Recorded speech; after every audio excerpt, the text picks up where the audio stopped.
Hey, GP.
Hey, Freddy.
You aware of that, Gordon?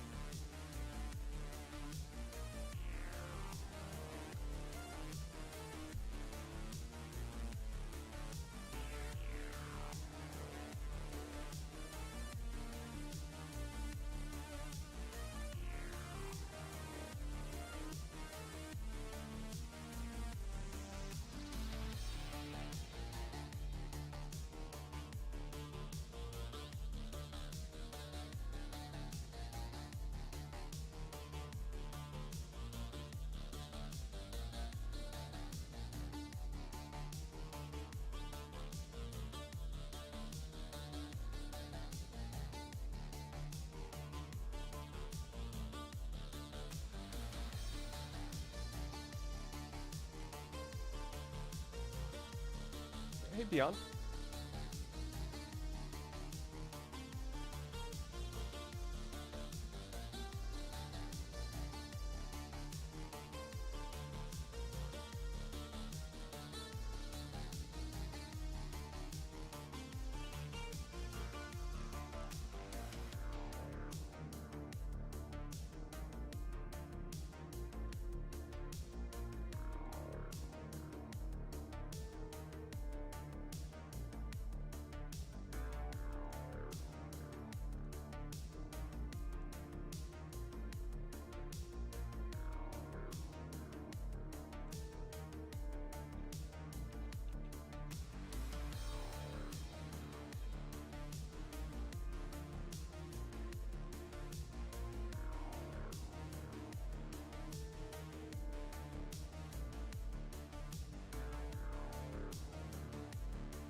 You are correct, Ryan.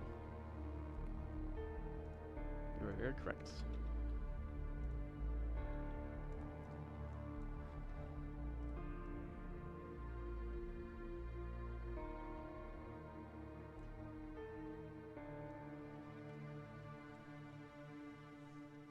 Go ahead, Beyond.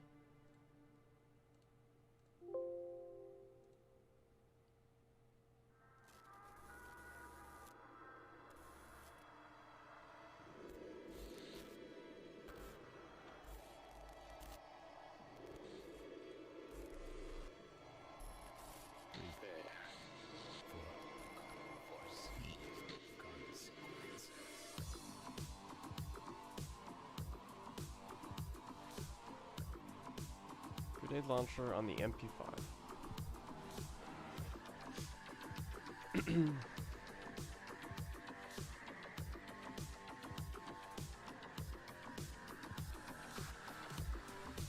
I've modeled the MP5 to be able to open, so you can put grenades in. Is that what you're concerned about? Here, let me show you.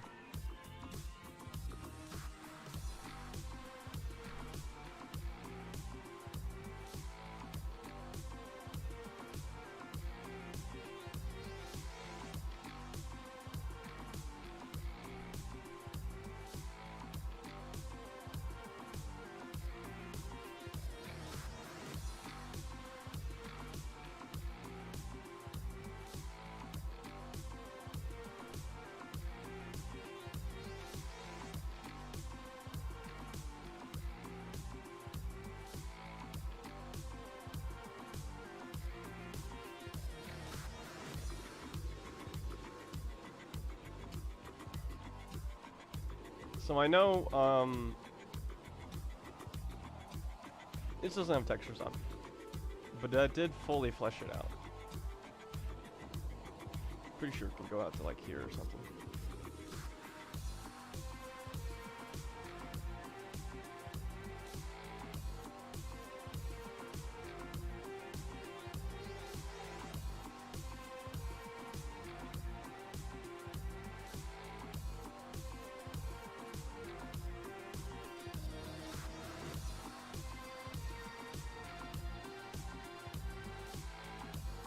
It does appear to be too short.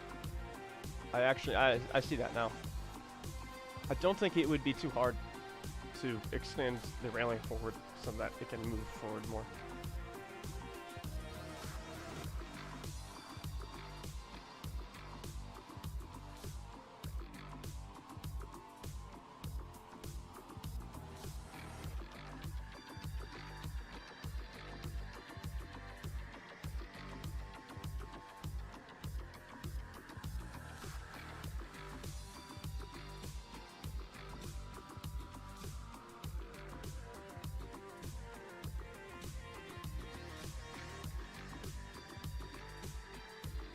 Right, I think you're right, honestly.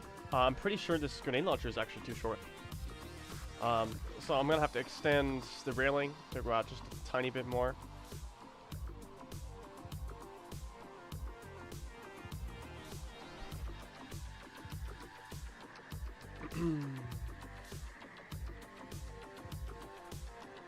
A cow with the shape of purple and defined. Very impressive. Extended barrel. Some parts of the grip. Picatinny rail extensions coming up. I mean, if they're metal Picatinny rails, I think they'll be fine, right?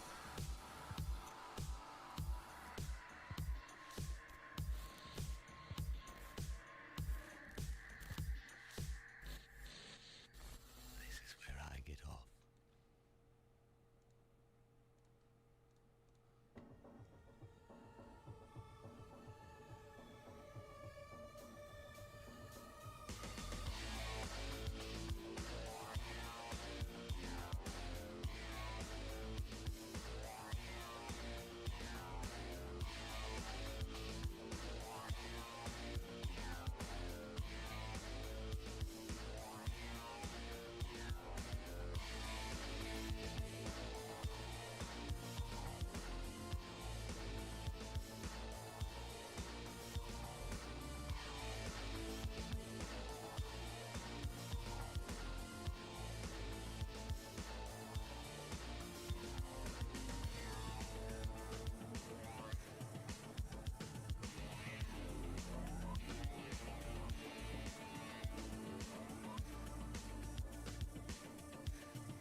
If the Glock is a threaded barrel, yeah.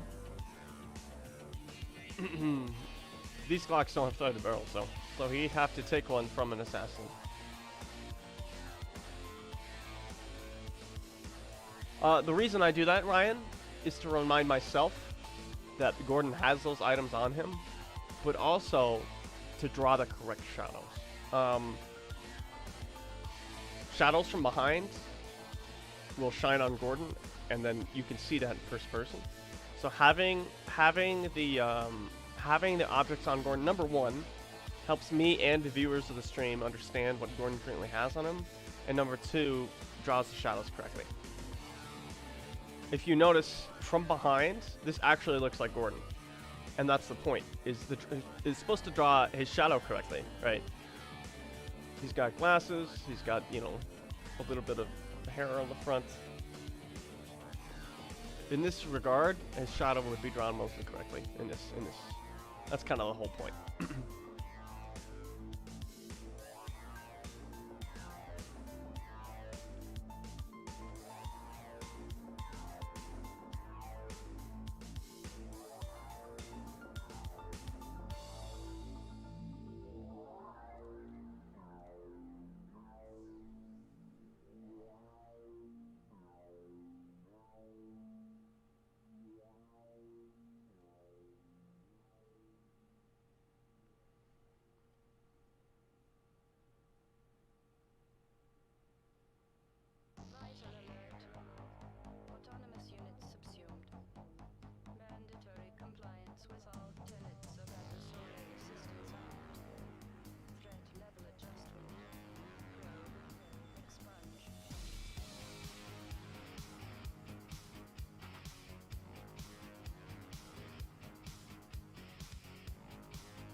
Well, in Black Mesa, well, in Half-Life 1, he's got a Glock, so that's what he'll have.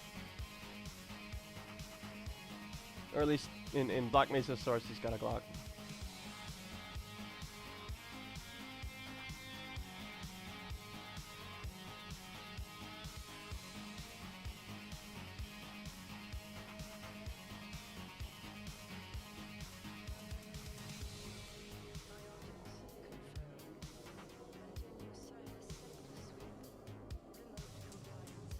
True that. True that.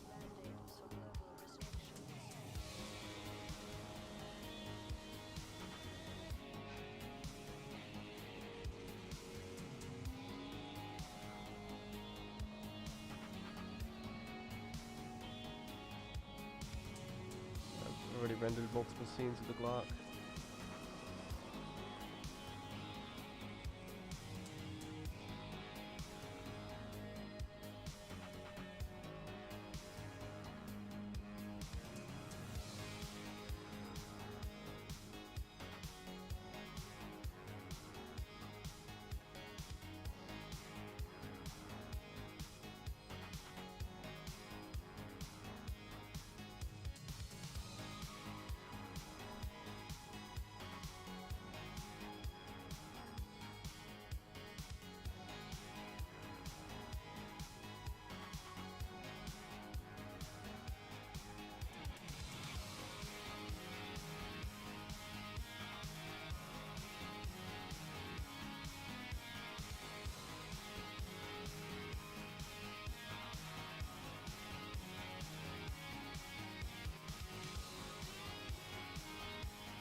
Kill the monk.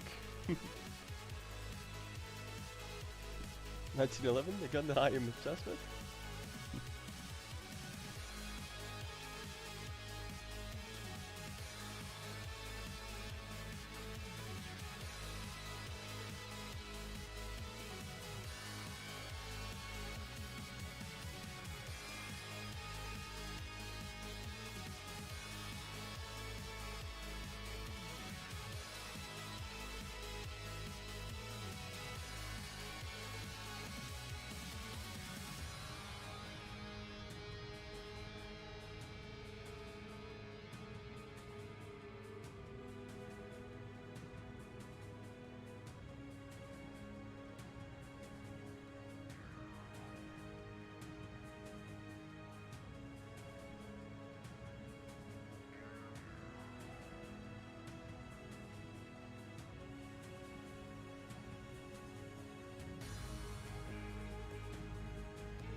thanks, Michael.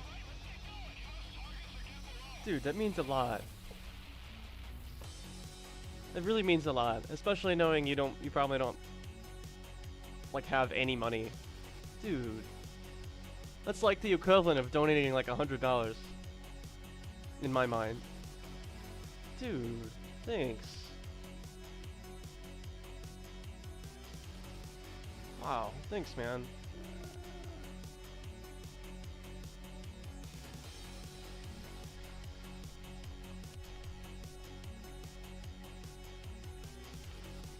I mean, you're just a kid and I don't know how much allowance you get, but like, man, thanks, dude. Wow. It's gotta be like 10% of whatever you make or something. Like, you know what I mean? That's a lot.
Thanks. Thank you, Michael. It really really means a lot, man.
Oh, fudge.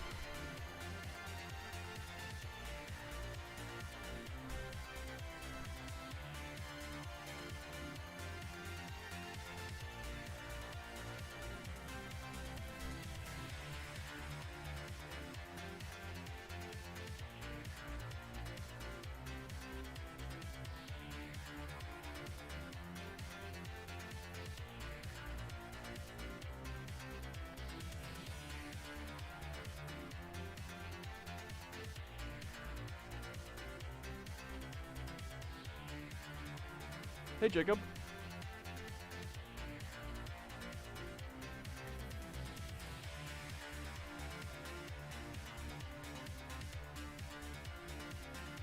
What's up, Jacob?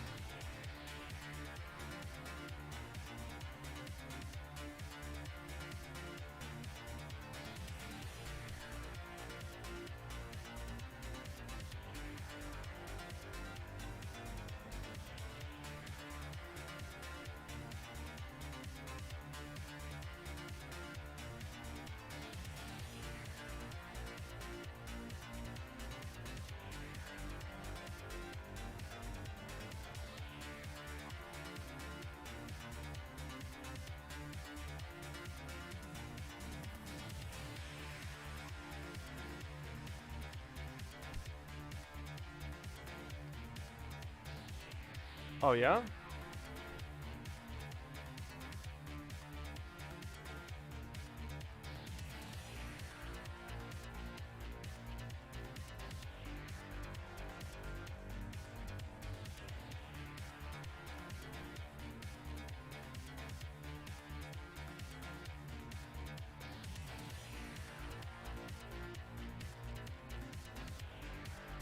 I suppose.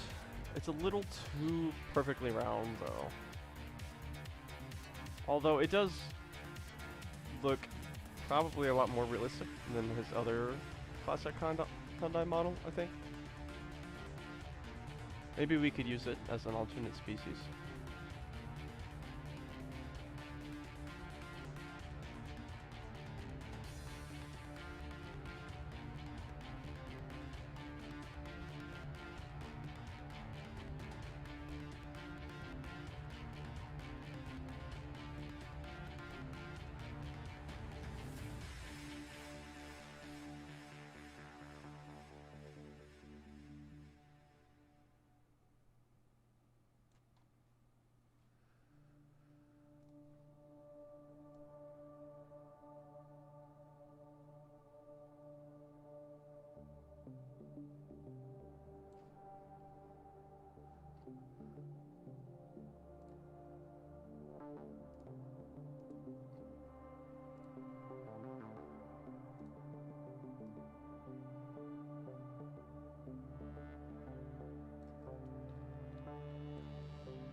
Oh, this is a.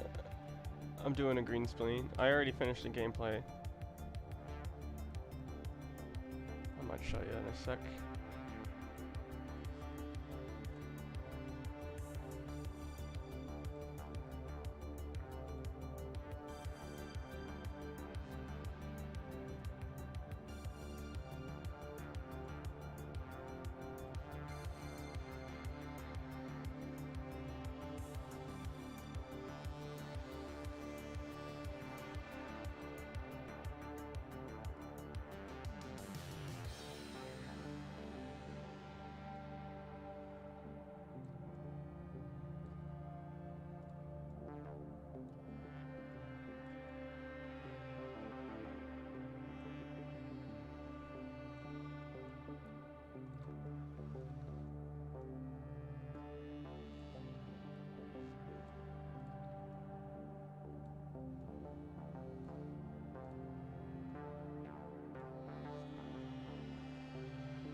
A mod? I actually haven't played a mod.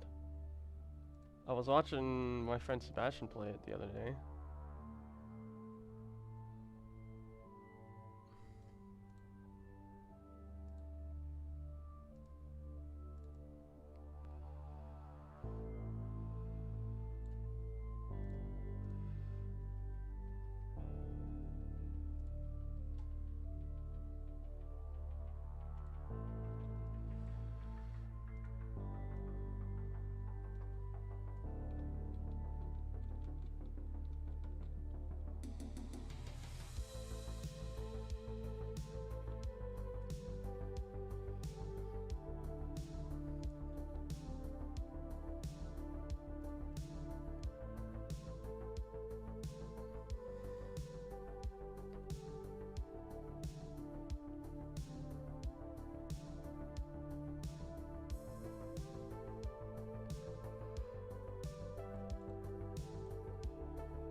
Yeah, I've heard a lot of good things about mod, and I've seen a couple of gameplay, but I haven't played a mod. You know what I mean?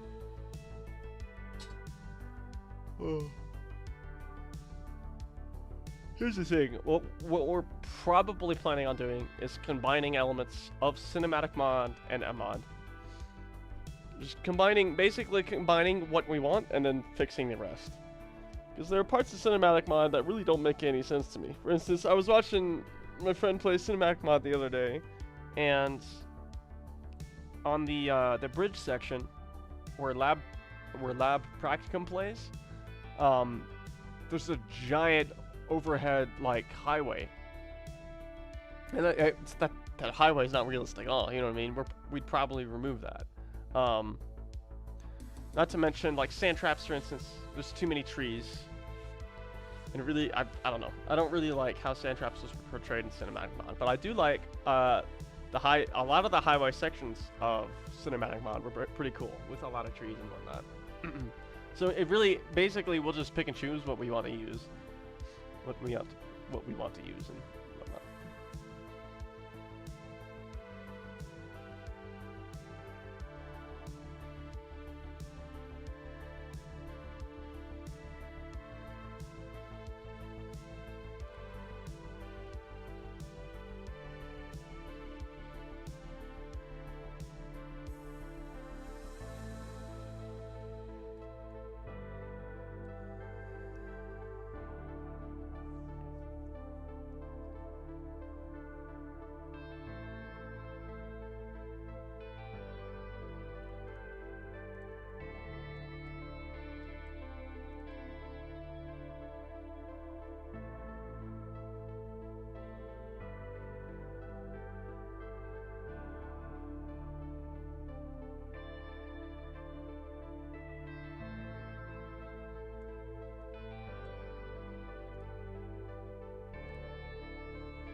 Yeah, it's in you know that where you have to first you have to go under the bridge to turn off the particle field, and then you have to go back, and then you have to drive the buggy over the bridge, and you have to do it faster than the train.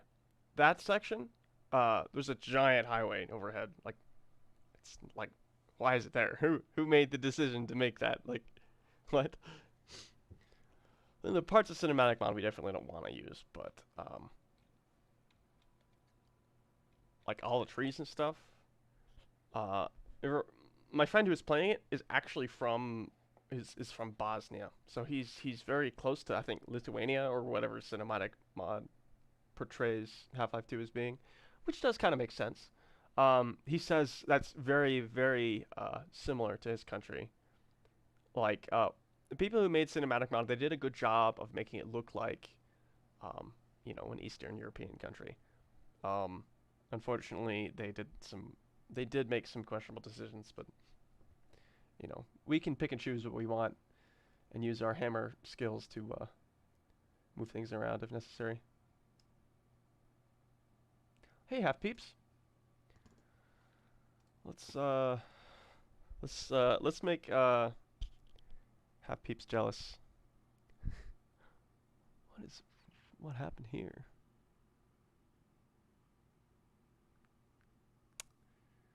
Hmm.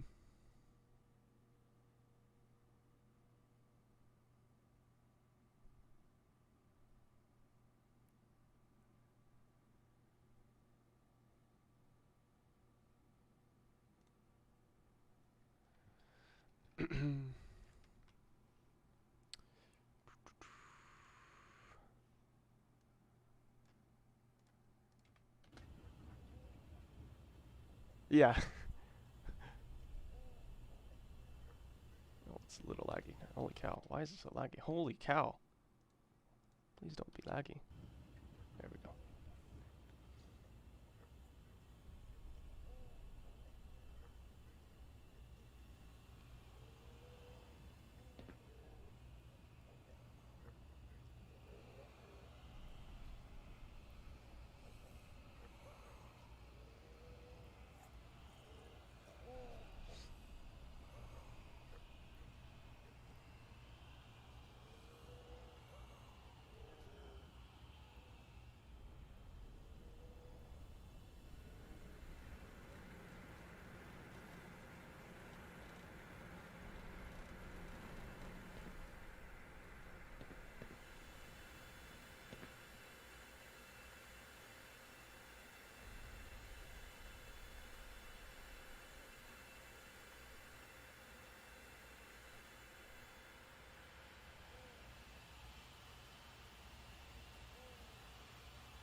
And this is the next part I am just about to render, actually. I'm pretty sure everything is done here. So I'm going to, real quick, take a look at it. See if it all lines up. Battery low.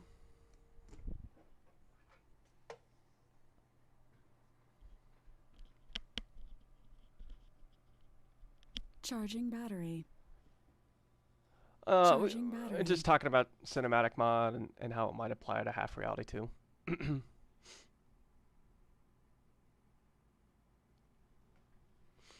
Oh, I also need to do the slide. I forgot. The slide's the only thing that's left.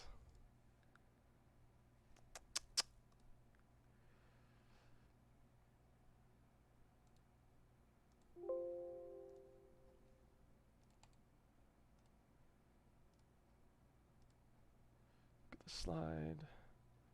The right hand.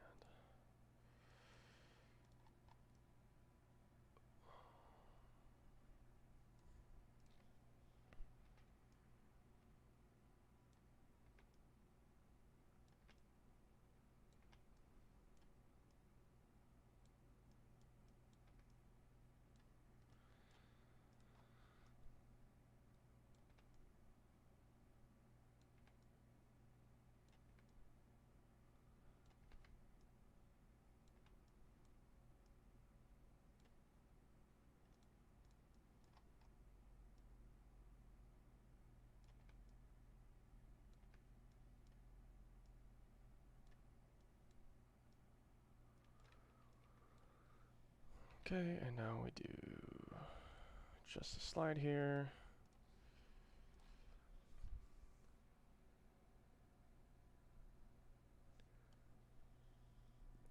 Cinematic mod modified the engine? Really? Holy fudge. I mean, it barely runs on some people's setups, I know that. That's crazy. Well, I mean, if my friends can get Black Mesa Definitive Edition maps into Source Filmmaker, I'm pretty sure they can get cinematic mod maps into Source Filmmaker. I feel like getting Black Mesa maps working would be a lot more difficult.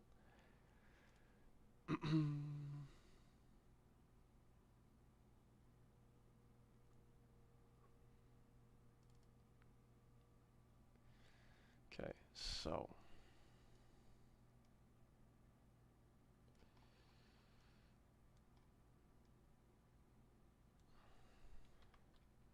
whoa. Glock moves back. Takes 2 frames to move backwards. Moves back to about... Oh, wait a second. Alright, let's take care of this. About right there. And then it stays for 1 frame. And then it returns to normal after 4 frames. 1, 2, 3, 4.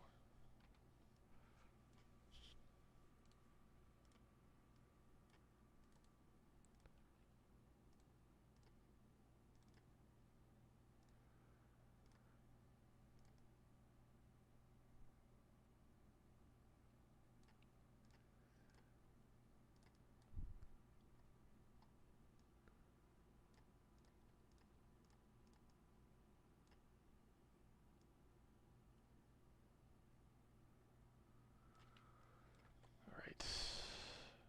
Now, we go like this, we copy, and then we paste it on every single one of these babies. Boop.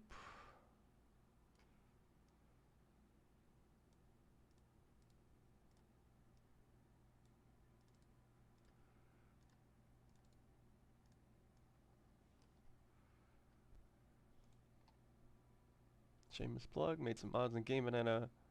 Add music from Black Mesa. Oh, that was you who did that. Oh, nice. A couple people have recommended your work.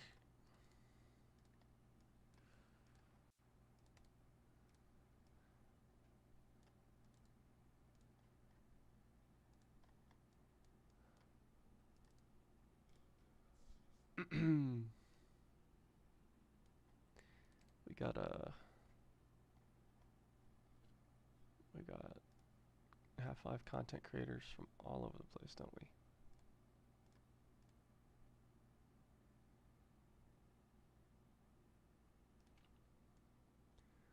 Let's go. Alright, now it's ready.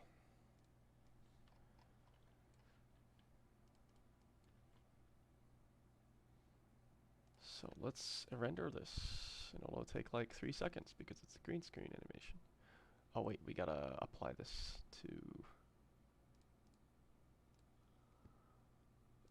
this guy.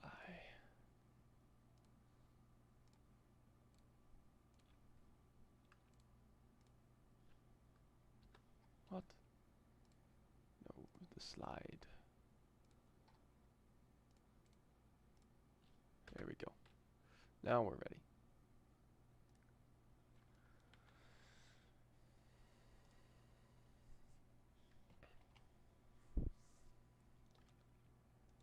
What is this? Prevort 3. Barnacles head crab.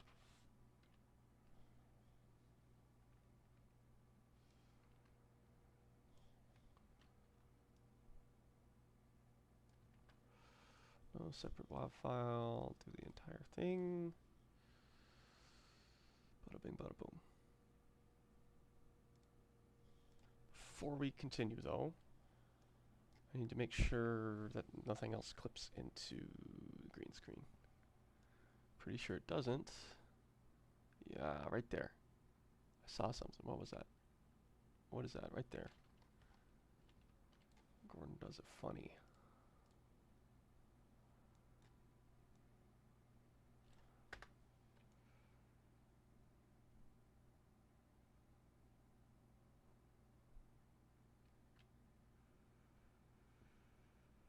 Okay, awesome. Now let's go into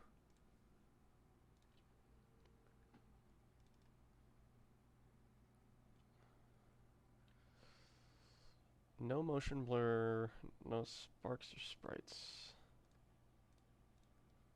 No motion blur. Now we need to remove the sparks and the sprites. These three babies right here.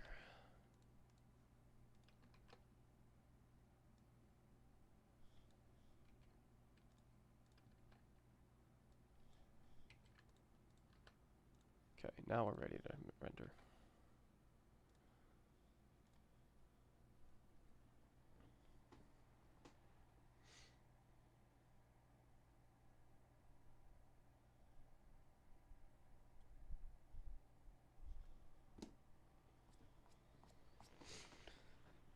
Okay. Oh, muzzle effects. I completely forgot.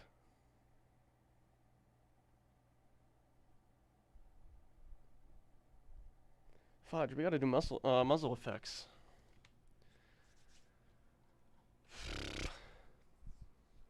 I know there's like a posable muzzle effect. I feel like that would be a lot better to use, especially with green screens. BMS is way easier. CM13 doesn't even use in the traditional sense. It uses proprietary file formats. It patches them into source. Oh my.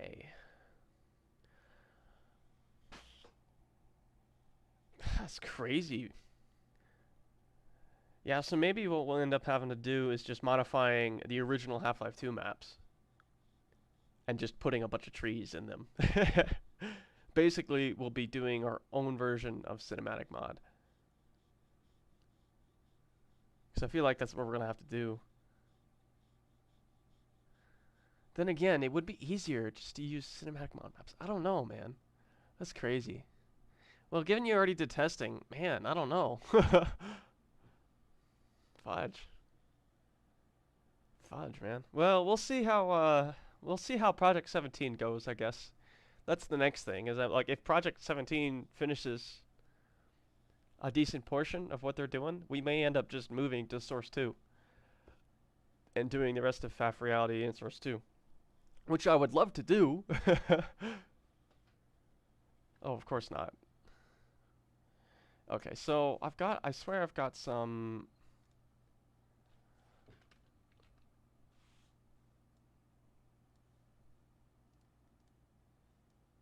muzzle effects here.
What is that? 180. Oh, we don't have music. I just realized. Let's play some music.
many frames does each muzzle flash appear?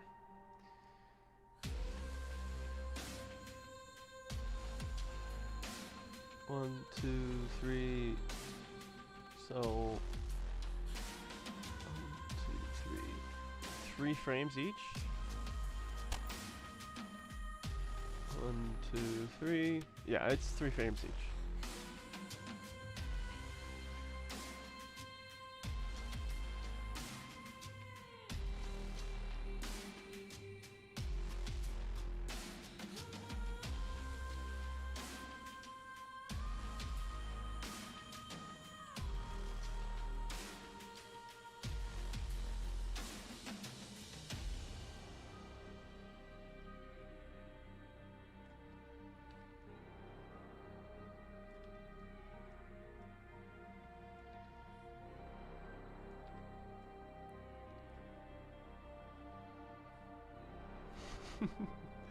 Oof.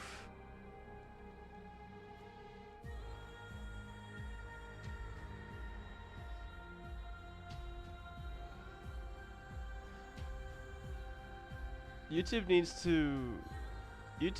to start support for rating other people's streams.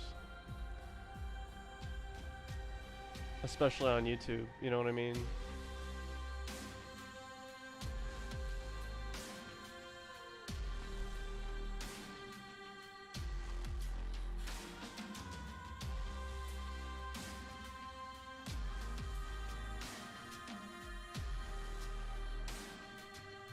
I tried to raid Pinwheel's stream the other day.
Why is it going up?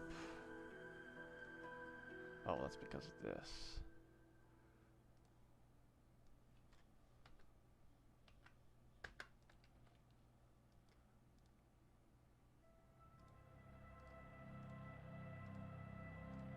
That'll work.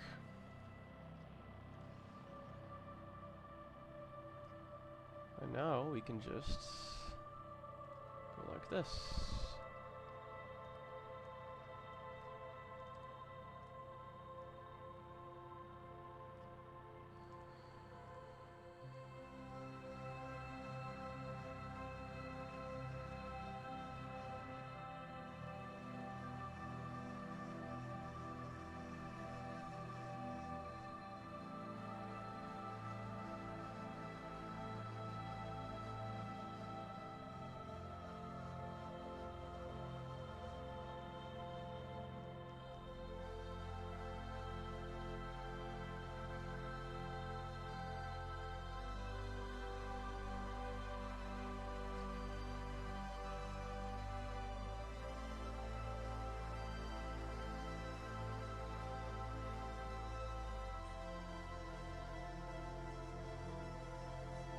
Yeah.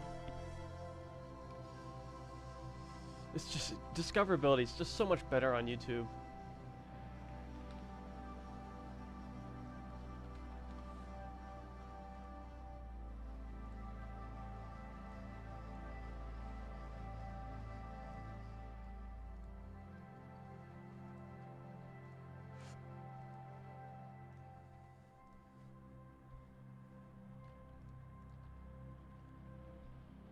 Oh, wait a second. Where did that one go?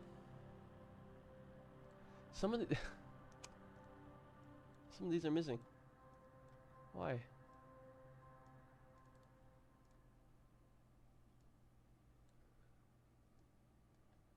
It like took like half of them away for some reason.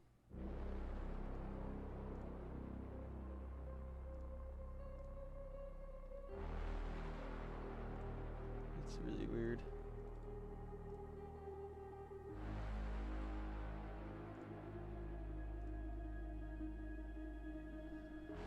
Okay, now we're ready. IMP and Pat. What the fudge are those? What in the world? It's so freaking weird.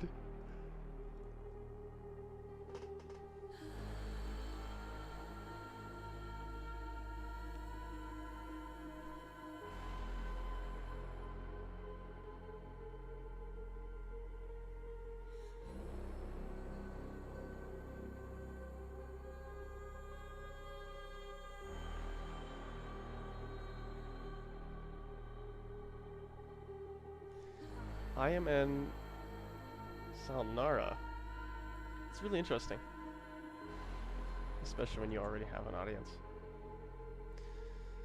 Yeah, I mean, like, if you're big, then it's a good idea to go on Twitch. But if you're small, I'll wait until I get a couple hundred viewers. And then I think I'll try switching to Twitch. Alright, I think it's ready.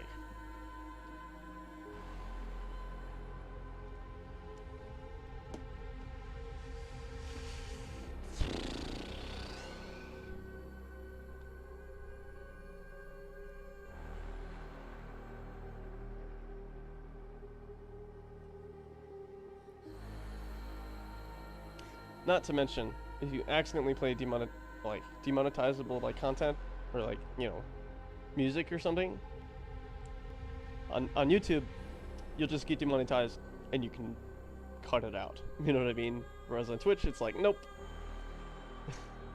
It's ridiculous. Not to mention, I think Twitch takes like 50% of your revenue, whereas YouTube only takes like 30% or something like that. I can't remember.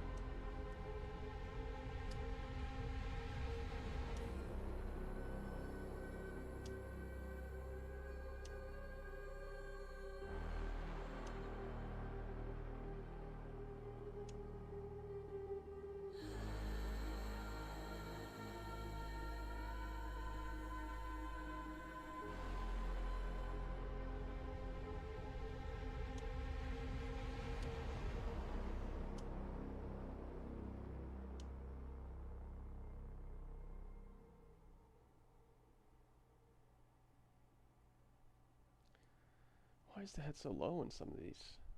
That's really weird.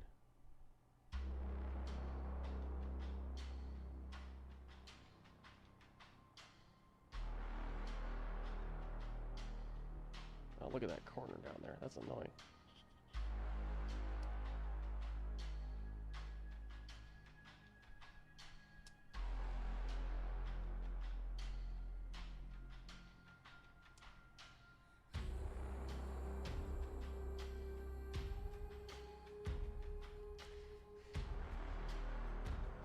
Look how fast it's going.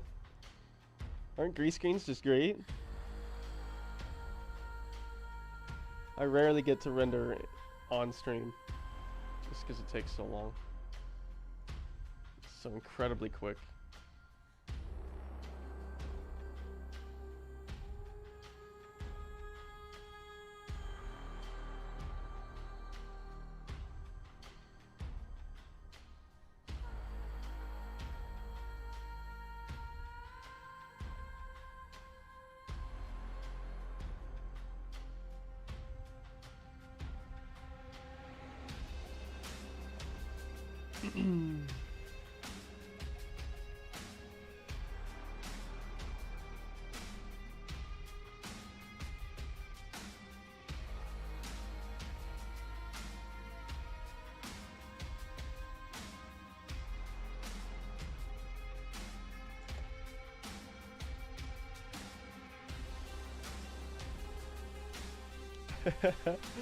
2-3 hours per minute of animation, right?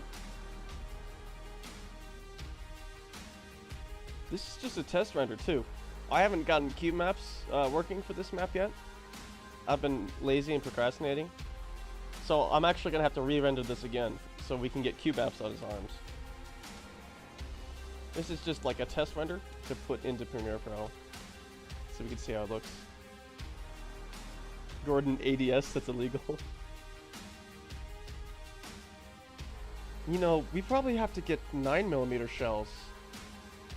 Oh, fudge. I don't want to do shell ejections. I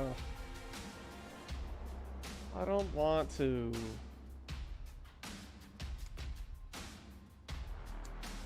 Bruh.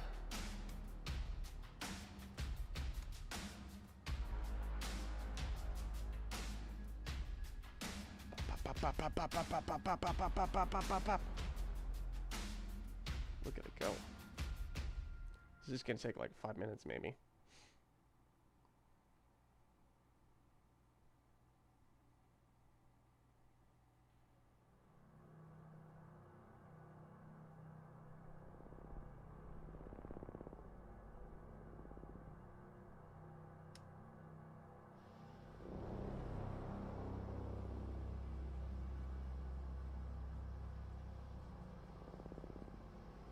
PCF.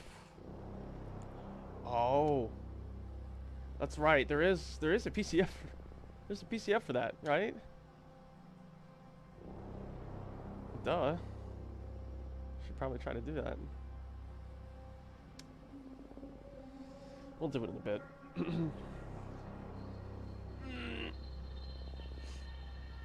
Plus, I'm pretty sure even if the view model's gone, the shells still appear on screen. So I think we'll be okay.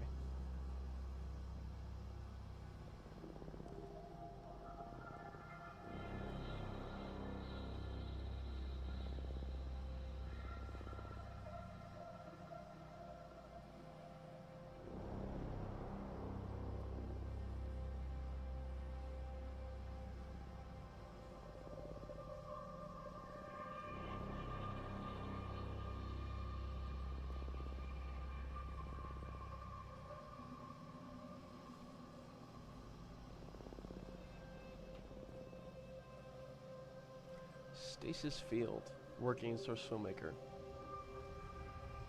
I had to recompile a model and replace all of its materials, not VTFs, VMTs, with the stasis, like the Combine Shield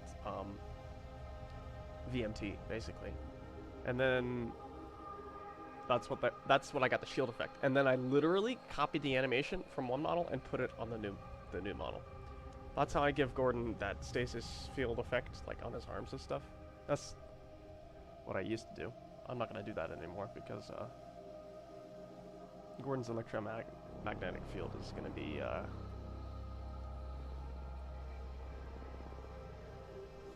invisible.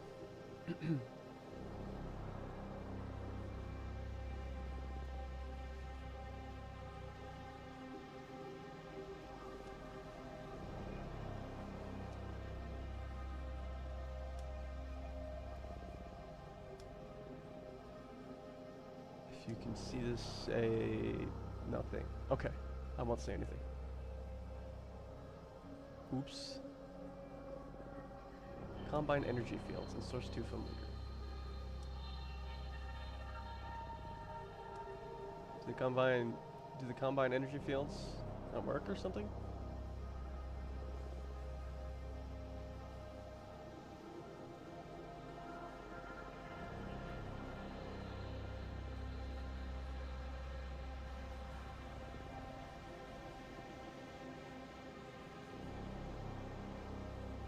Huh. Very interesting. what's Source 2's version of a VMT? Isn't it like VMAT or something?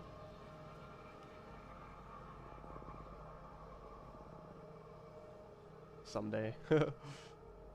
Someday.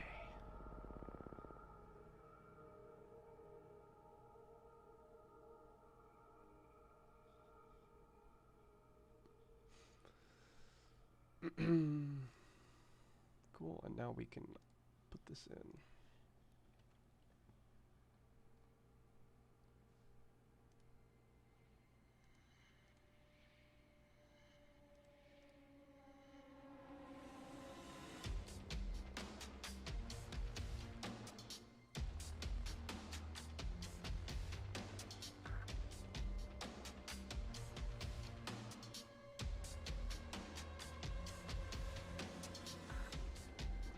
Perfect footage. 60 frames a second.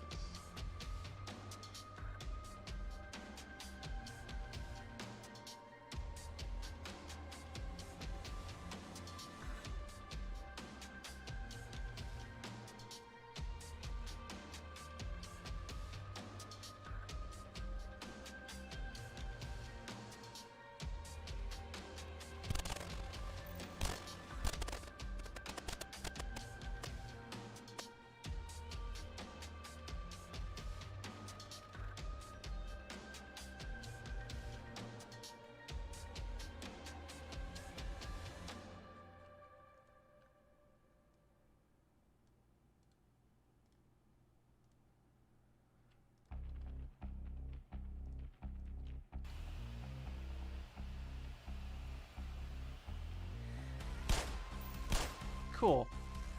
Let's do this.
VMAT, VMAP, and VPCF. Interesting.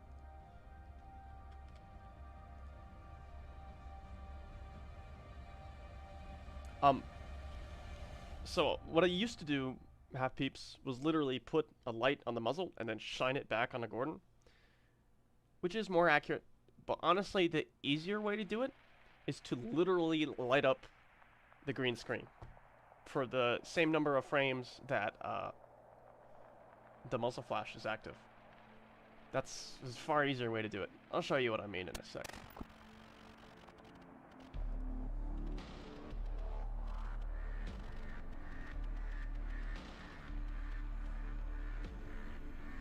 Interloper. I love Interloper way too much.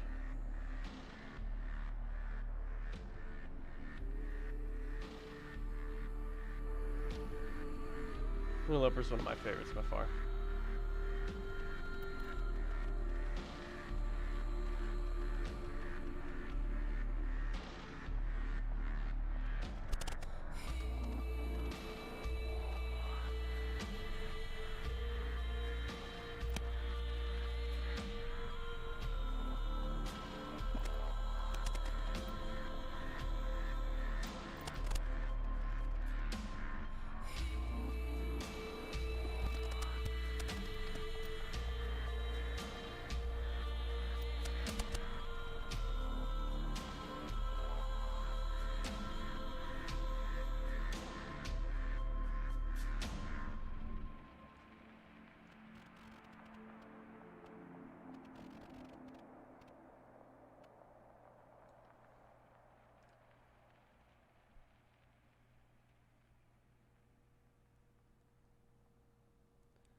Okay,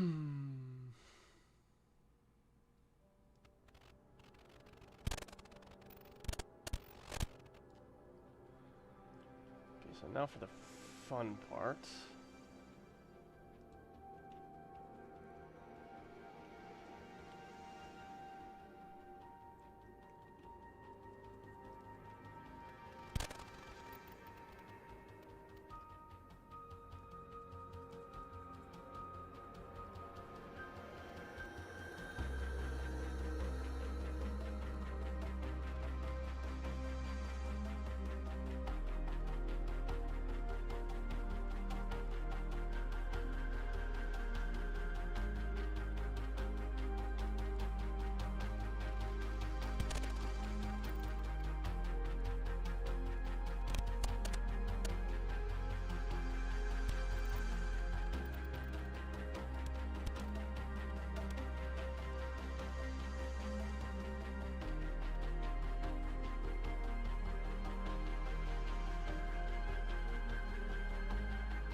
Charging battery.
Alright, so now we're doing the timing, making sure the gunshots line up with everything else.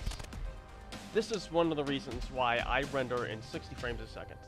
And I also attempt to get footage in 60 frames a second. Is because it leaves me a lot of room to slightly change the number of frames per thing, so that it's not really noticeable, but that I can correctly time up the things of everything. So if you notice, I actually shoot about 5 frames early here. In the game, I actually shoot right here. So what I need to do is I need to grab this one, speed duration 50 frames, make this, change this from 57 frames to 50 frames, and then move this one over here.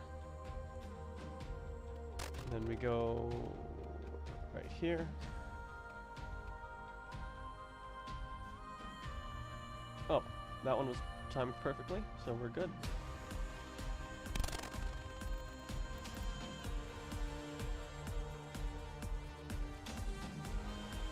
And then we need to find right here.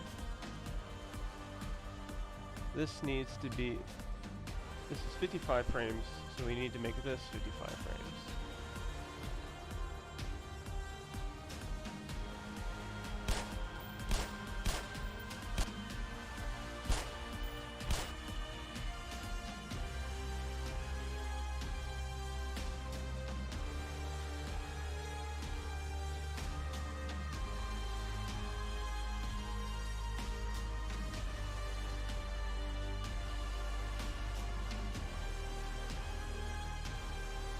Frames.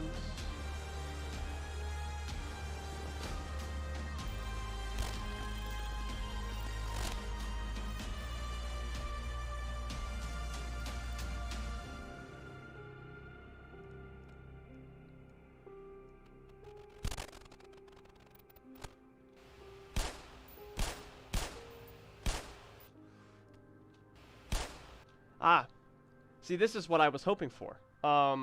If you look at the game footage, you can actually see shells ejecting. However, they're ejecting out of his forearm, unfortunately. So hopefully people will just not notice that, because I'm gonna have to fix that later.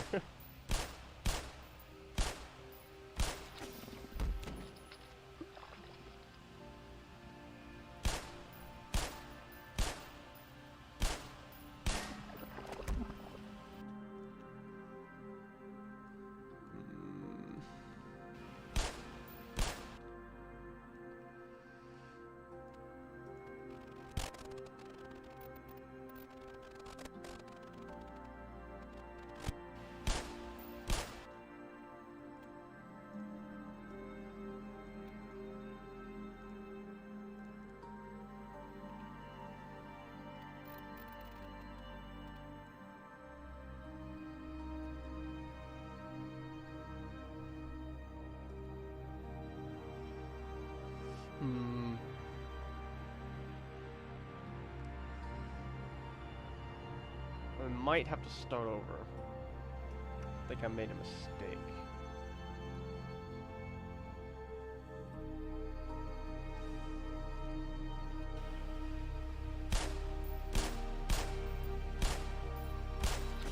Yeah, cause like he shoots right there, and it's not supposed to be. Dadgummit. Let's just delete all of these and start over.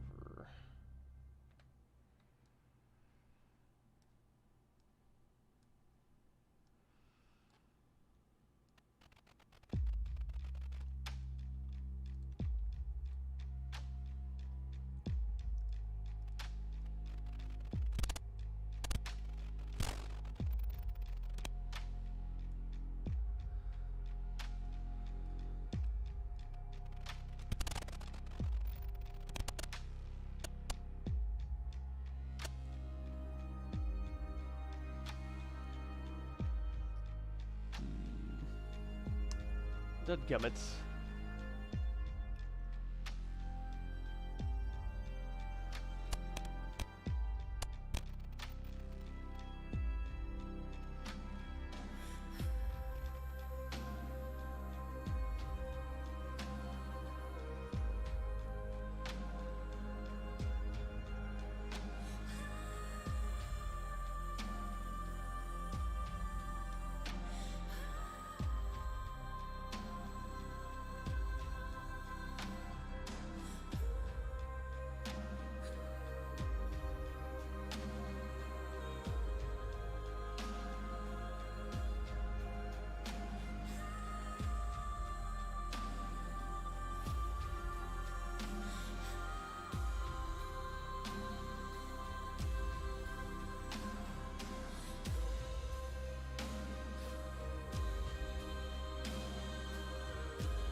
Work on your own MP5 model, and I'll think on it. Yeah, yeah.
Do I have any tips? I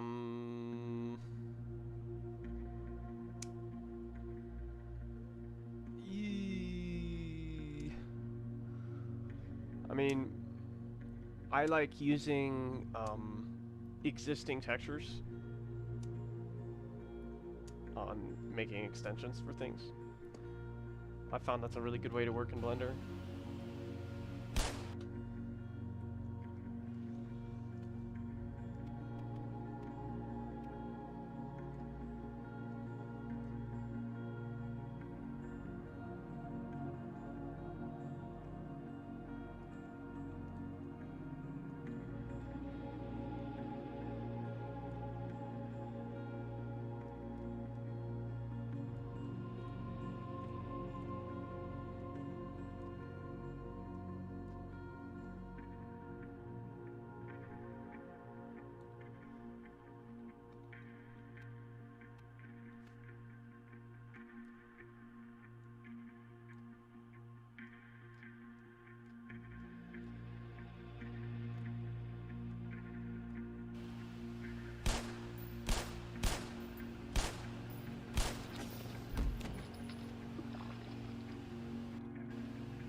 Hey, Meslin.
I just had an idea. I just had an idea.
Hey, Thiefly.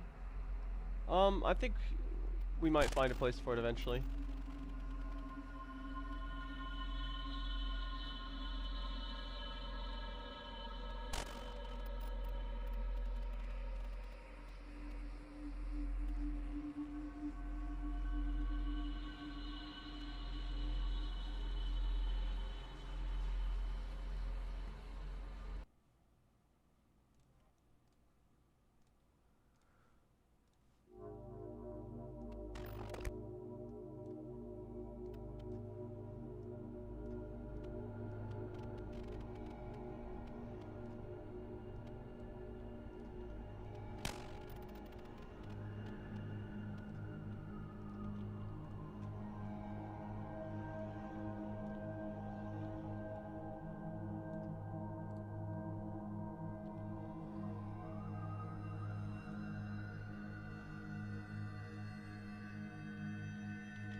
An idea of an Easter egg company IRL called Stanley. It'd be cool to have a cool tool with the name Mariella, which is a woman from the Stanley Parable, but in the Stanley font. Perhaps.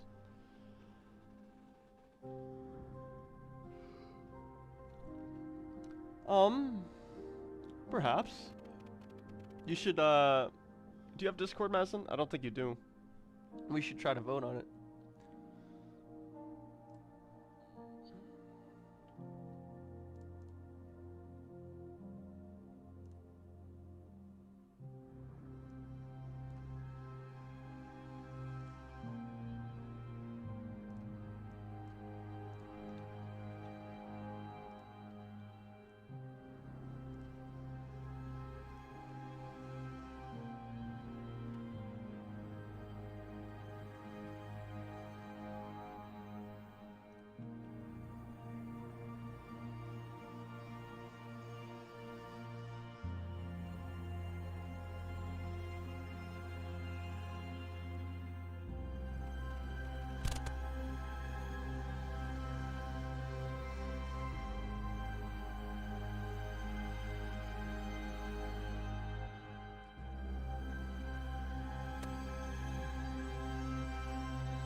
Key bindings. I don't know what.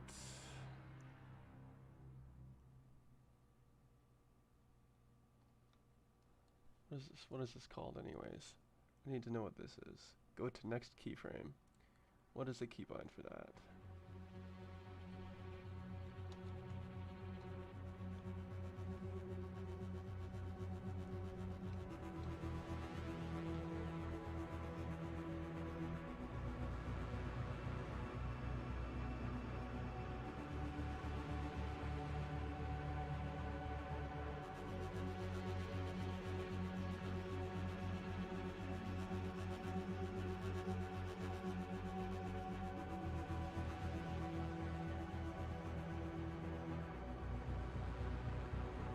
It's fine. I'll figure it out.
classic Gmod videos that Harry told me about?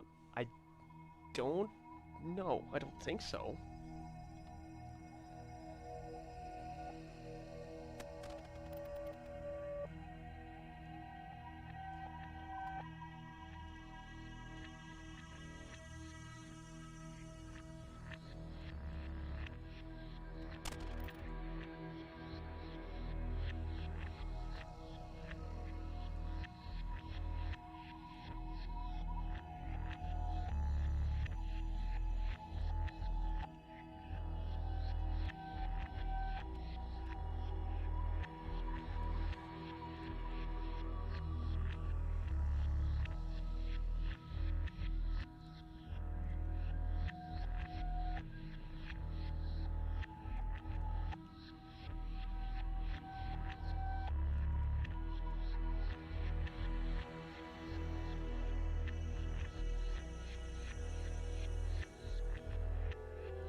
Gmod 9. Yeah, I grew up in Gmod 9. Yeah. I'll try to. Am I pinged in there? Can you ping me in Analog Horror? And I will check that after stream.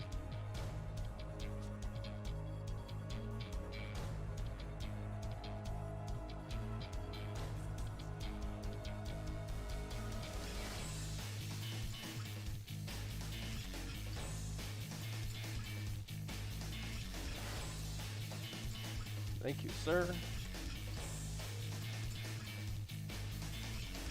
Alright, guys. Green screen is done. Let's take a look.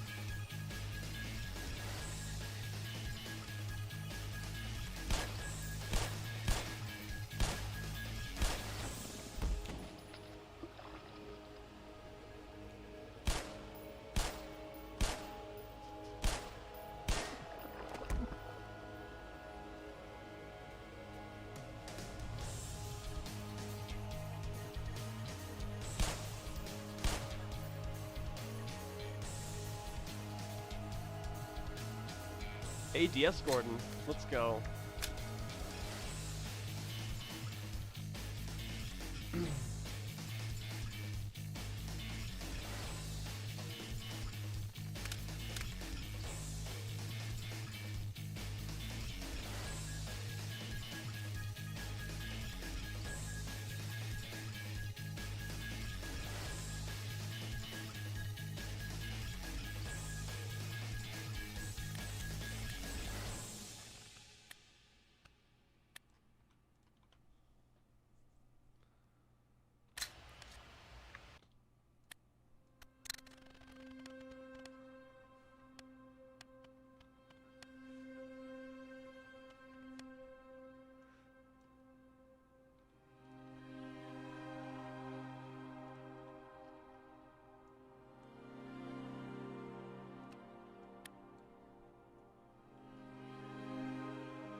Yeah. It's rough around the edges because Premiere Pro can't do it very well. But for instance, after the render, it won't have that really white outline. For instance, here is the glasses scene after a render. Look at the Glock and tell me that isn't beautiful. It doesn't have any outline around it or anything. You know what I mean?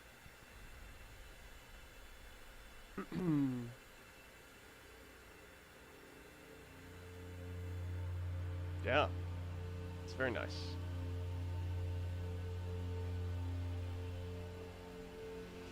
Yeah, so that weird outline will go away. Yes, indeed.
I mean, honestly, Mr. Granite, yeah, I don't want to redo the scene, so we should just explain to people that we made an honest mistake, and that we caught it only after the fact. We'll just tell them we made an honest mistake. This is how condensation really works. You know what I mean?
Right. I think I messaged my dad. Actually, let me see if he got back to me. I mean, my dad's got a PhD in thermodynamics. He should know what the correct answer to our problem is. You know what I mean? Let's see.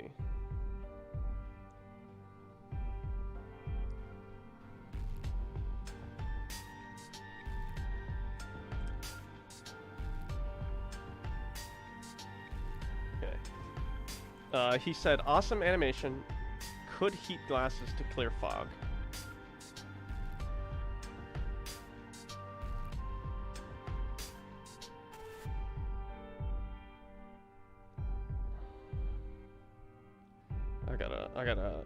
I gotta talk to him in detail about what exactly, how exactly to make it realistic. He might have misunderstood.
I've recorded it in Black Mesa, the game.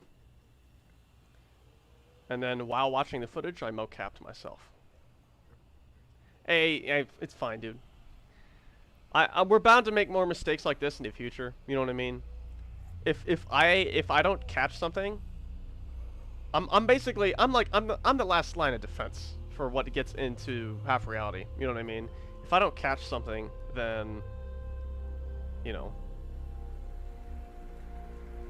Honestly, I should have thought about that before I recorded the gameplay. Is once you record the gameplay, using certain things in mind, you know what I mean? I wouldn't have made these head movements. Gameplay and then animation comes after.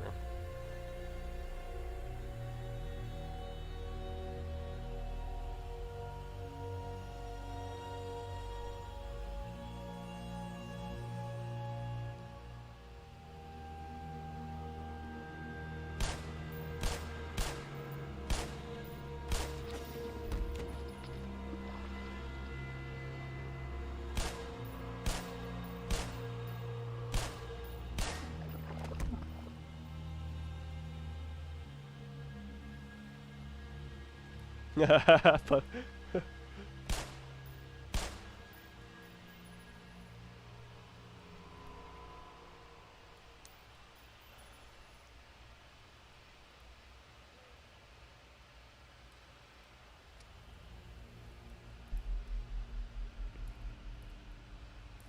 now we gotta mocap this.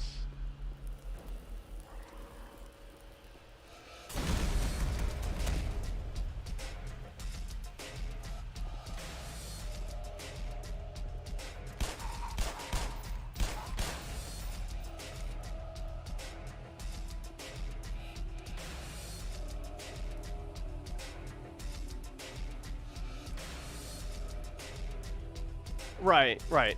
Like, I think I've got a pretty good handle on it. So it says the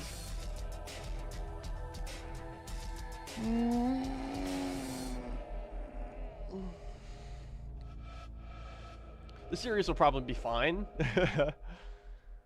but to get everything realistic, I'm gonna need as much other people's input as possible. The problem is I don't have enough viewers on stream to help me when I'm at all times. You know what I mean? I don't think you were on the stream when I was creating the gameplay footage, describing what I was going to do. You know what I mean? If you were, then maybe there would have been a chance, right? But you're not always there.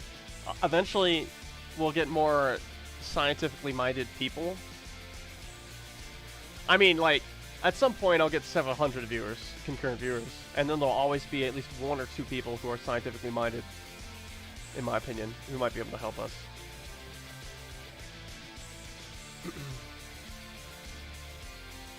Oh yeah. Alright, so now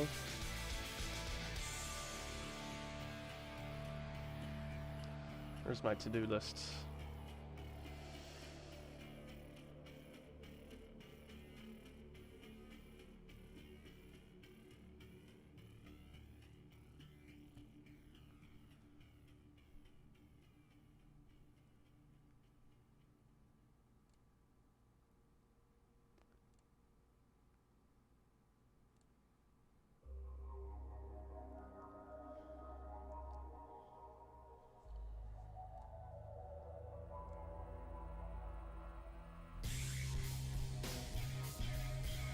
Made a to-do list on Trello, but I don't know where it is.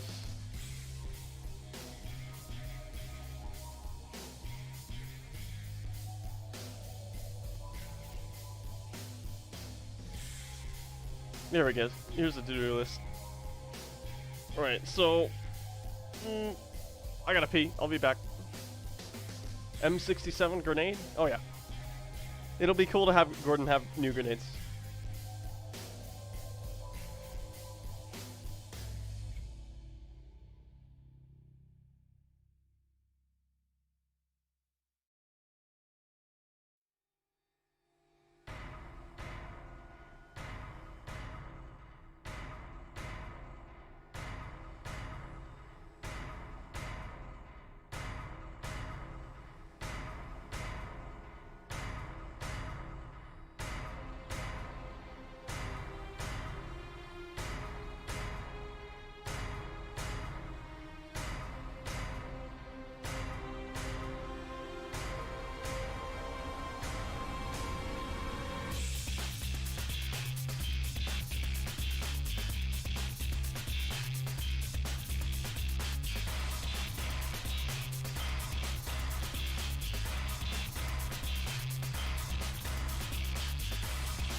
You've exercised a lot while watching me?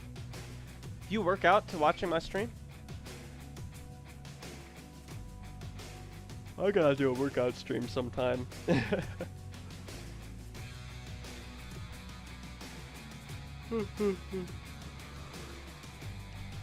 Alright, now we gotta mocap this new scene.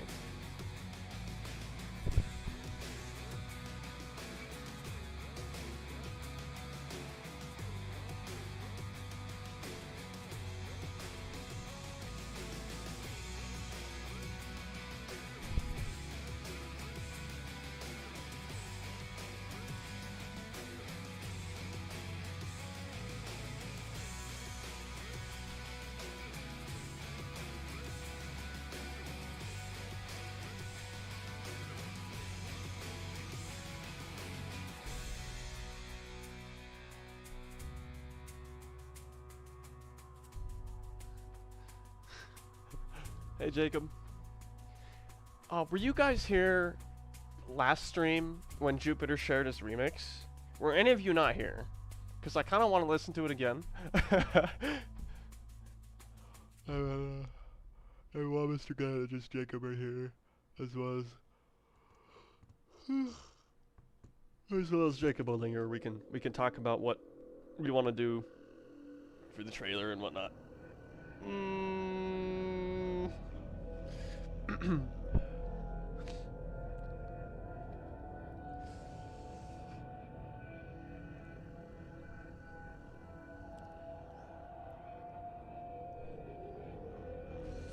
You missed it? Did anybody else miss it?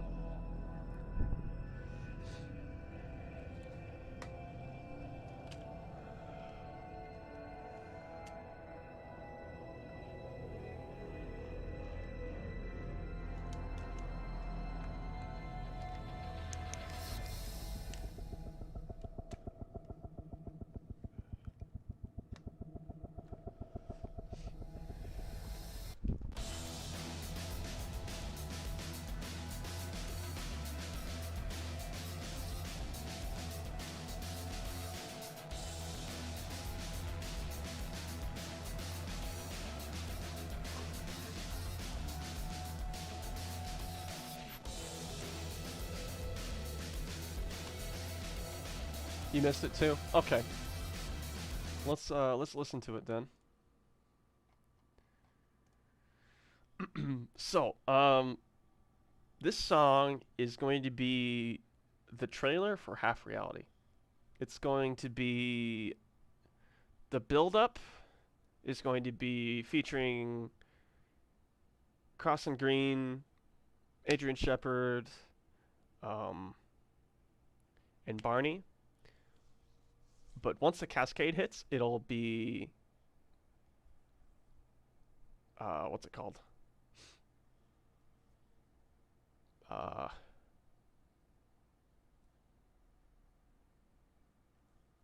Ooh, good point.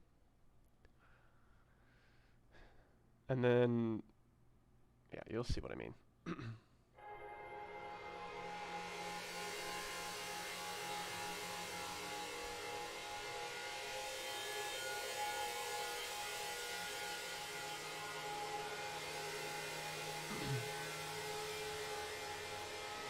The first 40 seconds, this is build-up, showing pre-cascade, everyone mostly pretty cool, as well as Gina and Colette. Adrian training in boot camp.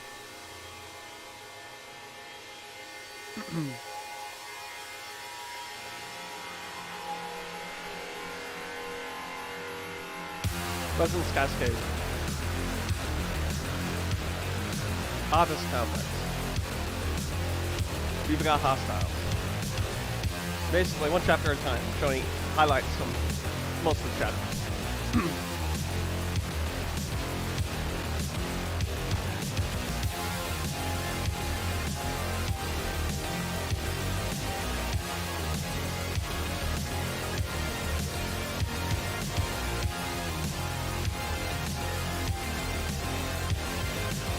Yeah, indeed.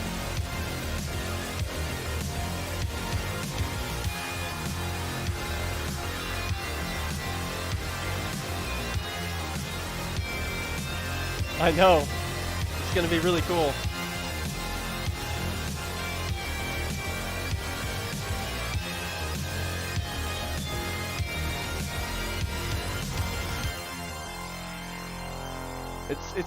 It's too bad you can't all caps more than that, Gory. You need like super all caps.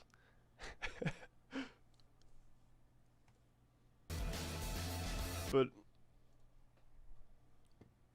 yeah, basically. It'll show basically the same editing tactics that I used for the Black Mesa Hazard Course Decathlon video with Gordon running in Zen. So events happen to the beat of the song, basically. It's not you tasting music. It's going to make a cracking trailer. I certainly hope so.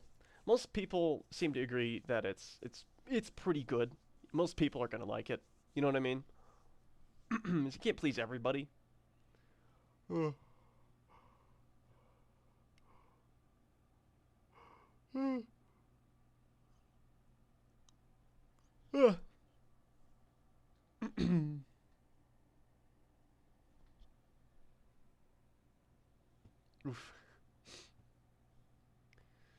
Okay, so now bolded alt caps. Yes, indeed.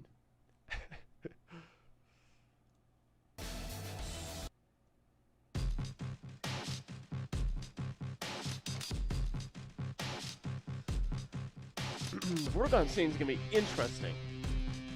While I have Mr. Glanning here, we really should discuss the Vorgon scene.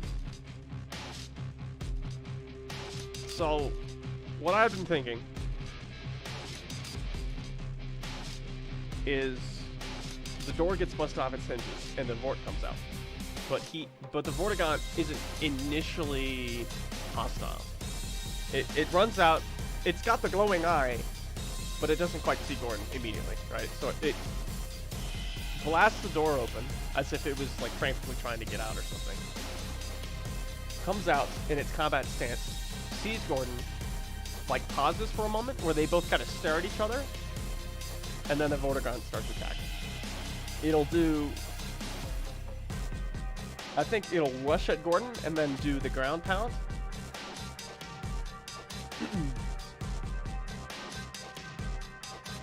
And then after the ground pound, Gordon gets slammed against the wall. Gordon does his wave, just like my trailer. Okay, so the Vortigaunt scene, which is next up. One of the things that's next up. I still have to do the green screen. But Vortigaunt's behind the door. It teleports in, hits the door a couple times, and then shoots it off, right? Vortigaunt runs out in its combat stance. You know what I mean? Actually, let me stand up and show you. So, we don't see the Vortigaunt until it shoots off the door, right? So it shoots off the door, runs out in its combat stance, sees Gordon, and then they stare at each other like this for just like, maybe like a full second or something. So, in real time, it might look something like this.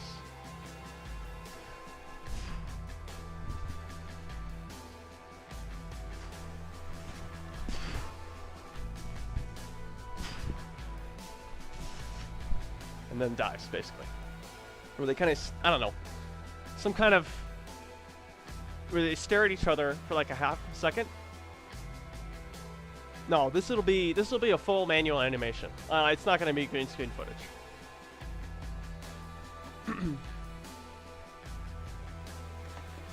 The first encounter with a Vortigaunt should be a little special, right? There should be, especially because, you know, it's probably one of the first Vorts to even be teleported into Black Mesa. It's almost like a first contact scene. You know what I mean? So the Vortigaunt spawns in. Maybe it's holding its head.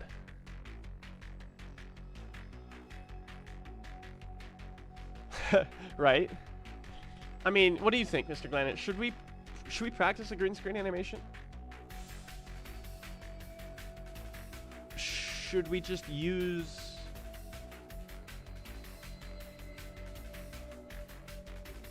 Should we just use the footage from the trailer? Because I could improve it. I could do a lot better on that. I didn't quite know what I was doing back then.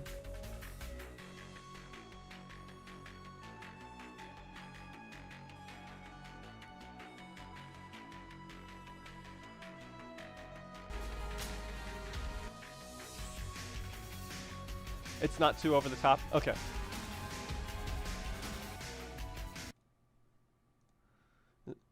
This is the footage that I had in the trailer.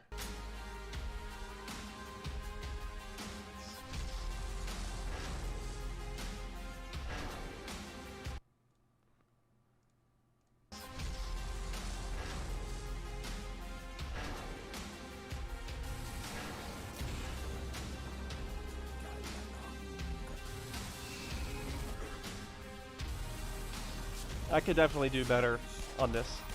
Shooting with two hands too. Yeah. Let's just... Should we just green screen it and hope we get lucky? Or should we do a full animation? The Vortigaunt is going to be difficult. Basically, I'm gonna have to animate the Vortigaunt the same way I did with the Gargantua, where I literally have to manually animate the bottom half of his legs.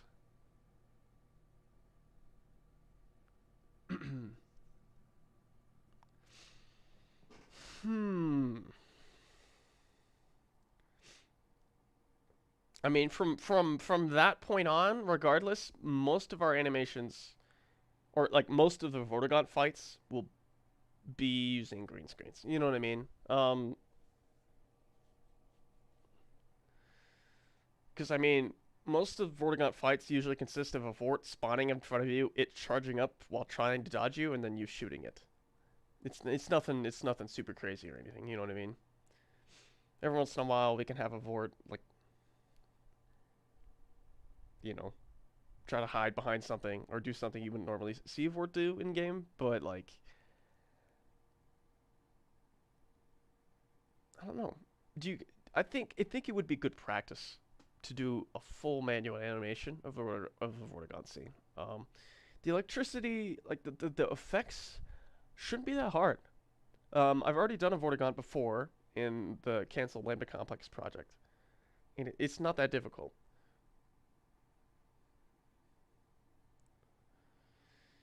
With the Vort Remember Gordon, here's the thing. They don't have anything to remember yet, because they haven't had any experience. It's literally Gordon's first encounter with a Vortigaunt. Okay, well, that's not necessarily true. He does see Vortigaunts, he does teleport to Zen temporarily. But I mean, that's just a fluke. You know what I mean? I don't think the Vorts have any history with Gordon yet. So they're just going to shoot at him just like any other person. Once, like, as time goes on, though, and he kills more and more of them, I think there might be some kind of, here's the problem. The Vortigaunts are visibly being mind-controlled. You know what I mean?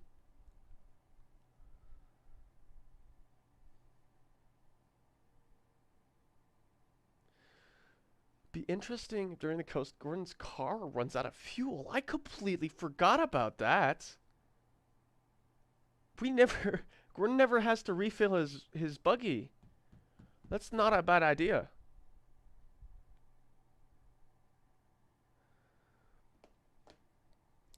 Normally that's what I'd say too, Mr. Glanet, but that's actually that's a point I don't think anybody's ever brought up before. And I think he deserves to be annotated for that at least. I'm going to annotate it, and we'll talk about it later. Because right now we're talking about Vortigaunts.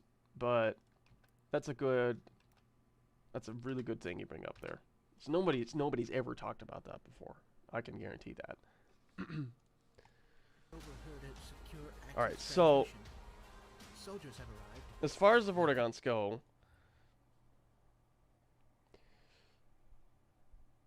to me, it seems like they visibly cannot control themselves. You know what I mean? The only time they can is when they don't have the glowing red eye. In science?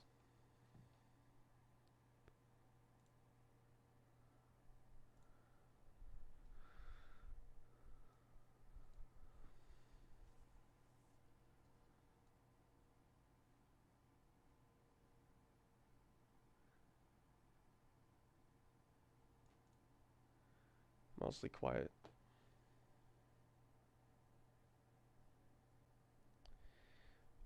Book from Robert Sapolsky.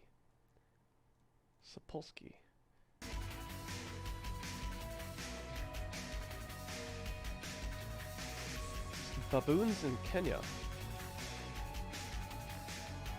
The first of baboons can apply to vortigaunts if we assume a similar biochemistry. Vortigaunts are humanoid. White bars has shown their neurons are so remarkably similar to human neurons. That's really cool.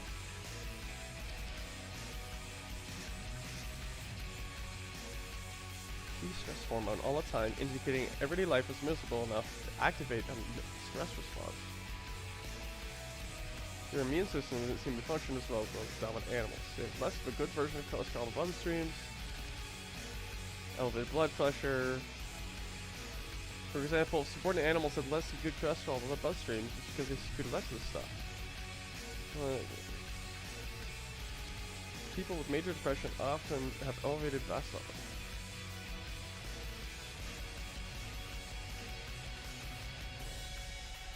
Also observed in a stable hierarchy, the dominant males weren't the ones with high testosterone levels.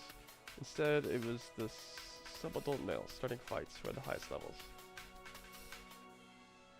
I was pretty pleased with this discovery as it ran counter to what prevailing dogma in some corners of my field, namely that testosterone plus aggression equals social dominance.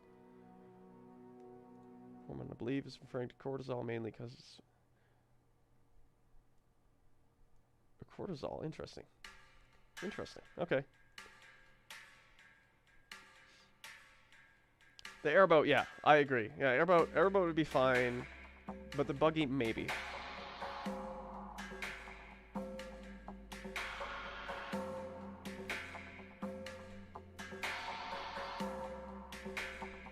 I think Gordon might have to siphon fuel. Gordon might have to siphon fuel using a garden hose.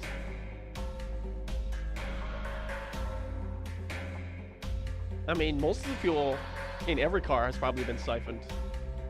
That or the car has been burnt out already. You know what I mean? Somebody shot the gas tank and it just burned.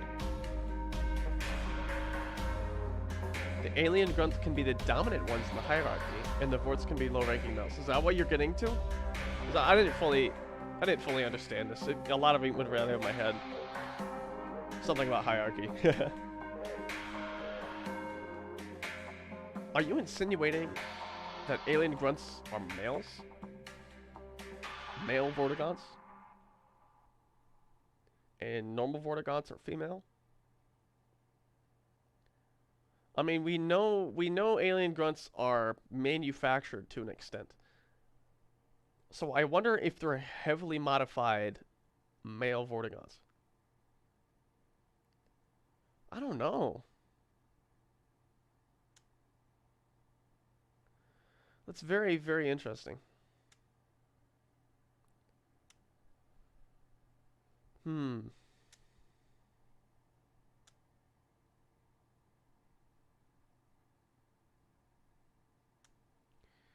I think Gordon, honestly, in my opinion, I think all the gas stations would be completely empty of gas or blown up. One of those two things. You gotta remember, most of those like abandoned places you find were probably abandoned in the wake of the Cascade and or 7 Hour War. And there's so many species of Xenians everywhere. People have to move to major population centers to survive. You know what I mean? So a lot of them, and it says people who couldn't make it to major population centers probably had to, what's it called?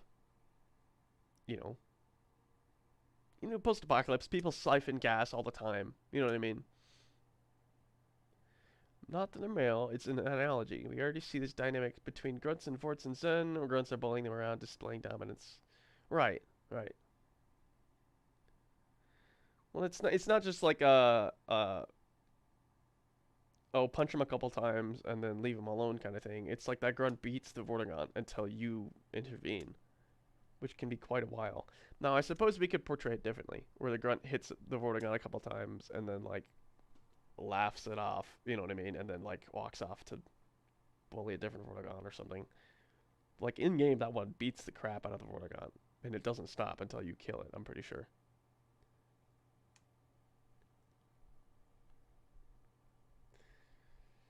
And I think we only see that once, right? We only see the dynamic between alien grunts and vorts once. On Earth, they work together in combat. They work in tandem. It's really interesting.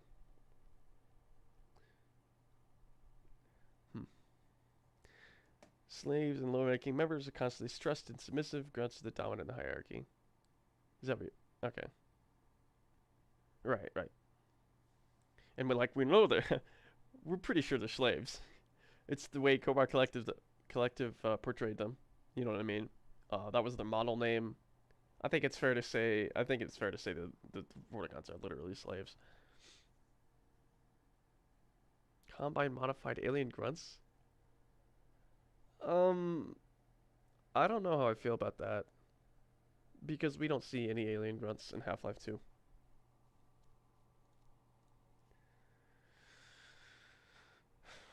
Let's see.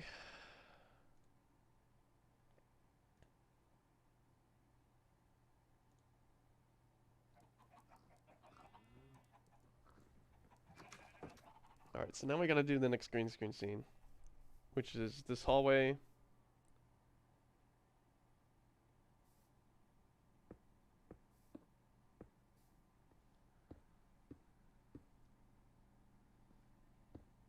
Takes his headphones off.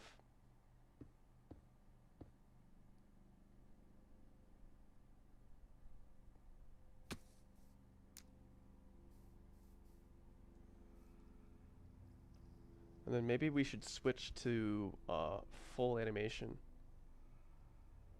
when this door gets blasted off. It might not be a bad idea.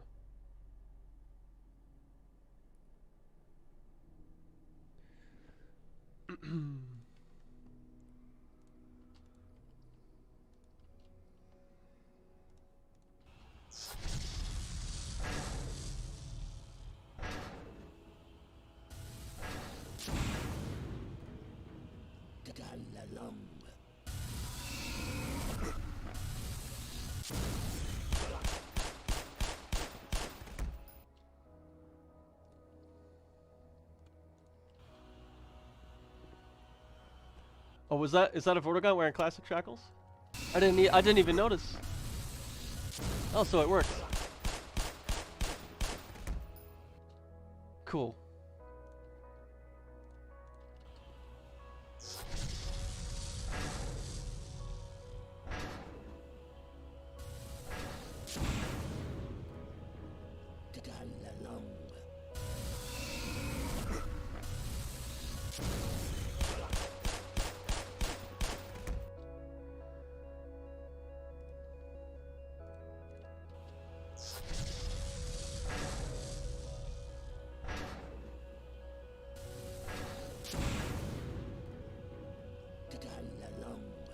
Yeah, it stops there, and it's like a little weird.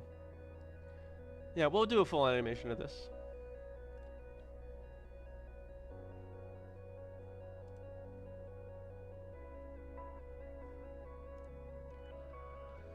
All right.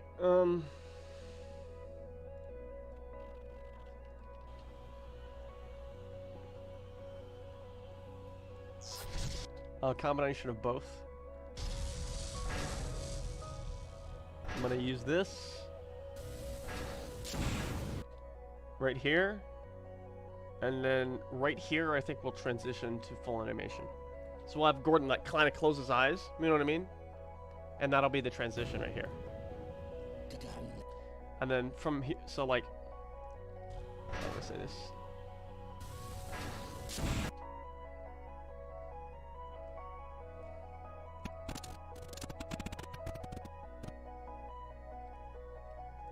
So this is how it's gonna go basically. We're pointing his pistol at the door. And then that'll be, and then we'll switch to full animation. Hopefully shackles can glow more noticeably in Zen when half reality gets to that point. If not, we could probably figure something out. It shouldn't be too hard. All it is a VMT parameter, I think. And then we just need to do some testing. That's years in the future, though. I think we'll be fine. We'll be fine for now using the normal shackles.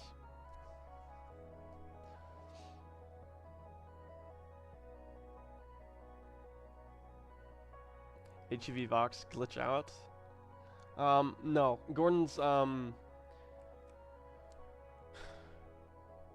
Gordon's high impact and Gordon's absorption and distribution grid, which is another word for the electromagnetic field, will act as a Faraday cage and protect him from damage. It will not negate force, however.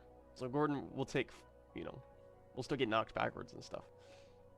Electrical damage, is that a thing? Do we have that?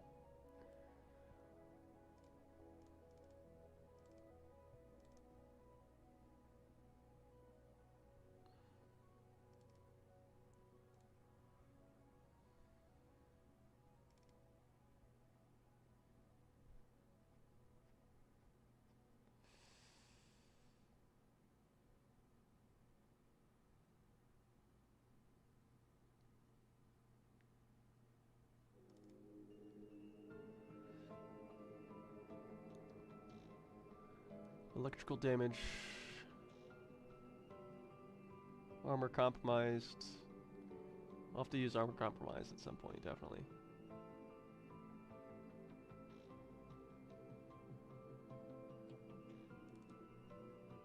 Energy recharge unit.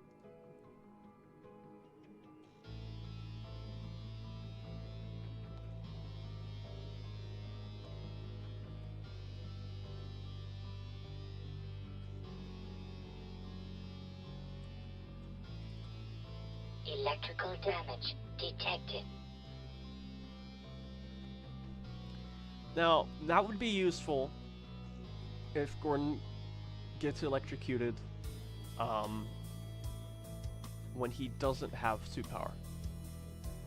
It says electrical damage, like you literally sustain damage to the suit, right?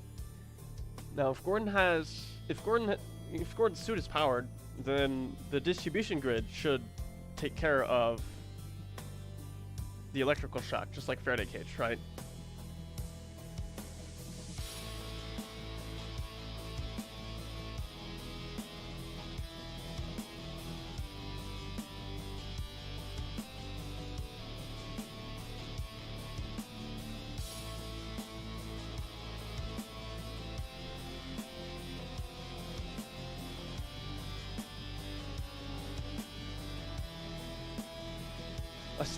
I keep forgetting to ask him. You know what? I'm gonna do it right now before I forget.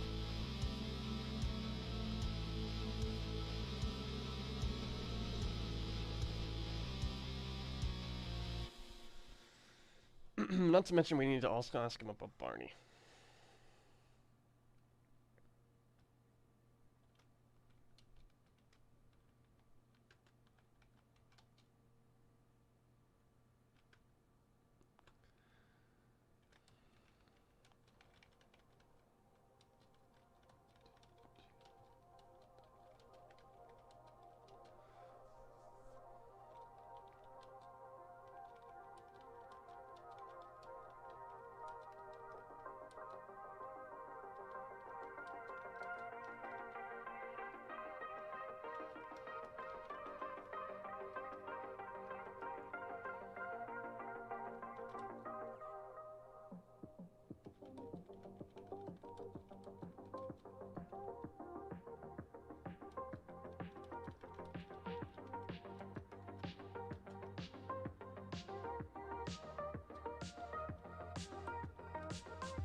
Okay, I just sent it to him.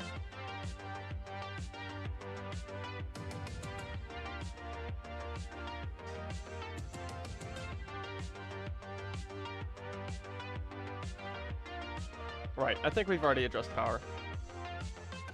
I can't remember if we decided if the suit batteries was non-Newtonian fluid.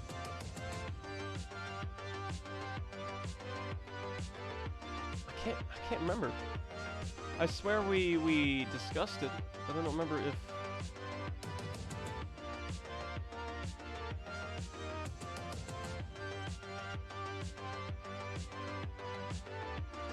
Did we ever come to a conclusion to that?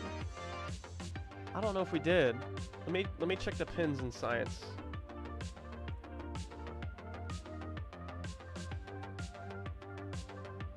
No, I don't see anything. Let me try the pins in voting.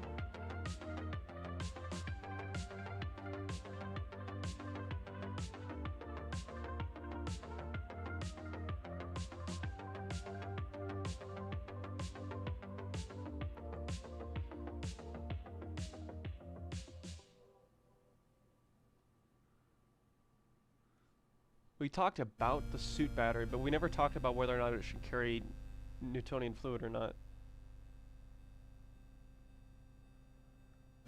The adrenaline line? Oh. Right. Well, I asked him first if he was willing to say some lines. And if he is, then we can work together as a Discord and come up with more things for him to say. The dynamo idea. Yeah, something like that. Let me jump to this.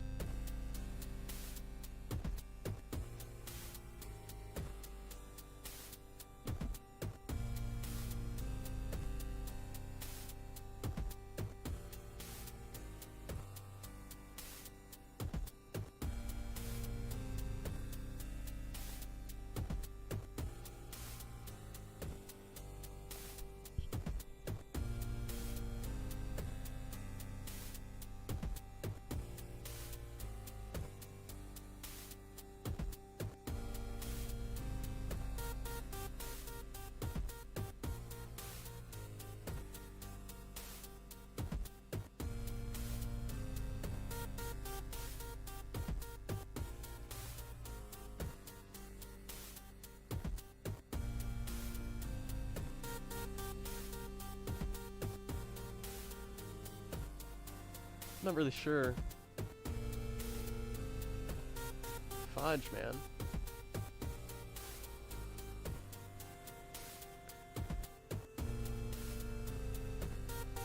What decision did we make? I can't remember.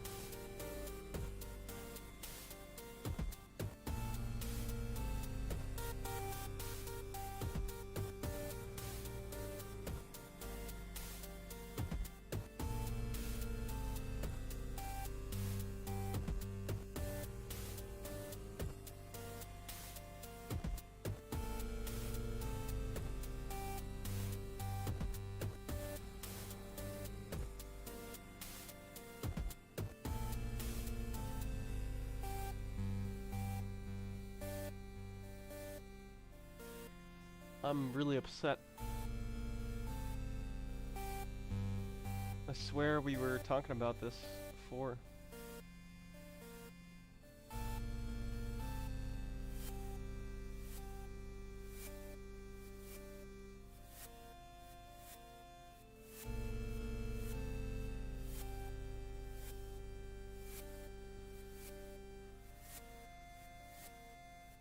We don't talk at all about batteries yet. We do talk about Newtonian fluid.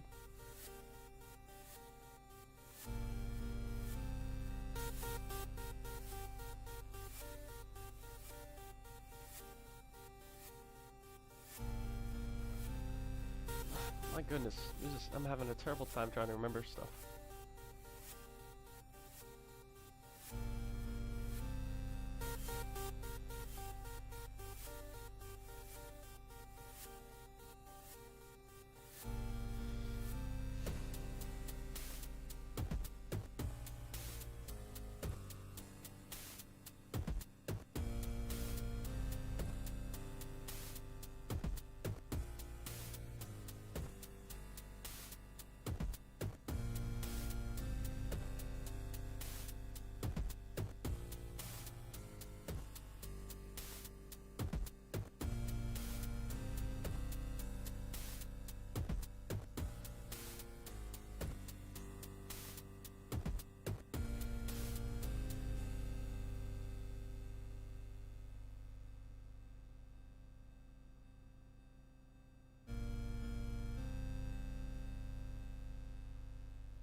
Foresee people referring to the anatomy of an HEB article a lot in the future. It would be nice to include it to make them happy. We're talking about including the non-Newtonian fluid, but whether... But I'm not seeing where we decided that it would be in the batteries.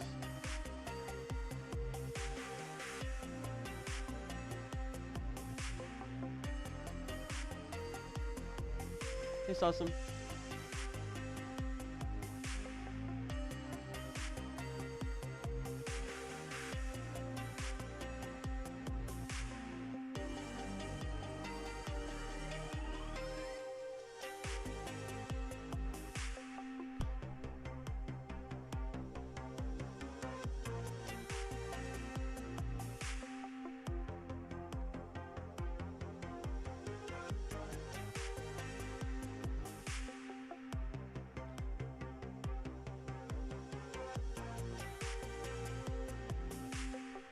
I'm trying to find where we were talking about the including non-Newtonian. We were talking about non-Newtonian fluid, but we never discussed whether or not it should be in the batteries or not. Like, I'm trying to figure out where we were saying that.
Yeah, I can't find it.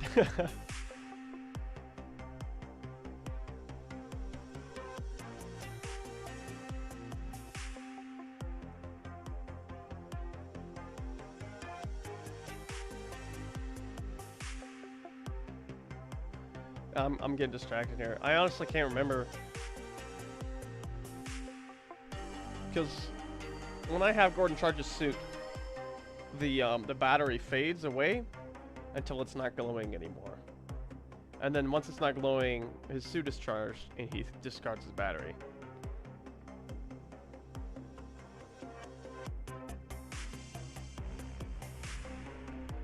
I think we were talking about making the non-Newtonian fluid conductive. I can't remember. Because, like,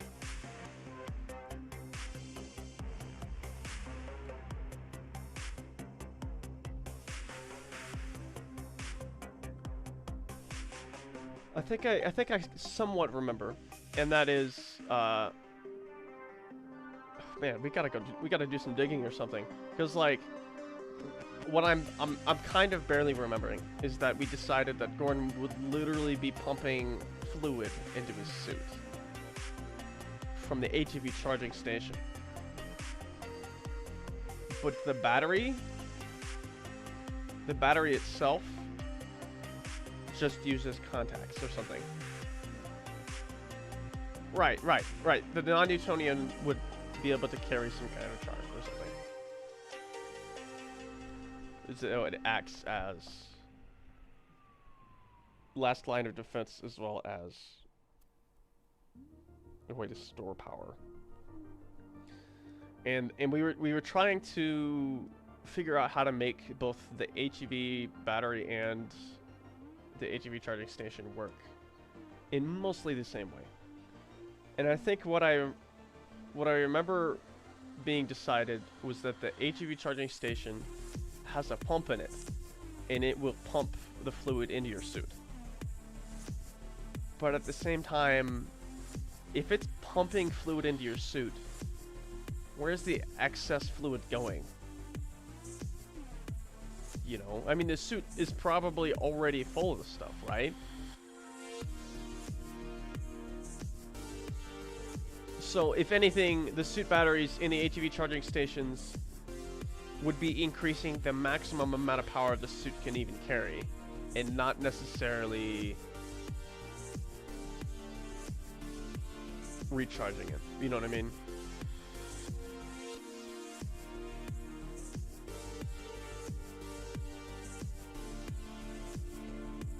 Yeah, I think that's what it was.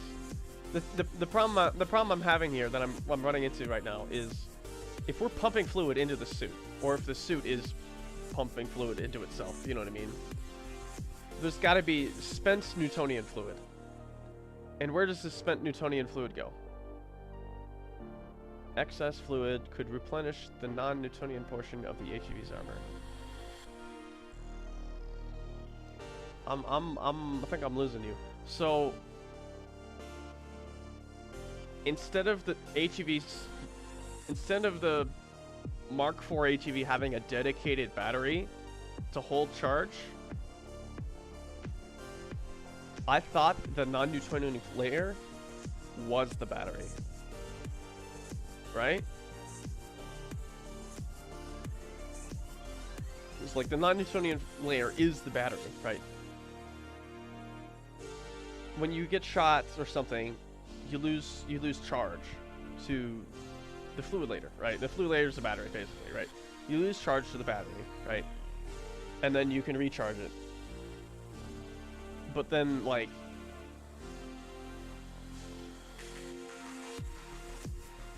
would you re-energize that non-Newtonian fluid, or would you just be replacing it?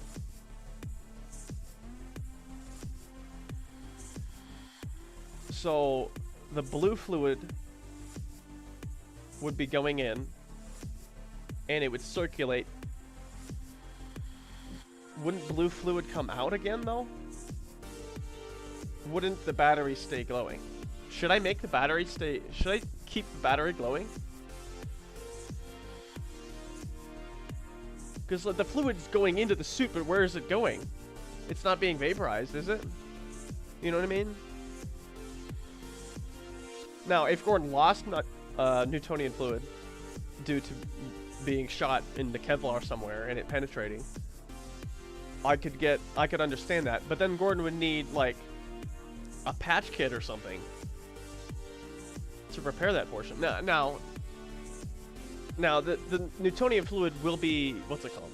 I think I already addressed this. It's compartmentalized, just like a submarine or a boat, so that if one section breaks or leaks, all the other sections don't leak out through that same hole. You know what I mean?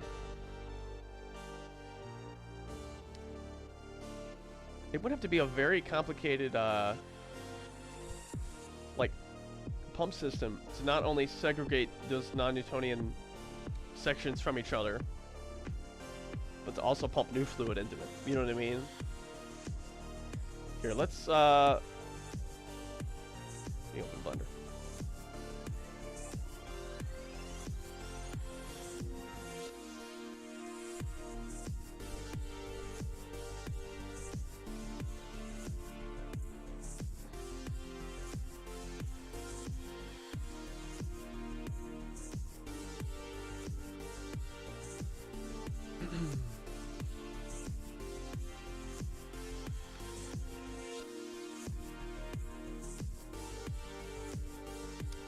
hold on. Right, excess fluid would need to be gotten rid of somehow, right? I can understand pumping in more fluid if you lost some, right? But you can't just pump in fluid if you've got a hole in your Kevlar. You gotta, like, sew that up or something. You know what I mean?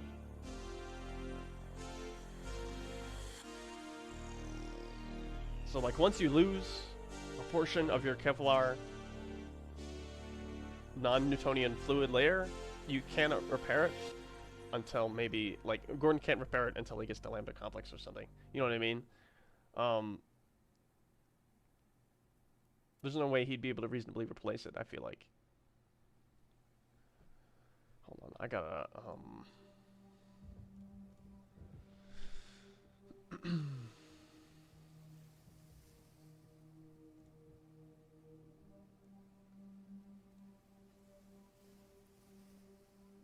It's fluid when there's no pressure applied. Right, exactly. So you could still circulate it to some degree. Hold on, I gotta make the, what's it called? Key binding.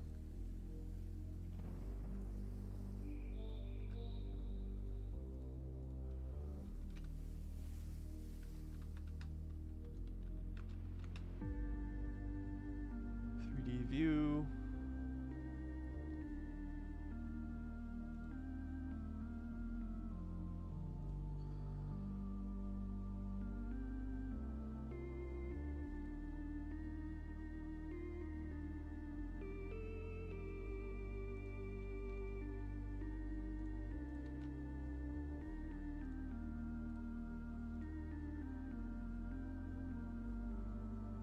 View. Walk, fly.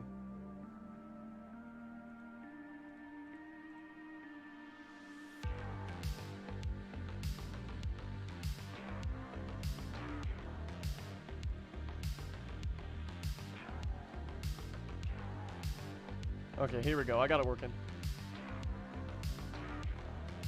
So I modeled the interior of the HEV to a reasonable degree. So when Gordon puts it on in hazard force, he can put it on like a shirt and pants. You know what I mean? So when he pulls it over his head from the bottom, this is what it'll look like. I still have to stitch up this right here. From the bottom, it'll look like this. And basically, he'll put it on like that. The pants,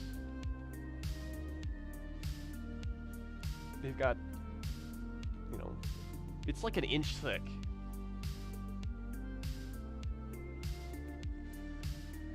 Fluids take up the space of their container, and solids have their rigid space. So could there be a danger of the fluid solidifying if you overflow the suit with power fluid? That's a good point, Mr. Glannet. That's a very good point. We should annotate that in the comment section, at least.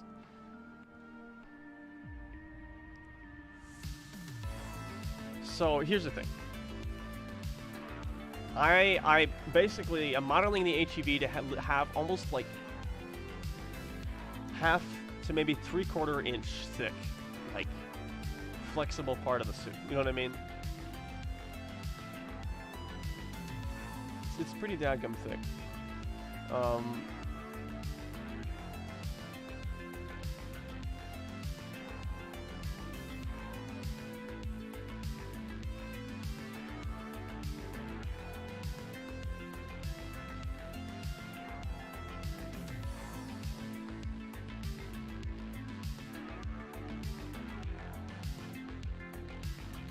The problem is, like, do we need tubes on the inside of the suit that connect to each squared off section of fluid? You know what I mean? Oh no, he will. He will. He'll be in his jumpsuit, and then he'll put these on like pants.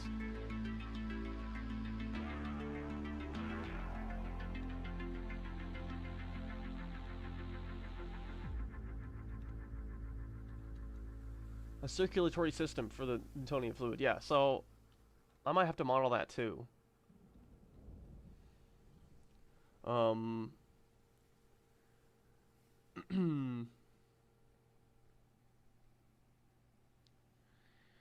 Okay, so got to model the little tubes for every, I don't know, let's say 2 inches. Each squared off section of Newtonian fluid is 2 inches by 2 inches. Let's say, right? You get shot, you only lose 2 squared inches of protection. You don't lose protection to the entire surrounding area. You know what I mean?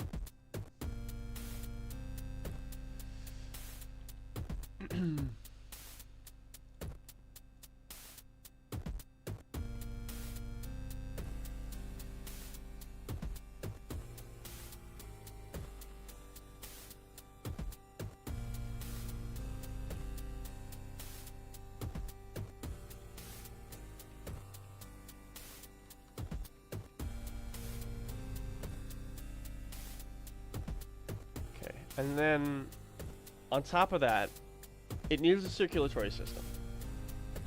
So the fluid goes into the suit from the HEV charger or the battery, and then the spent fluid goes back into the battery or back into the charger. Where does the spent fluid go? We can't overfill the HEV, right? It's probably already full of Newtonian fluid. It's just not all the fluid is charged. You lose non-Newtonian protection if the previous 2 layers of protection, right? Exactly. Yeah. That's what I'm trying to imply. Is that after you lost the first 2 layers of protection, non-Newtonian fluid is the absolute last line of defense.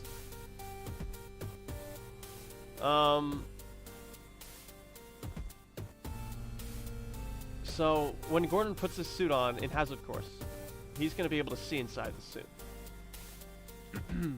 Especially through the top here, you know what I mean? So the question is, given that he's going to see inside the suit,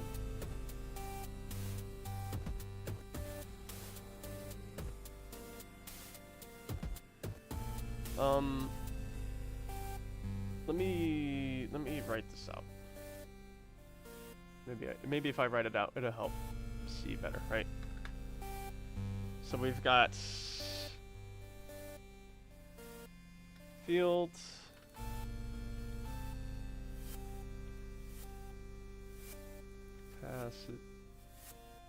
capacitors, fluid. Field, capacitors, fluid, right? Once the field and capacitors, if they cannot stop something for some reason, right? It's all about fluid.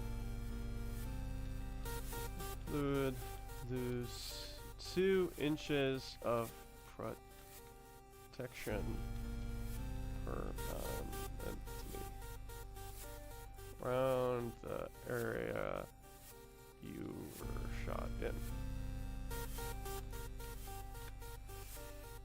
So let's say I get shot right here.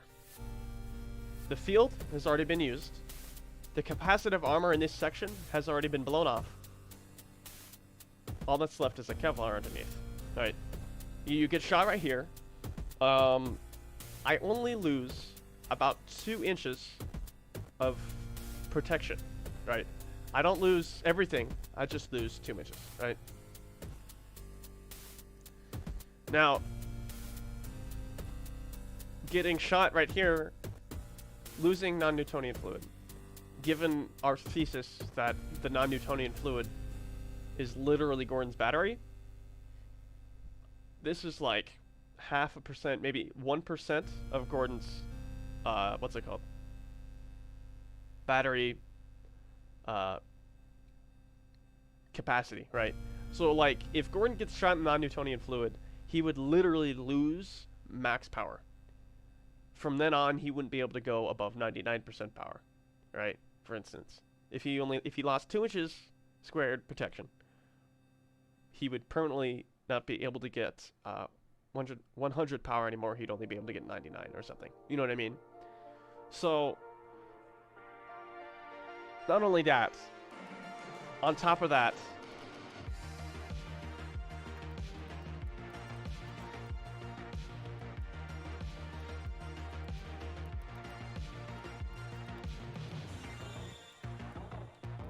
with energized.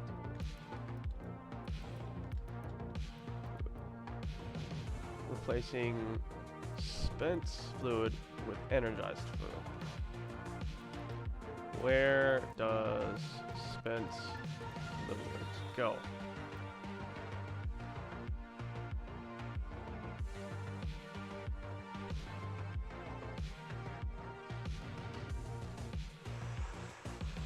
Ooh.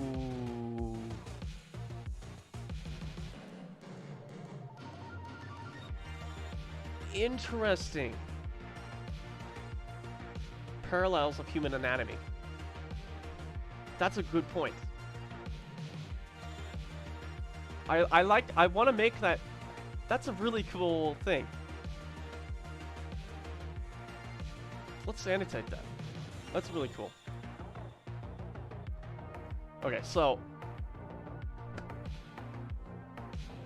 recharging the suit, according to you, Mr. Glennon, is you're replacing spent fluid, right? Non-Newtonian fluid that has literally lost its charge, right? You're replacing, instead of re-energizing the fluid, you are replacing it with energized fluid, right? Is that what you're saying? I've written it out here. Let me put it in. Let me put it in chat.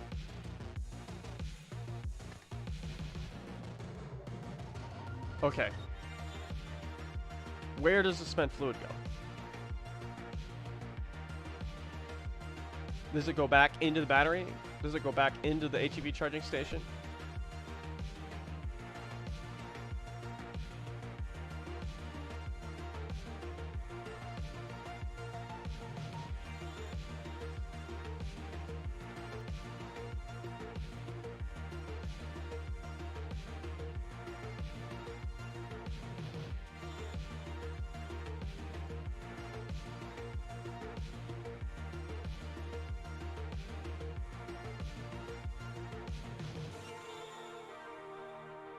That would imply the fluid needs to have a urinary system to remove excess fluid. Okay, so Black Mesa is pretty cheap, right? I imagine this non-Newtonian fluid is very expensive. Incredibly expensive. Would the HEV just piss it out onto the floor? Would it waste fluid just to charge the suit? Here's what I'm getting at.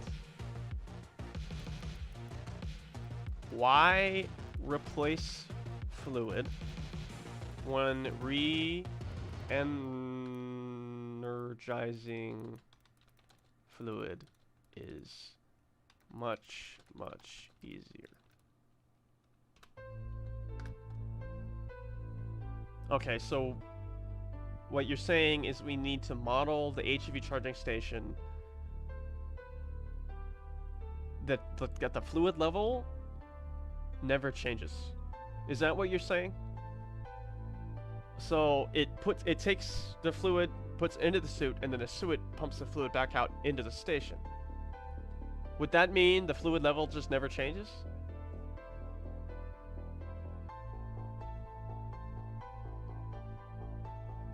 I mean, in my opinion, why not just have the suit literally just re-energize the Newtonian fluid? Why not literally just recharge the fluid, re-energize it? If you're gonna go through all the trouble and logistics of trying to circulate fluid, why not just re-energize it? Or given that the fluid is non-Newtonian, there could be a dedicated area of the HEV the fluid to just sit and solidify, detached and used later. Okay. Where would we model that? I suppose it could be this little orange piece right here. This little piece in the back is just this little section that comes out, maybe. Right at the bottom here. And this is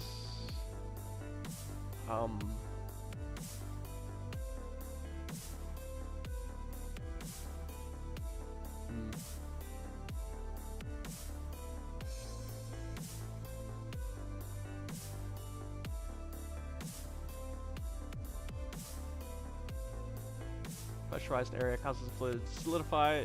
Waste fuel can be detached. When it detaches, it turns to liquid again under lack of pressure. This is really difficult. Are we gonna have to give Gordon capsules that he can... Okay, hold on. This is extremely convoluted. There's a lot of steps to this. What is easier? Giving Gordon capsules that he can take this Newtonian fluid out of his suit from. Not to mention the logistics of all the different tubes going to all the different sections. When all you have to do is re-energize the fluid. You know what I mean?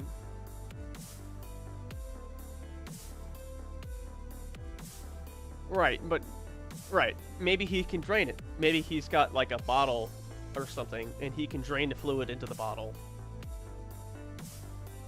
I mean, in the sense of Half-Life, Gordon really shouldn't care, and he should just piss it out onto the floor. You know what I mean? There's no point in Gordon trying to preserve non-Newtonian fluid when he can just get more. You know what I mean? It's not a problem for him. He's trying to live. You know what I mean? He doesn't really care. The whole facility's going to crap anyways. So. What was I getting at? So we don't necessarily need to have Gordon do that, but we still need in the training tapes to describe how to, you know, replace it. There should be a way to replace the fluid, though. I feel like that's a thing we should do. Re-energizing may be the other option. Okay. So.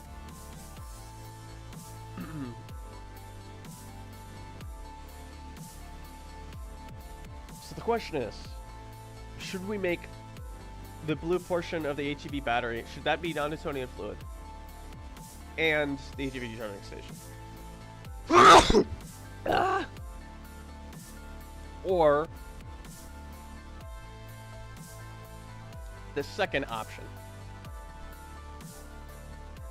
I remember now. Somebody said that the blue stuff in both the battery and the HEV charging station is literally fuel. And that fuel is an extremely compressed form of an element of some kind of very high energy potential matter, right? And they combust this matter in some way, kind of like jet fuel or something. You know what I mean? Like science fiction jet fuel, right? And they combust this fuel, and they turn it into energy. So like I think someone suggested that the HEV charging station is literally like a science fiction diesel generator, where it consumes the blue substance to create energy, but at a very, very fast rate. You know what I mean? Given that the absorption and distribution grid takes an immense amount of power, the HEV suit must also have the ability to hold a lot of power. And I like the idea of the non-Newtonian fluid being energizable as the battery. Right. That's right. Okay, so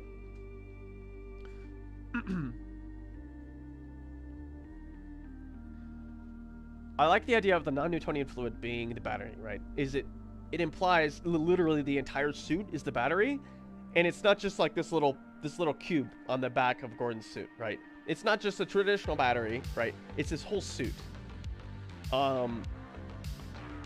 There's a lot of mass in this battery, I guess you could say. So it would make sense that the HEV suit can both expend, how do I say this? Hold, but also expend a very large amount of energy very quickly. You know what I mean? Immense pressures. Yeah. I think it's a little crazy to have crazy pressure systems inside the HEV suit. Okay, so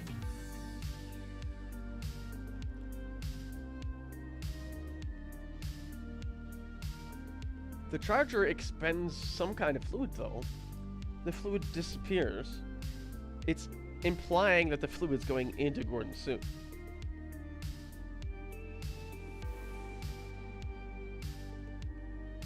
It's gotta go somewhere, right?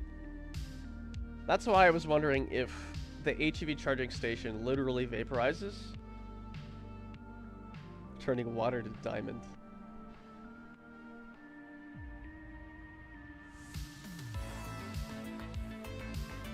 Honestly, Jacob, it might literally open. It might literally, like, store it for a small amount of time, and then you'd have to, like, get rid of it later at some point. You know what I mean?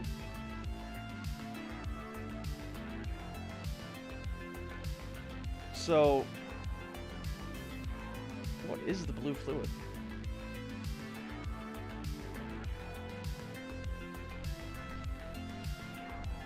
Did we talk about this in low speculation? I can't remember.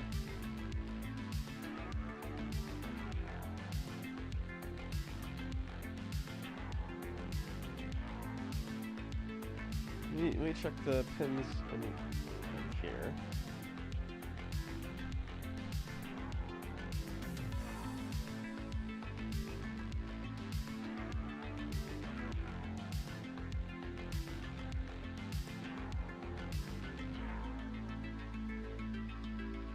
Okay, here's where we're talking about it.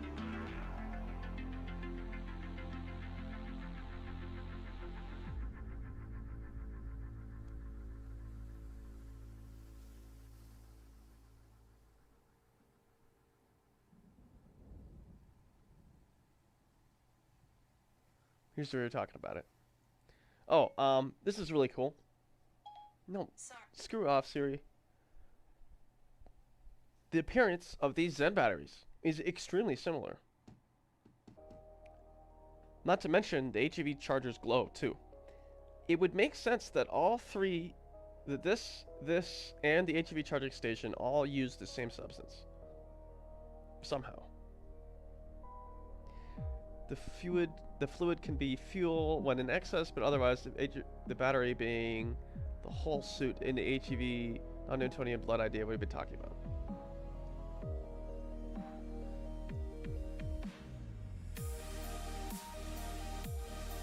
I think we should make, just to make it clear to the viewers, I think we should make the non-Newtonian fluid like purple or green or something, you know what I mean?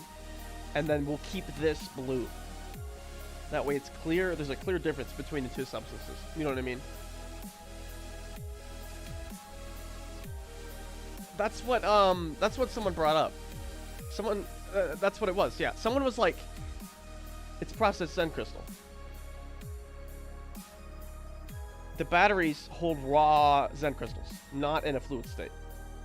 The HEV charging station uses like liquefied Zen crystals or something like that. You know what I mean? They're radioactive. Right, but I swear there's a radioactive symbol on here. I think you're right, Vod Mesa. So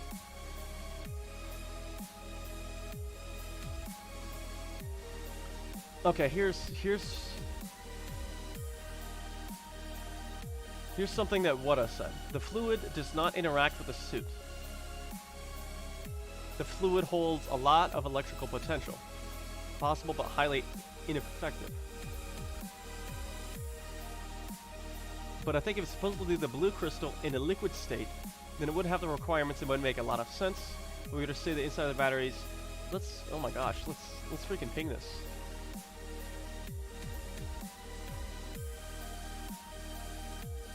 Just glowy.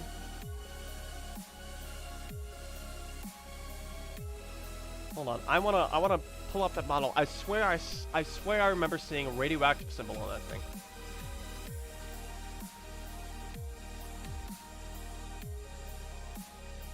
Wait, can't you see the fluid partly in the battery?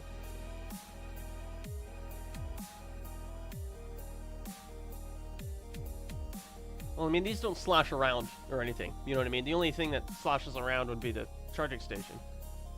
Hold on. Interesting.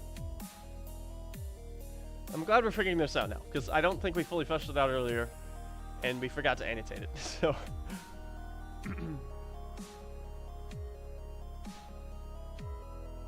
Does it have a radioactive symbol on it?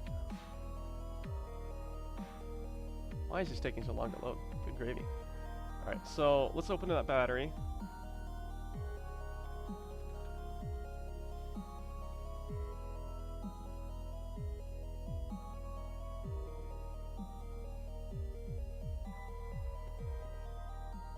There it is. Yep, there's a radioactive symbol on it.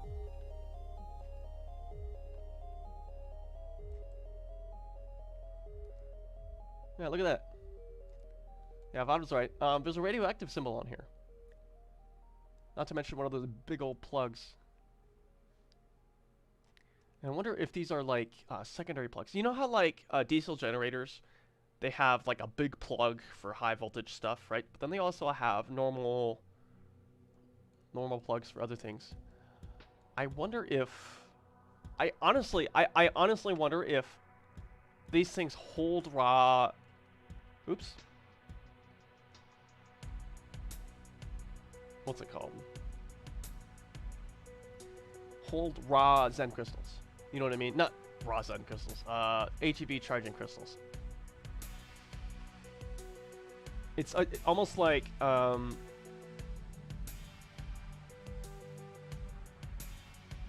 yeah, lower voltage path wires. Exactly. I think, Mr. Glanet, I think the blue crystals are radioactive when they are in a large concentration. You know what I mean? Like, their effects stack when there's a lot of it. But if you only got a small amount, it's not radioactive enough to be dangerous. You know what I mean? So, like, maybe this radioactive symbol is only there on this and not on anything else because it's the largest source of HEV charging crystal they have. You know what I mean?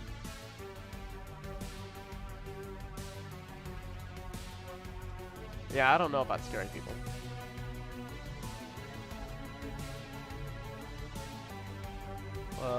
What's RTG?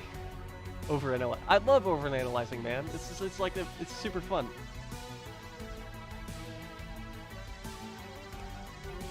So I think the theory was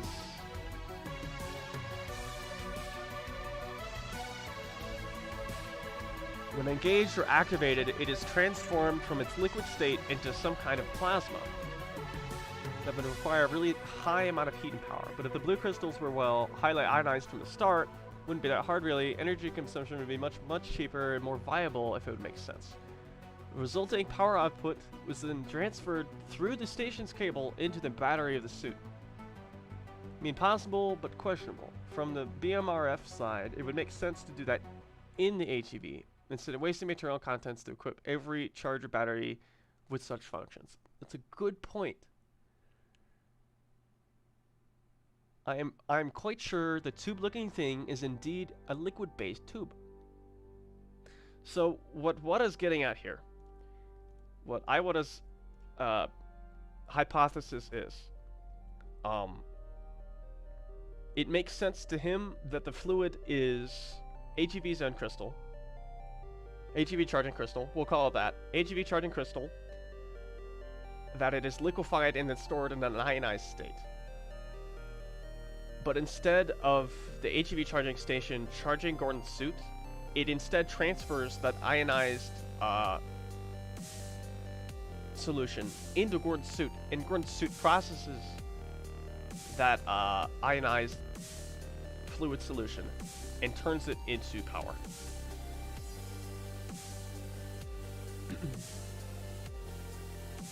Perseverance.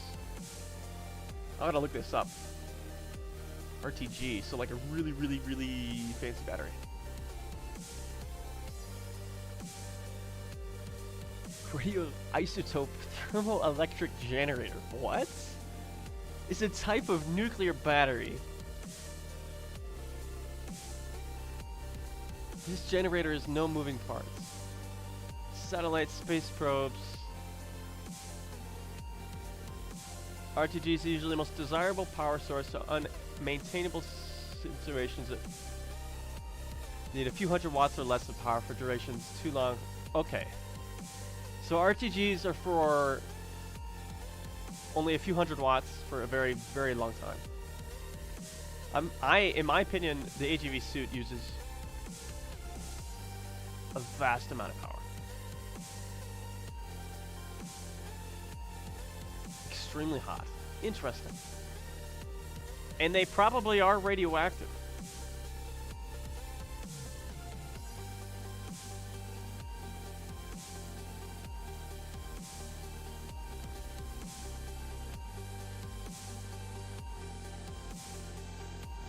Sturdy container of radioactive material. Interesting. They use uranium. Right. So it's literally a mini nuclear reactor.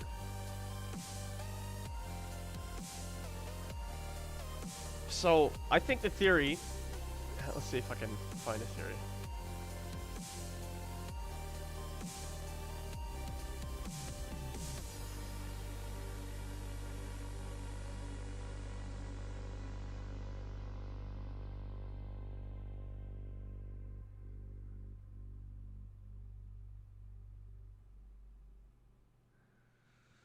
The blue juice would likely pass through a small tube at the port at high pressures. The contacts on the charger, on the recharge port, send a pulse to the suit, and the suit interprets it as the charger being plugged in.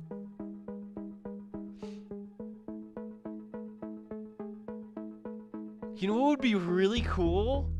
What if Gordon is using an HEV charger and the hose gets shot while he's charging, and it sprays everywhere? That would be really interesting. I don't know how I'll be able to model that. I mean, the liquid physics involved would probably be insane, but... Uranium pellets. Interesting. Juice is a super explosive fuel. It powers a small... No, not the engine. No, we decided against that. Okay, so let me write out what we're thinking here.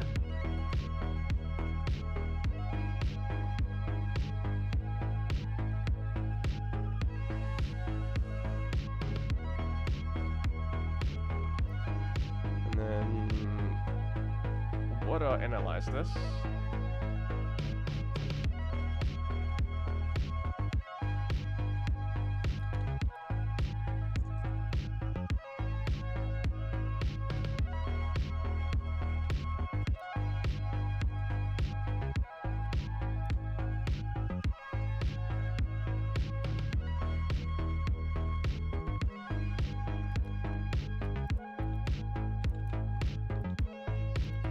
Conclusion. As long as you have enough rupees. That would involve porting a lot of Black Mesa assets to Blender, and I only really want to do that if it's worth our time. So we'll see. Conclusion. We will go with let us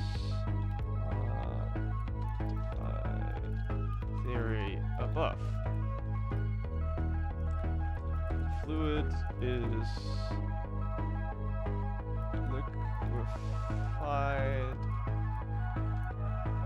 and kept ionized inside an HEV charging station.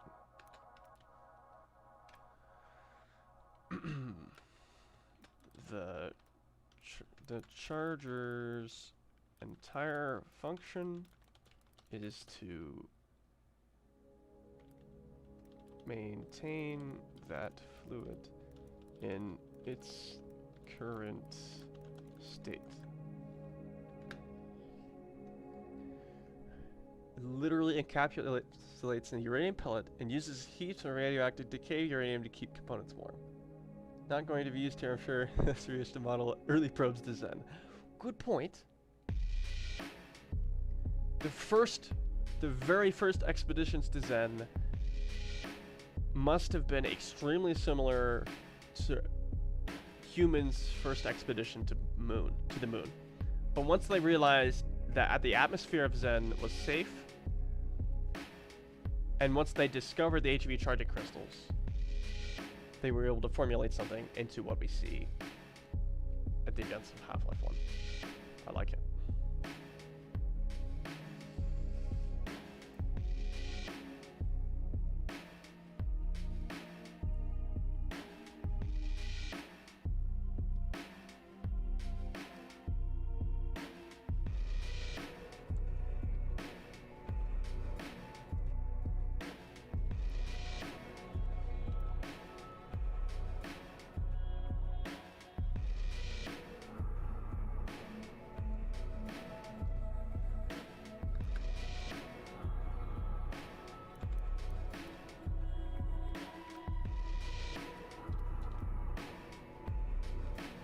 Oops.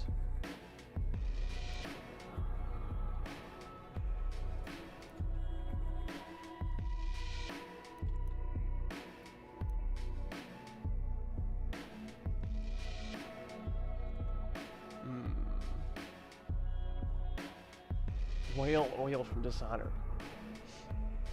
Interesting. Good point, Evil.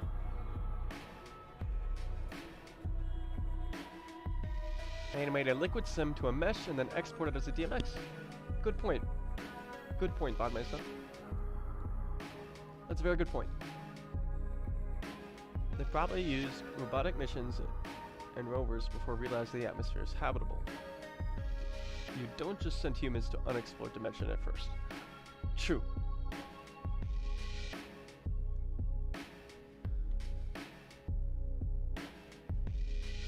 You know, honestly, we need to annotate this in a project idea.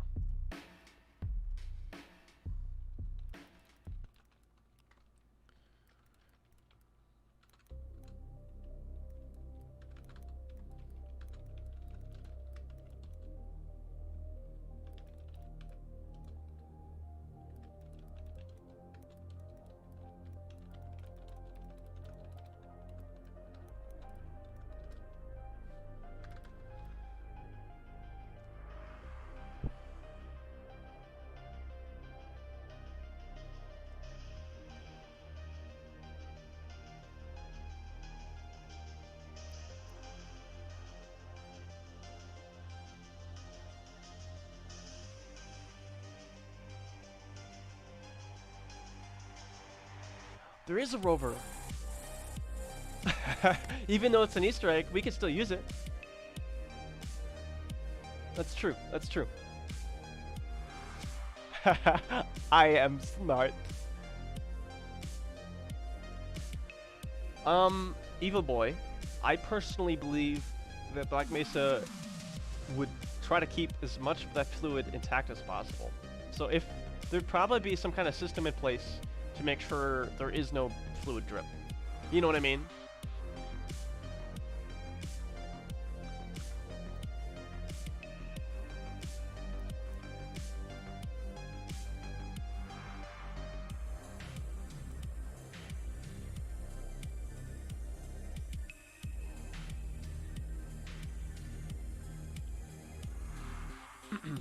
Alright, so now back to HBC.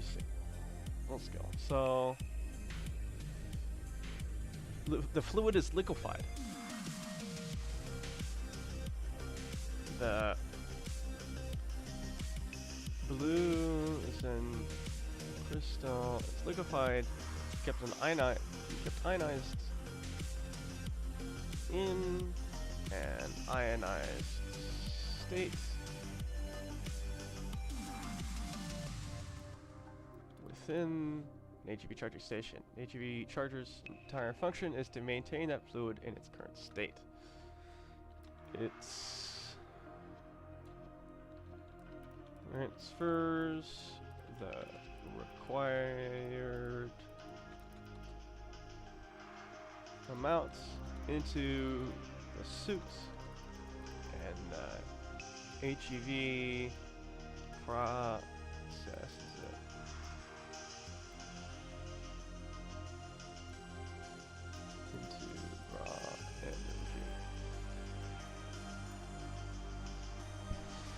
you wanna? Let's see if I can find the rover. Let's find it. Cause I swear, I mean it's in Black Mesa. You know what I mean? But we just don't know where. I don't know what the model's called. Let's do props Zen. See if we can find it. Props Zen. C4A1C. No, let's C4A1A. No.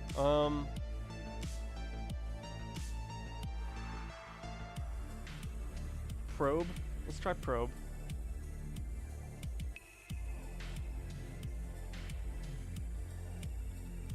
It's not probe.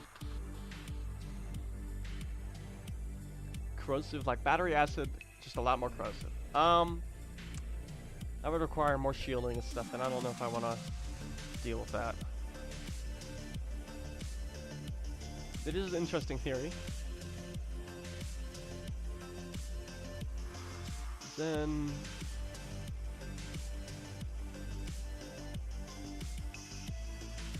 A2, nothing here.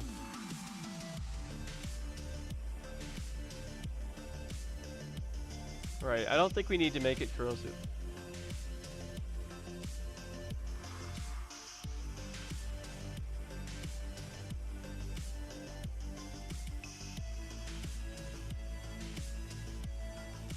It's a brush. Fudge. Okay, thank you, Eva Boy. I would have spent like 3 hours looking for it. Okay, so it's a brush. But we can steal a rover from something else. Oh, I didn't mean to push that. Okay, so now here's something really cool. This still facilitates the what's it called? Freaking, this can still work. So the fluid can go into the suit through the recharge port, but there are also contacts inside the recharge port for traditional charging methods. For instance,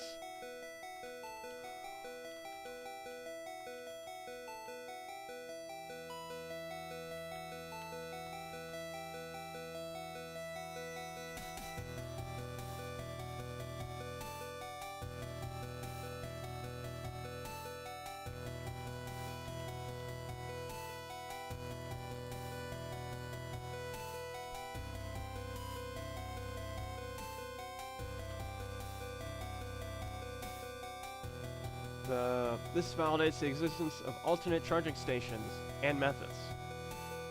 That traditional HEV chargers are connected to the power grid.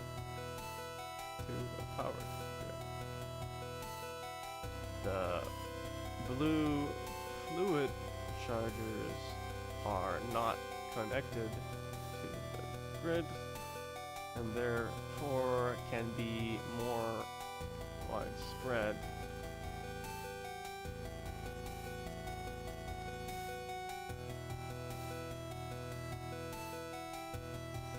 And still useful even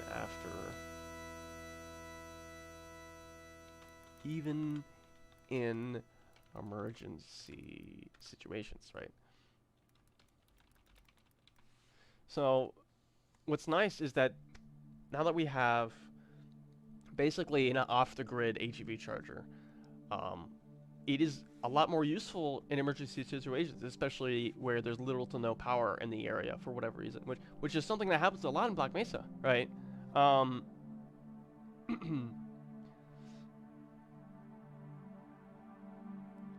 Okay. Borrowing a rover, I agree.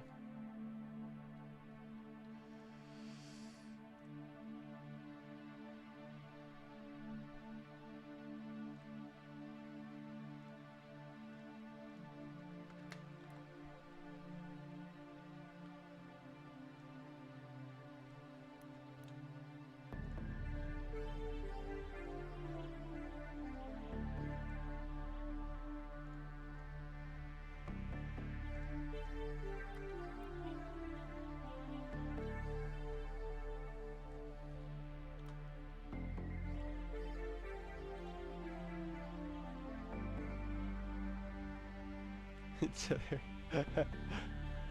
yeah, maybe the Mark 1 is like you need an extension cable to power it or something.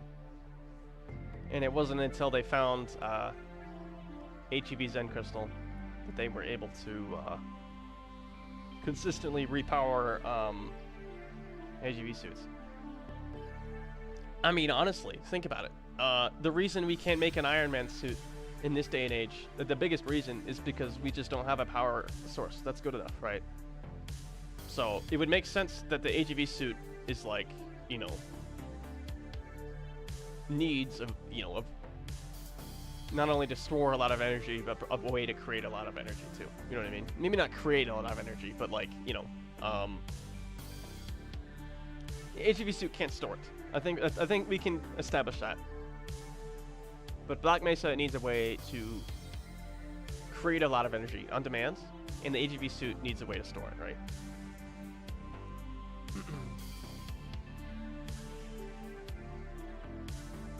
I drink soda.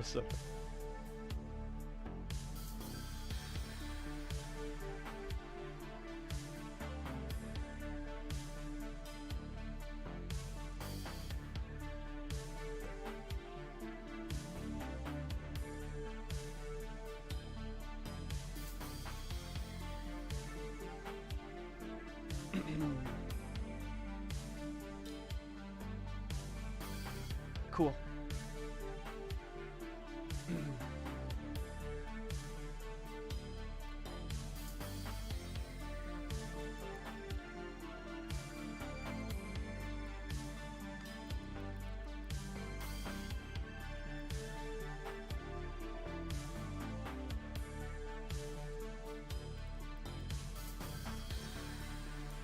HV batteries and 4 top. And 3 are solid set crystals. Maybe Gordon should drink water emoji. Water man.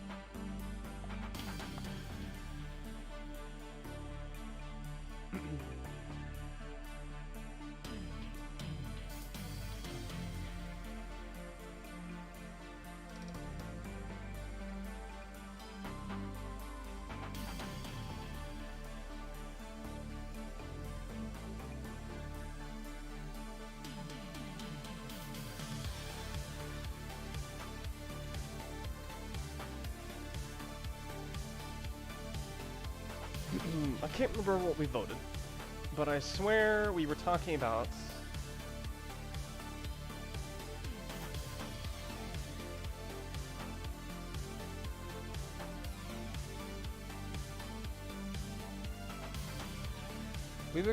the HEV suits and in what order they should be used.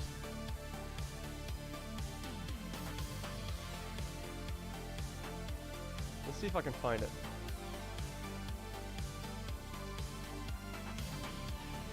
Pretty sure we voted on it, unless it's Invalidator.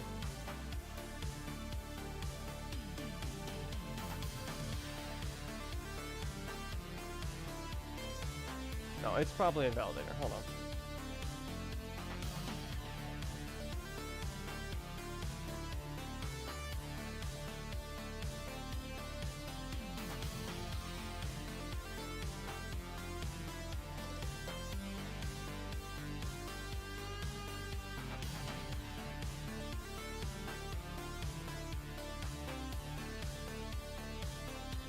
I swear we talked about this before.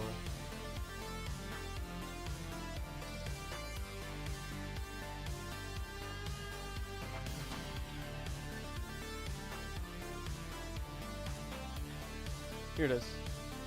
So this is what we decided the different HEVs will be. Oh, thank you. Lower speculation.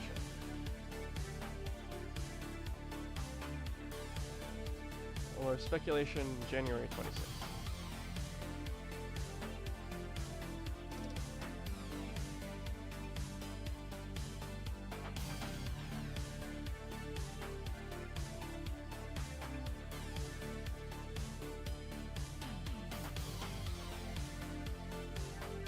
Here it is.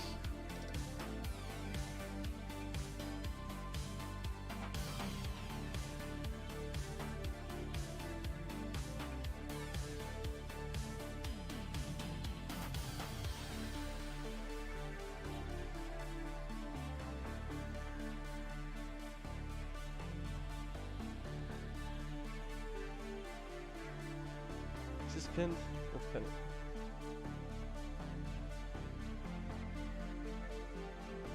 Okay, so what we decided is that from left to right, we'd have Mark 1, Mark 2, Mark 3, Mark 4. I'm pretty sure this is what we decided on.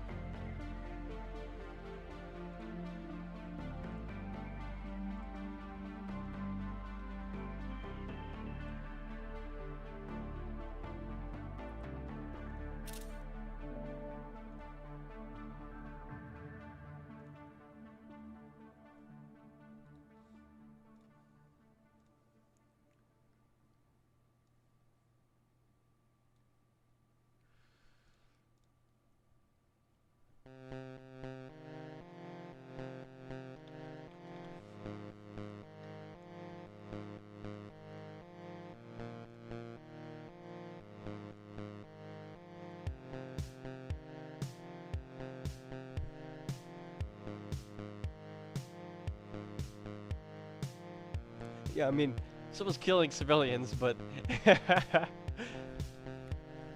I think there would be too much evidence.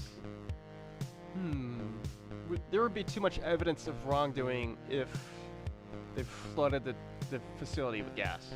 It was easier to just execute people, I think, right? Right? Or maybe a lot of the vents were compromised or something.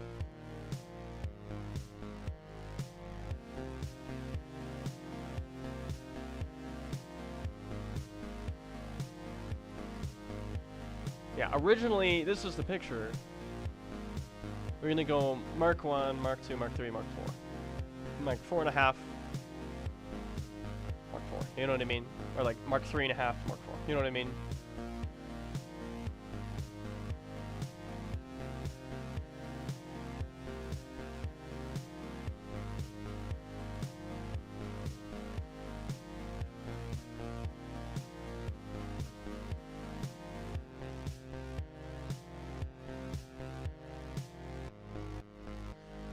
The problem is, number one, we don't have a helmet for the Mark 1. And I don't know, it doesn't fit the style of these three suits. That's the biggest problem. I was talking to Just Jacob, and he said that, you know, these two are literally built off of each other, right? These are spiritual successors. Like, this one's a spiritual successor to this one, I'm pretty sure. And they're all based off this model, I'm pretty sure. You know what I mean? So it makes sense that you'd have this succession going, right? The problem, and the other problem is, I mean, this one doesn't have a lambda. We could put a lambda on it, but like, you know what I mean? This right here makes a lot more sense than having Ivan in there, unfortunately. Now, we can still include Ivan at some point, but this makes sense as the Mark 1 more than this one does. You know what I mean?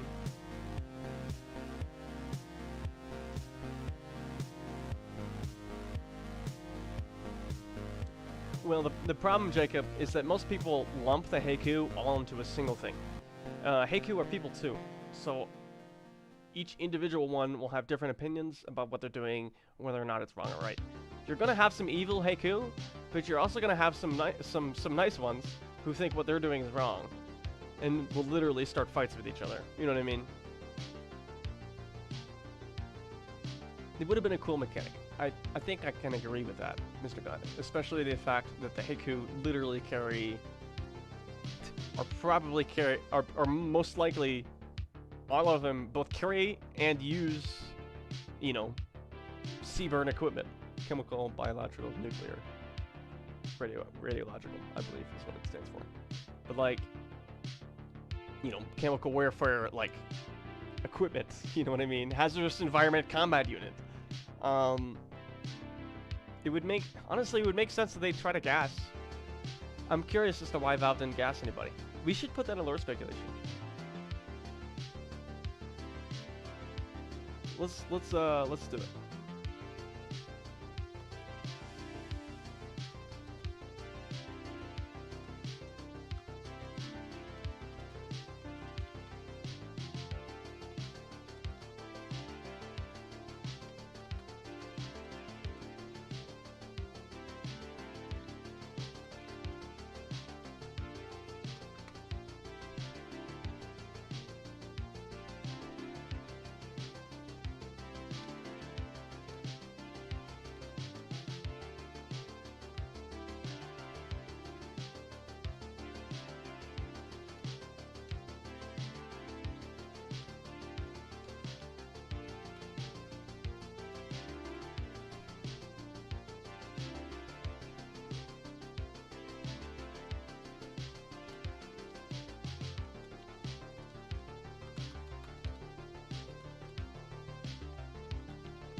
Good point. Good point.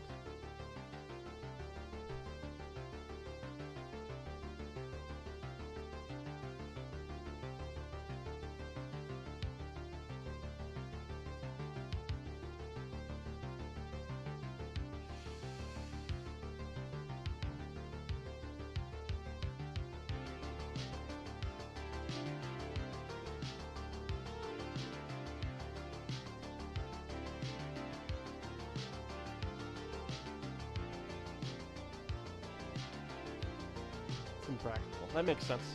Having it be impractical.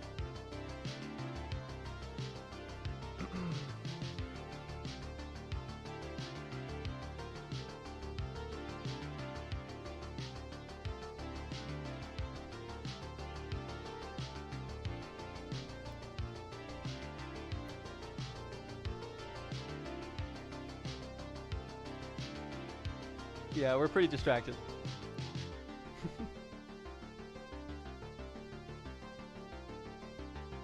Before we continue, let's make sure we finish our original conversation.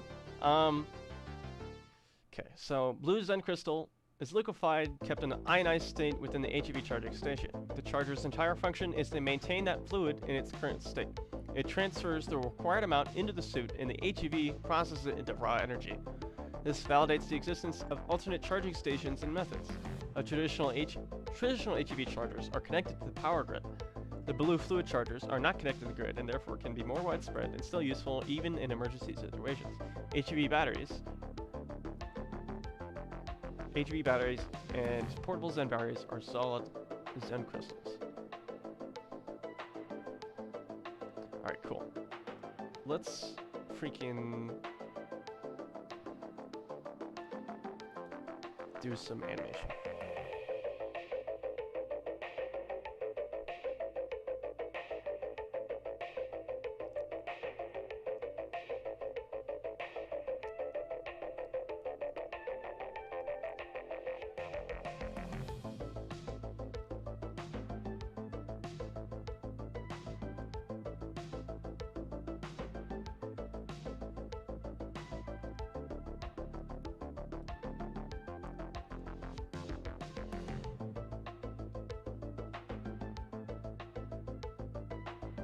It's a good question, Mr. Glanet.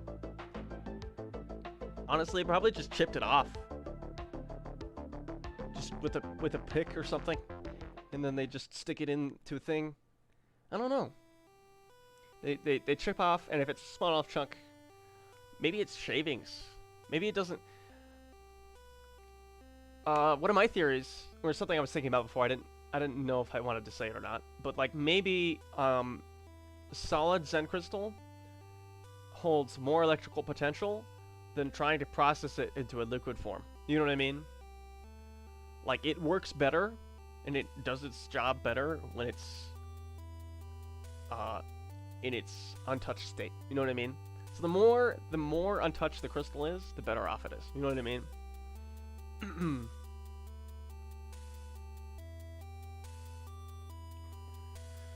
That's my theory, at least. Alright, so...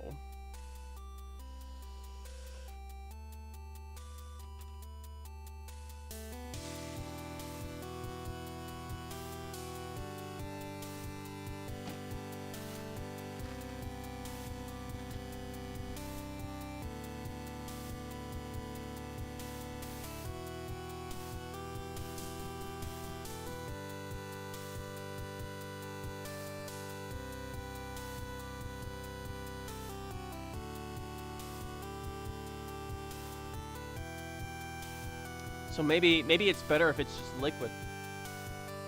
So maybe every container is full liquid. But maybe it's liquid that was turned into a solid state. It's not ionized. How about it's not ionized inside the batteries, but it is ionized inside the HV charger? You know what I mean? I mean, especially because I can't do the liquid portrayal of the HV battery, and it's just better to dim it out. It would make more sense to me to have the HEV battery. If we're gonna have the HV battery fade away, then it should be like the crystal was processed into liquid. The liquid was put in there. It solidifies on its own. And there you go. Is there a quote about films portrayals versus video games?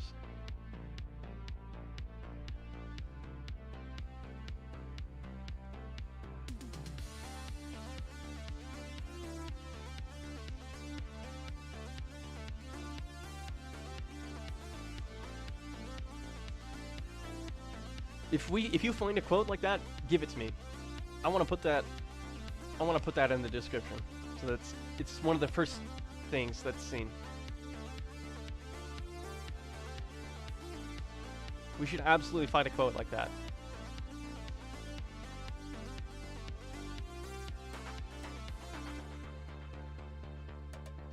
Here we go. You are incorrect in thinking that game aims for realism. We very deliberately do not aim at realism, but rather a level of stylization that allows us to suggest just enough reality that is surprisingly fun when we bend it. There it is. There's the quote. Heck yeah, let's freaking go.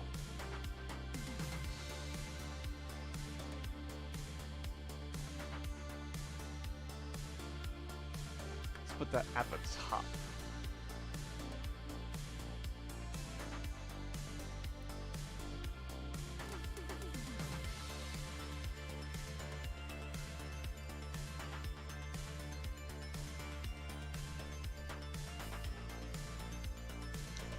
I think I could get behind that. I think that's a good way to say it. Here's the thing. It's got to be classified. So we can't we can't explain it in the HV training video anyways. But we can do it in the survey training video.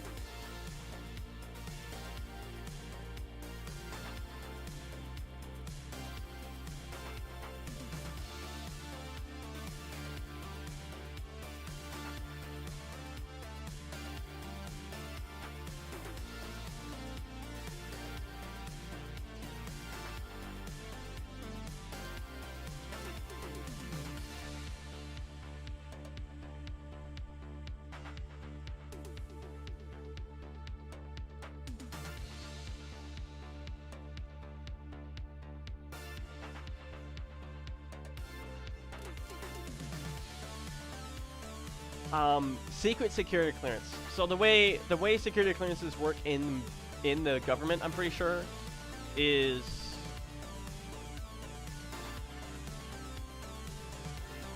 for official use only. No, it's unclassified for official use only. I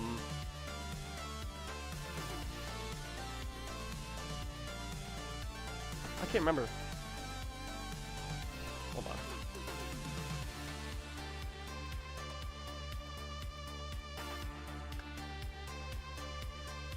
Three levels of classification: confidential, secret, top secret. Right. So,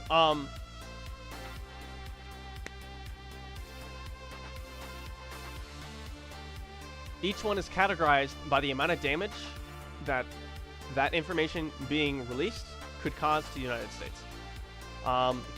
Okay, I know secret is major damage to the United States. Top secret is catastrophic or lethal damage to the United States. And confidential is mild damage to the United States.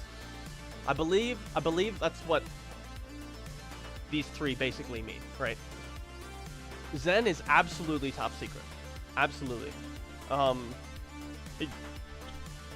A good example, though, is my commander, the commander of my unit, most likely holds a top secret classification, right? But she's the commander of an inland cargo transfer company, not spacefaring interdimensional exploration team. You know what I mean? And that's because there are different levels of each of these, I'm pretty sure. Or at least different levels of top secret, right? You can compartmentalize information here. You know what I mean? I absolutely 100% Zen is top secret. There's a quote about how you cannot have freedom of video games with film adaptations since films tell the audience to establish direction, or video games are completely free. I would like a quote like that. Let's see if we can find it. But a quote like that would be very nice.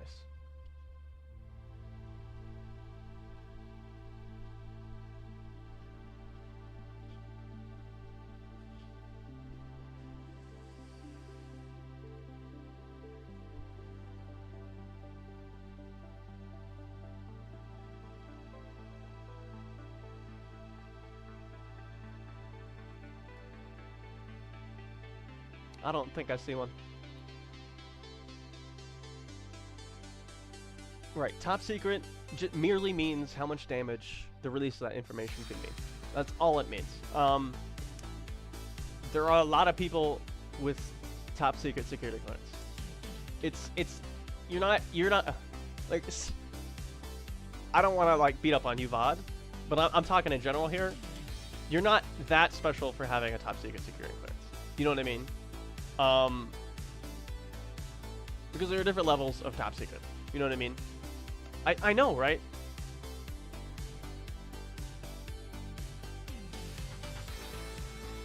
We absolutely need a quote like that, Mr. Glennick, though. We definitely do.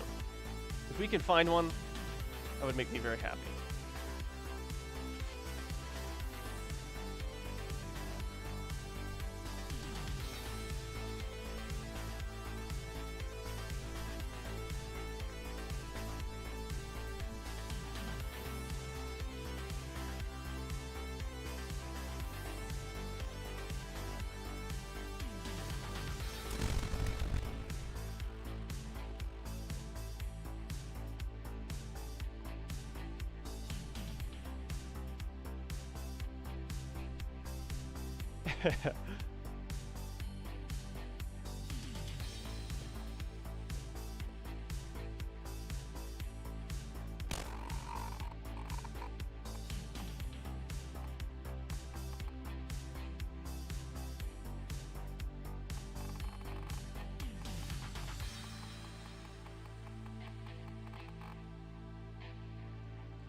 Oh, I'll give it to you.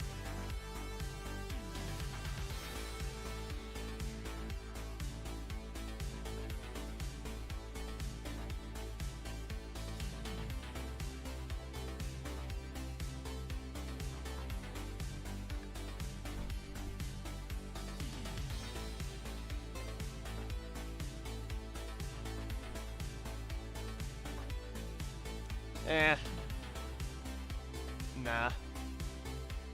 We'll figure out what we want to do when we get to it. We'll have to vote on it.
I would recommend going to my channel. It's under, what's it called? Category called YouTube channels. Go to Validator. And this would be suggestions for half reality. This is the best place to do it.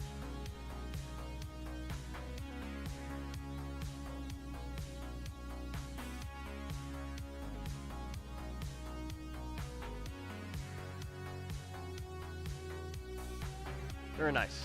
Thank you.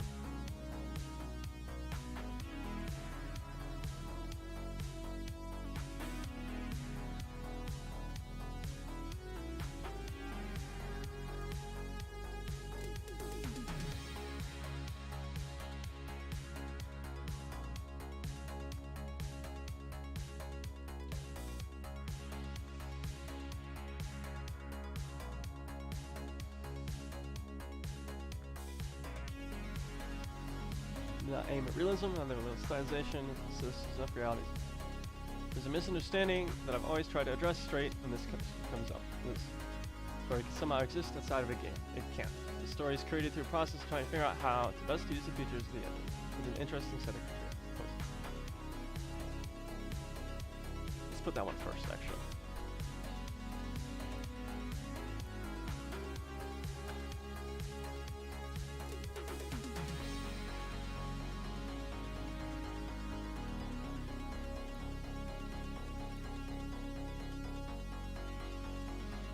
Right. We should put that quote at the beginning of every Half Reality episode. Just in plain text on the screen.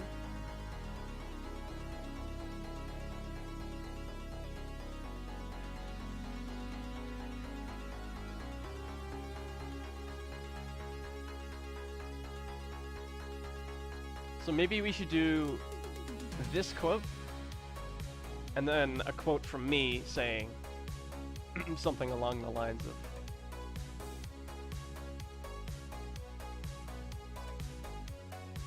what could we say in response to this, honestly? What's a good response to this?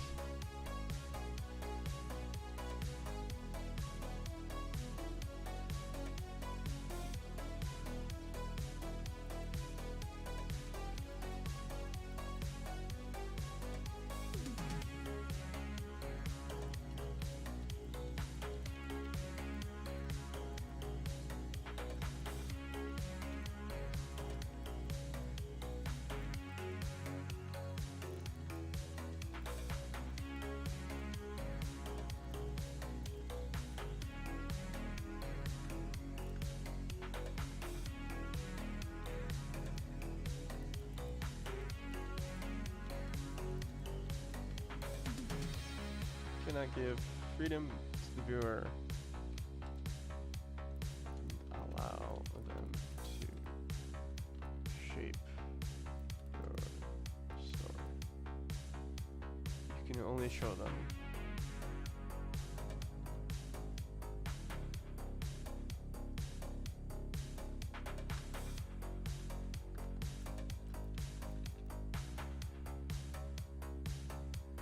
Ooh. It's not a bad idea. We should put this at the beginning. We should put this quote at the beginning of every behind the scenes episode. But the beginning of every half reality episode, maybe we should do a quote. Maybe. Here's the thing. Part of the appeal of half reality is that in my opinion, part of the appeal of half reality is that I don't put any ad breaks in the middle of the video, and we attempt to make sure that Gordon's journey is uninterrupted by a very large period of time. You know what I mean? Now, we have to do that anyways a couple times. But as much as I can, I try to loop everything and connect everything together, right? Because I could just skip this entire green screen scene and just go straight to the Vortigaunt, if I really wanted to, and people probably wouldn't care that much, right? But I'm trying to connect it together, if I can. Sure. I mean, we could do that. It's just a matter of finding a quote.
Cannot give the freedom a video game provides.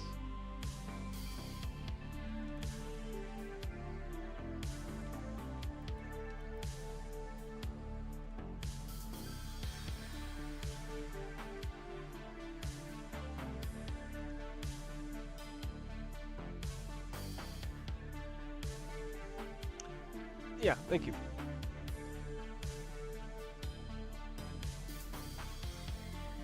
I think I made that myself.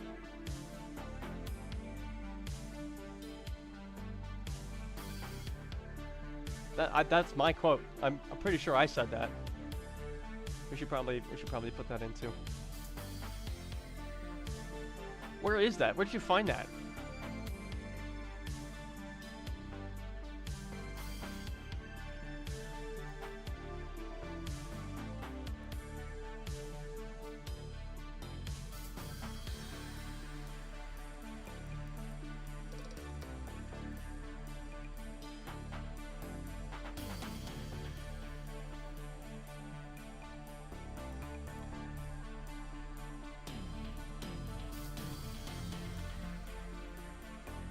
The very nature of video game animation is in direct opposition with video games. Instead of creating a world that the player can interact with and feel as if they're influencing it, video animation shows and decides for the viewer how all characters act.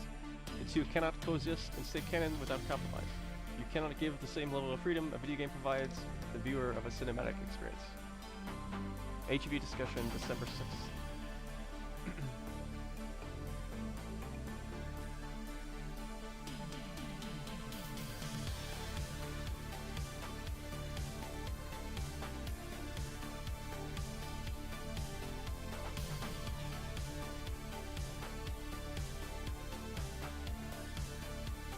No, let's put some speculation maybe.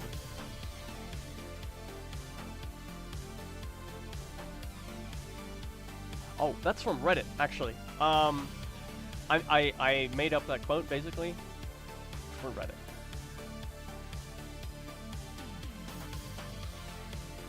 Where can I find it? Let's see.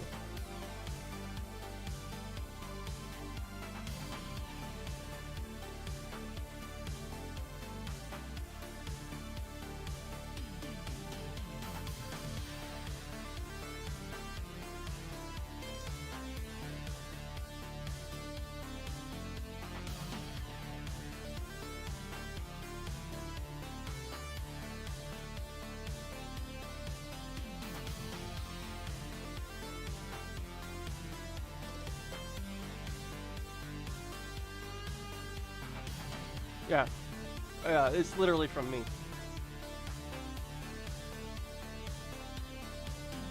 Yeah, very nature. Right.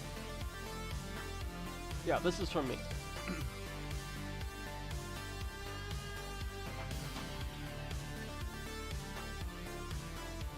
Employee recognition website, really?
All right, cool. All right,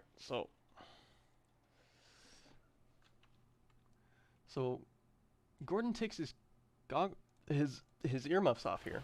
So after he shoots this zombie,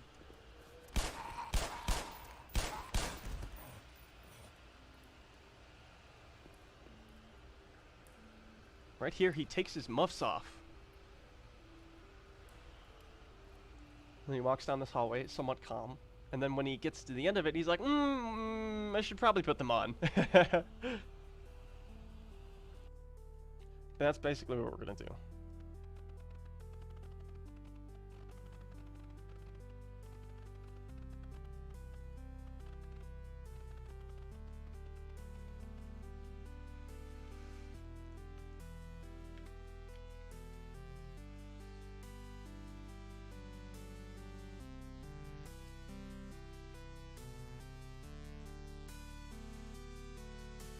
Yeah, please, yeah, thank you. Forgot about that.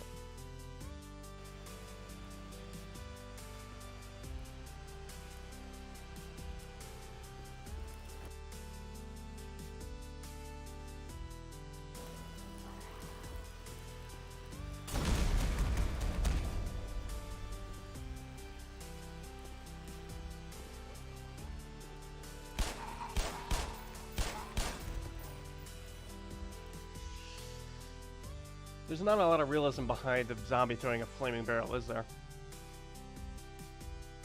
Fudge, that's two things in one.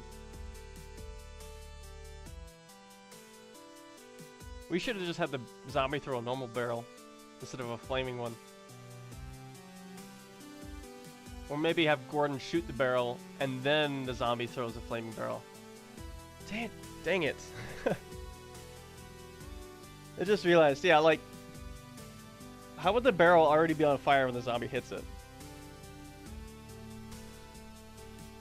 It doesn't make any sense.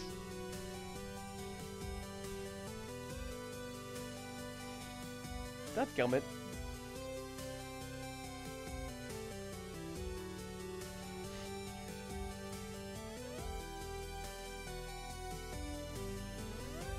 Ah, fudge. I really gotta check this stuff before I go through with it. We'll write this one off too. Especially because it's all one continuous capture session, game footage session. We can just say this particular set of game footage was too good, and we couldn't not leave it out. Can we think of a good reason for the zombie to throw a flaming barrel? Right, but like, I wonder if we can come up with a reason.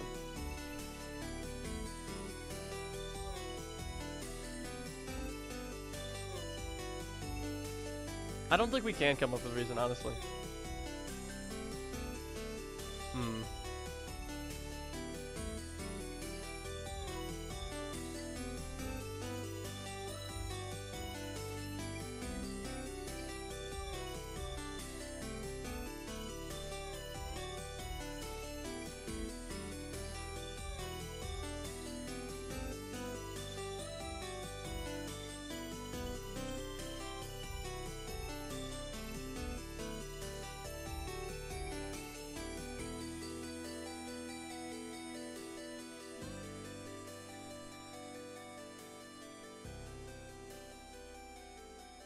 Why don't you try it out?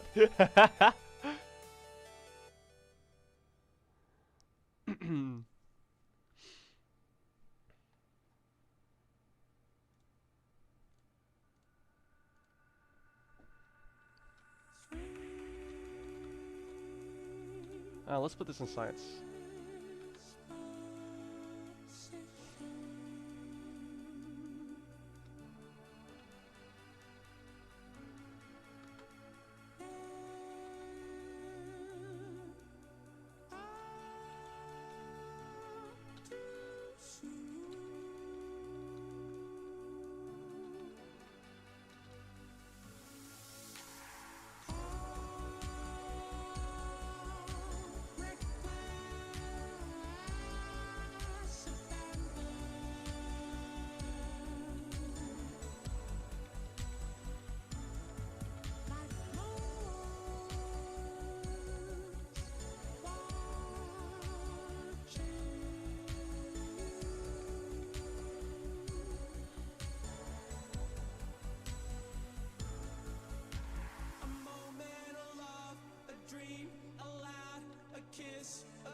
If you find me an atom symbol, I'll try to put it in there.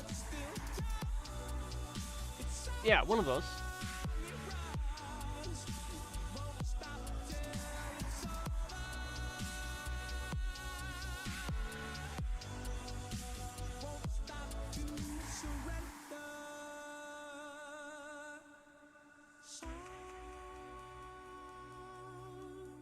Oh, here we go. Man, scientist. Let's do the lab coat.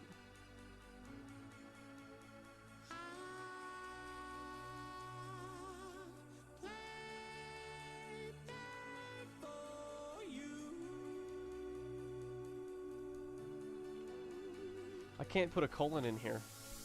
Hold on.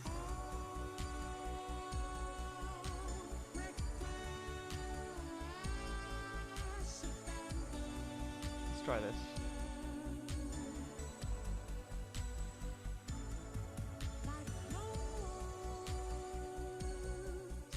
No, that didn't work. Really don't know what to do here.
text associated with a symbol and pasting it.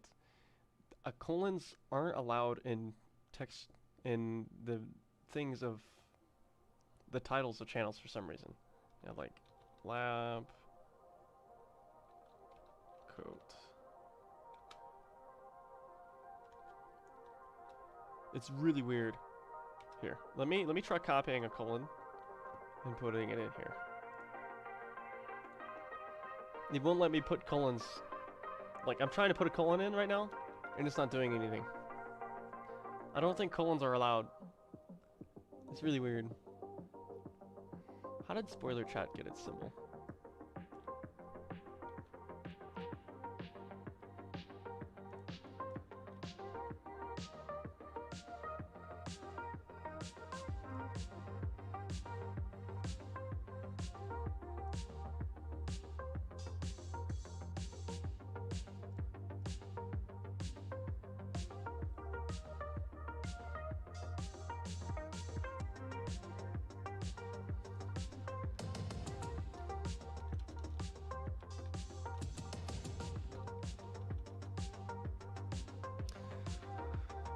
Pyrophoric chemicals.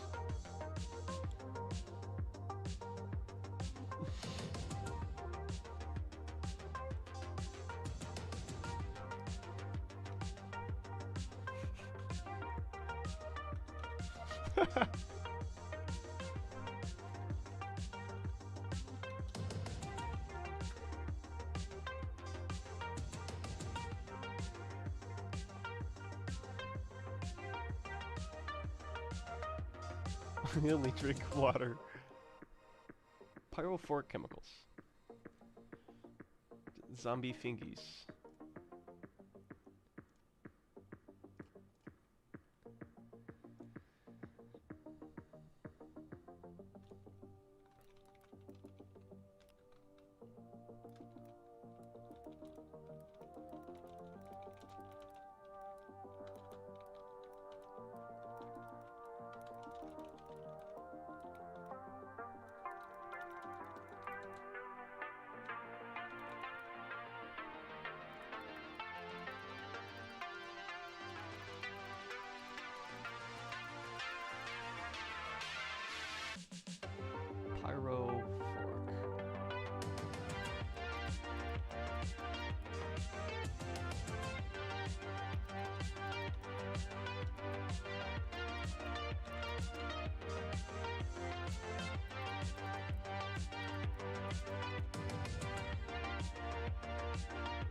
Mr. Glenn, you're so funny.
Glanet the planet.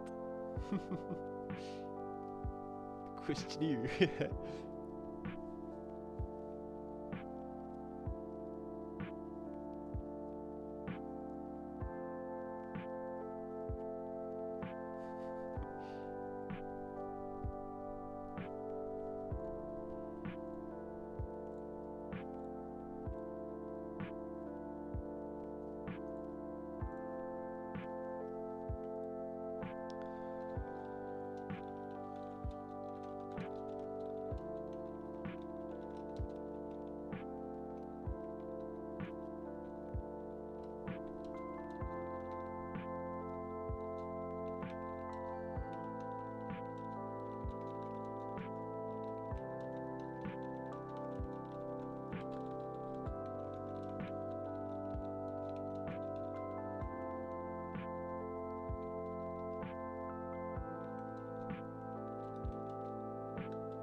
Emojified.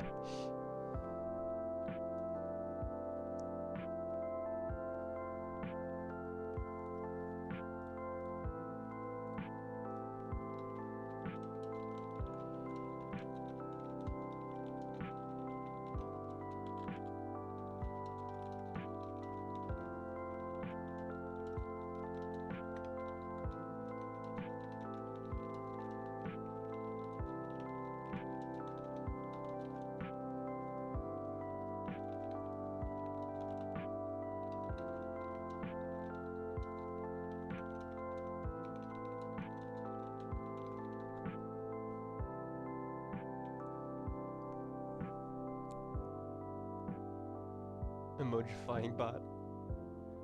I think it would be funny. I think it would make some people go insane.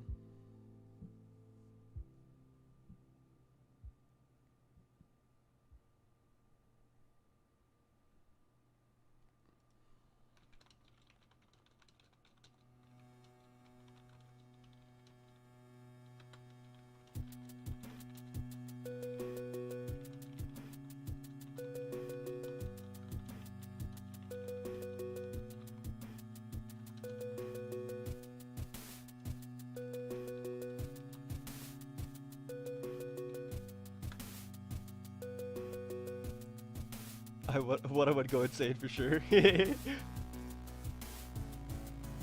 Valid defying dater.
Perhaps.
We can make my quote very small, but the 2 full quotes will be there, and then we can change them. We can like shorten them or something if we absolutely need to.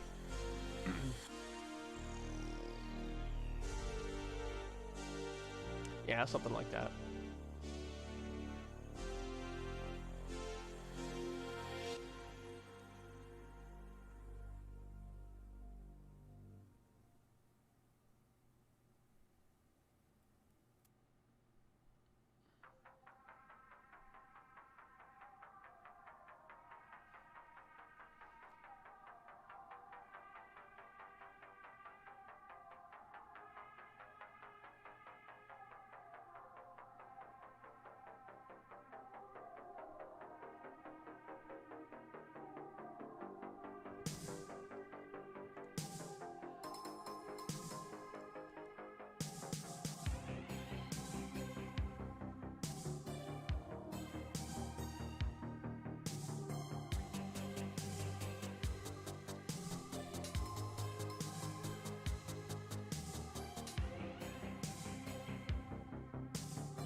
Right. I'm not diminishing anything.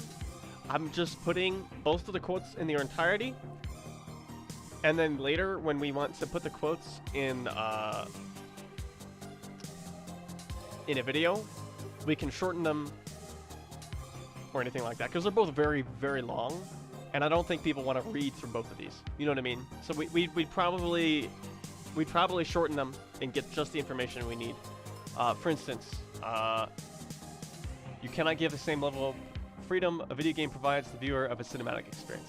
Like, that would be my response, right? I wouldn't have this entire paragraph on the video. You know what I mean?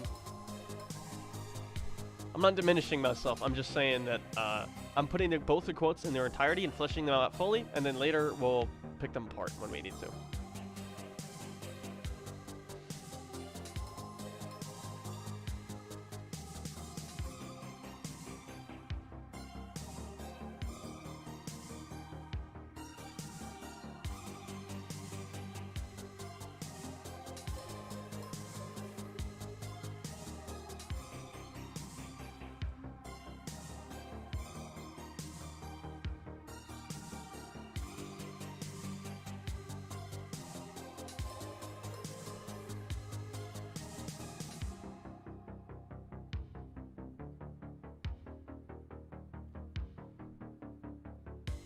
Subsidize intellectual curiosity.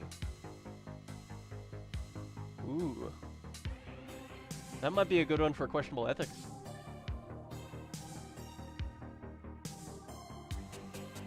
That might be, I don't know. It could be very interesting. If you find a quote that's good, that you think's good for a chapter, you should put it in the description of the chapter. Like Office Complex, and put it in the description or something. It'd be pretty interesting. Yeah, go for it, man. We can vote on whether or not we want to include it, but go for it, man.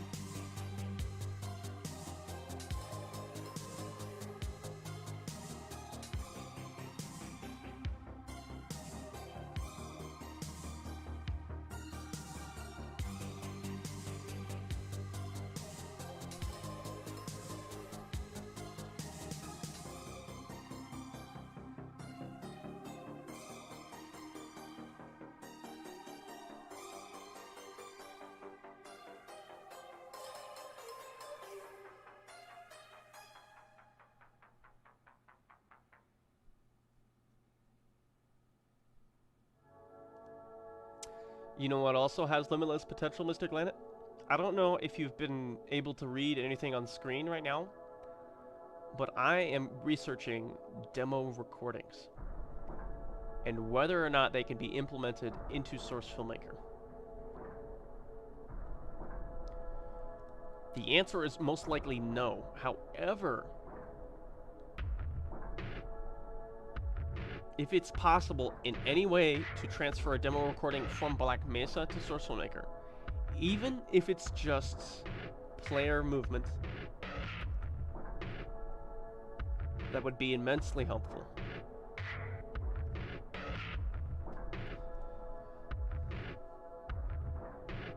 Yes. Imagine making a demo recording of Black Mesa and being able to edit it with Source Filmmaker. We wouldn't even need to use green screens anymore.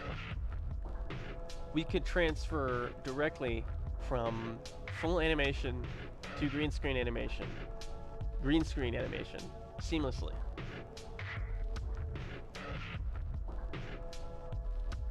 It would be very interesting. It would be very, very interesting.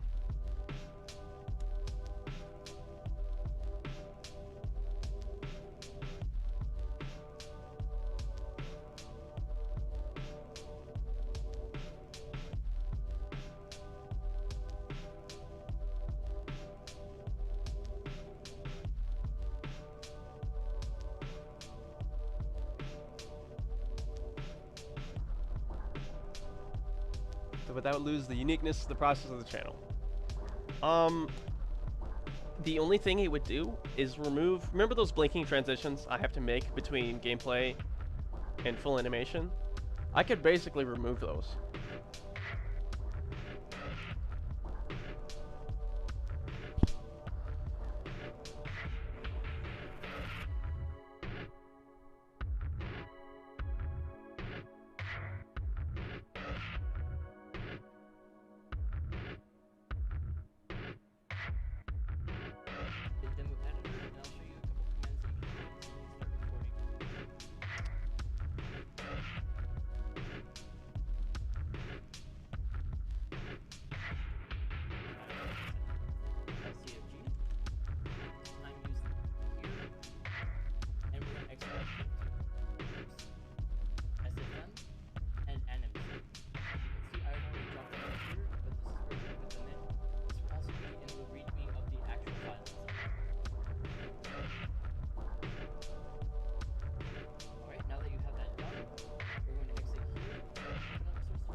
What in the freaking world?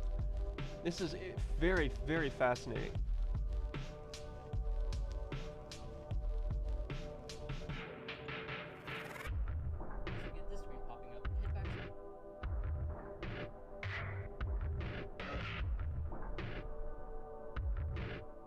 Guys, I'm gonna be eating dinner here pretty soon. So, oh, actually, I missed dinner. I'm gonna go eat dinner. I'll be back in about an hour. I'm gonna watch this video. It might be possible. It might be possible to transfer Black Mesa camera movement to Source Filmmaker. Just that alone would be incredibly fantastic. I will be back.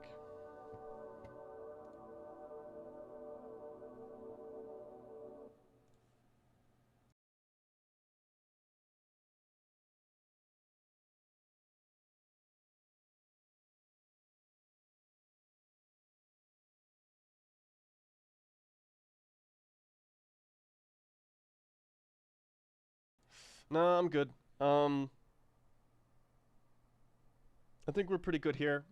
you expressed your opinion on how the Vortigaunt should be handled. I doubt I'm gonna get to that today, so I'll make a post about it today on the Discord. See what other people think. I'm all good, man. Thank you. Scoliosis.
hike to the outskirts of Gilmira can only be described as a descent into hell, into a modern-day heart of darkness.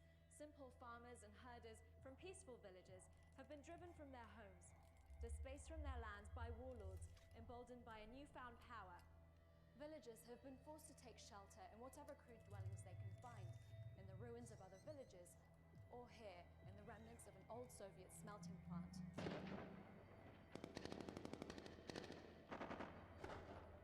Recent violence has been attributed to a group of foreign fighters referred to by locals as the 10 Rings. As you can see, these men are heavily armed and on a mission that could prove fatal to anyone who stands in their way.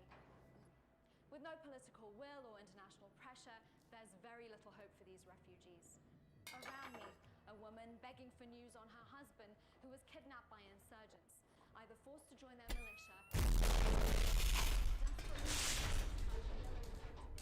holding them up to anyone who will stop. A child's simple question, where are my mother and father? There's very little hope for these refugees who can only wonder who, if anyone, will help.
Hey guys, sorry about that. I was having a conversation with somebody.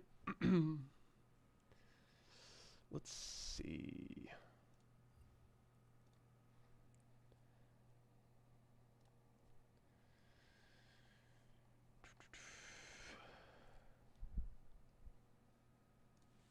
Let's play some music.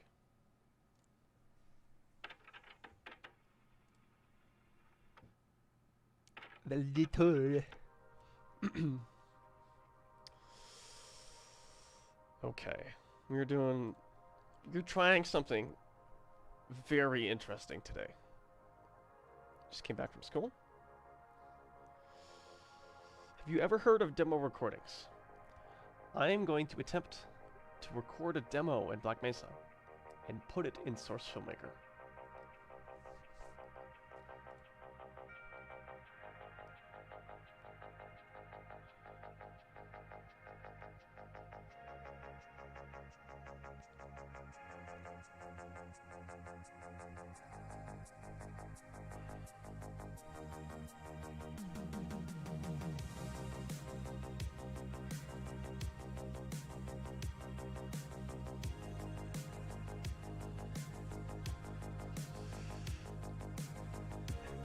Van Dicola?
Absolutely, Maslin. If you really want. We do a remake of Inbound. I'll have Gus do some realistically accurate forklift stuff or something. I don't know.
No. Nobody will really know sign language except for Gordon.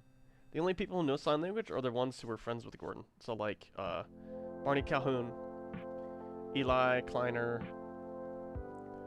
The only reason Alex knows is because, I'm pretty sure Laidlaw said she had a crush on a deaf guy when she was a kid. So she learned sign language.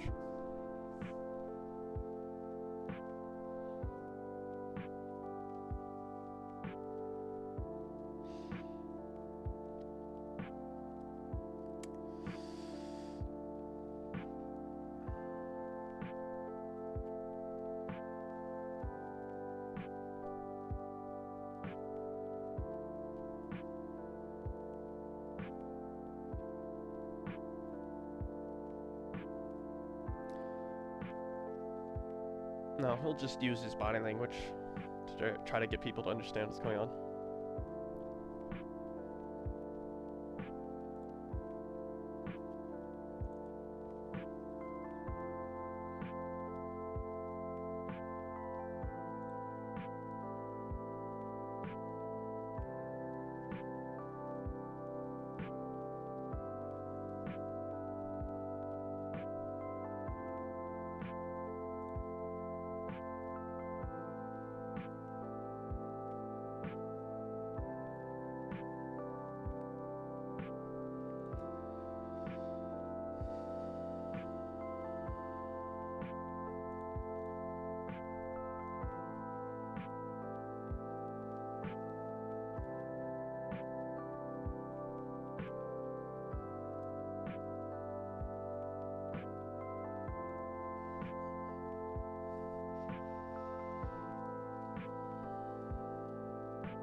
Hey.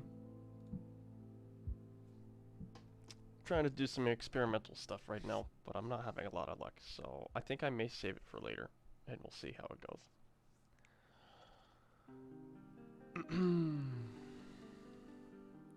So I might just go back to mocapping for now.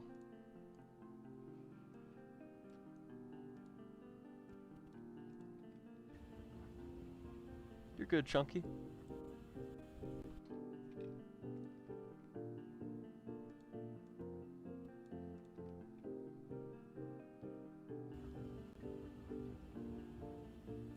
Yeah.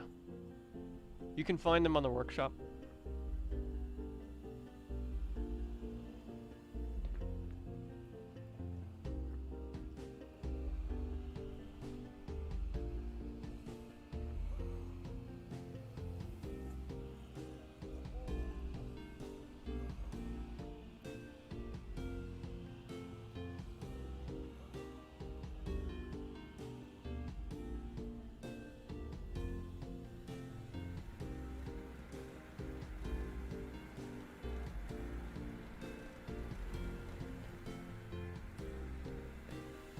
Probably.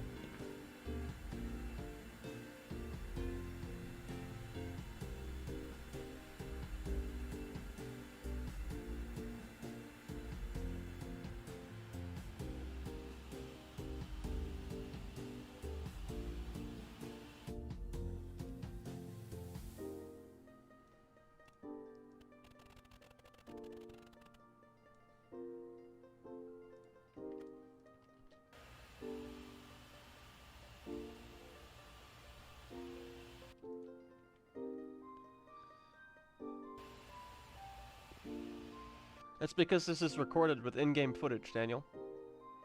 I'm adding animations on top of it. It's a lot faster than trying to do a full manual animation.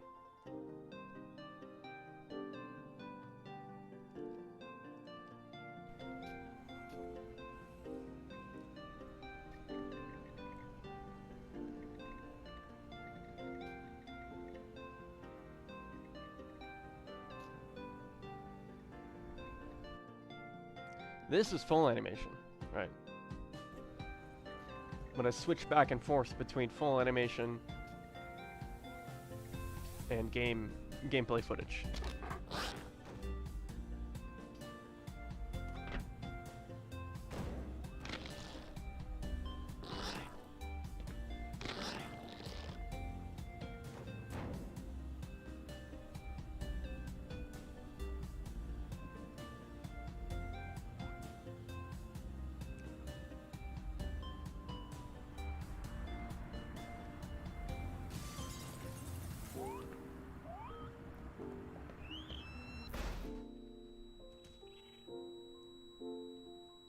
Thank you, Daniel.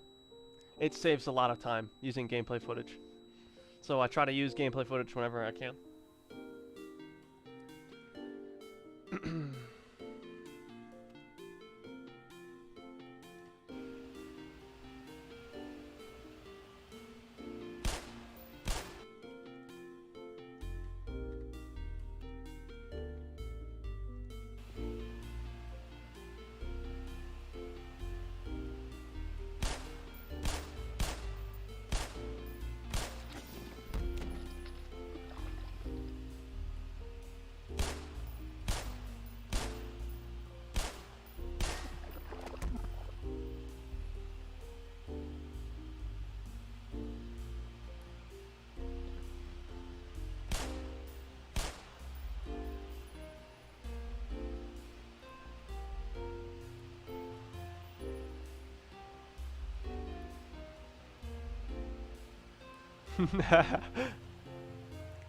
I'm glad the algorithm sent you here. And I'm glad I was able to make a good first impression. Because usually, first impression isn't that good. So right now, I'm going to do the green screen for this. Let's show Daniel how I do it. Let's see.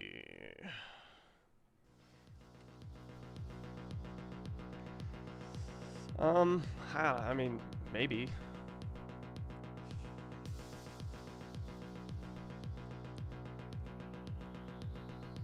I'm a motion capture animator. I'm not wearing my mocap suit right now because I don't really need it, but in other circumstances, I do usually wear it.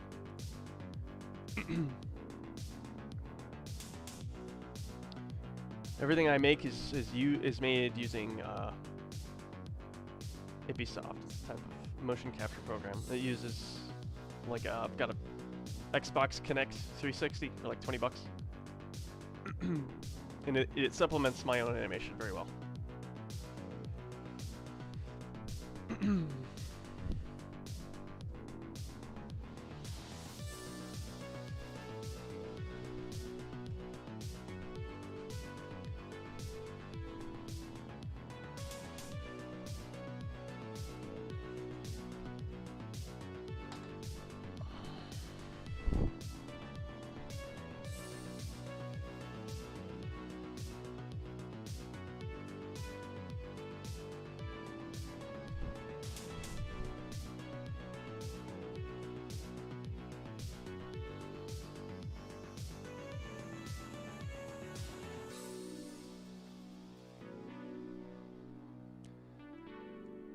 Let's see, so if we start right there, maybe like this.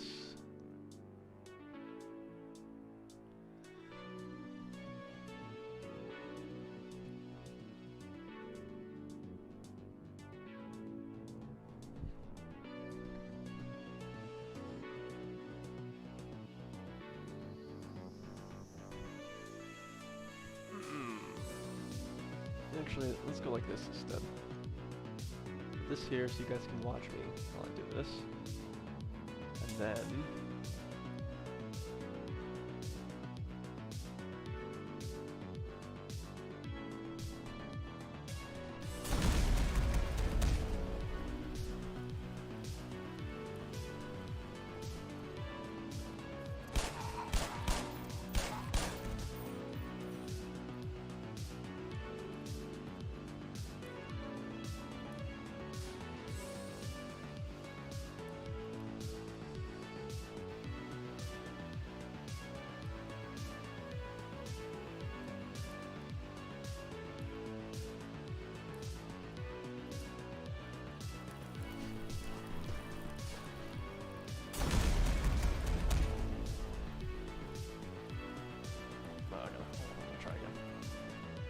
Let's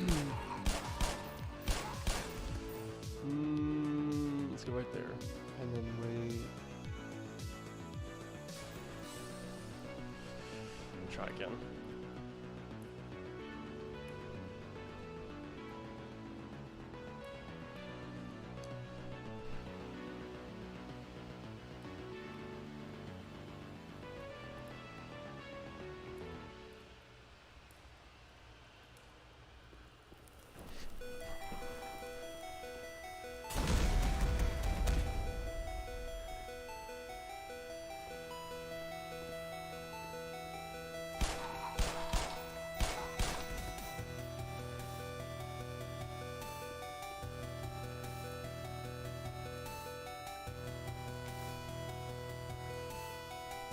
That was pretty good. I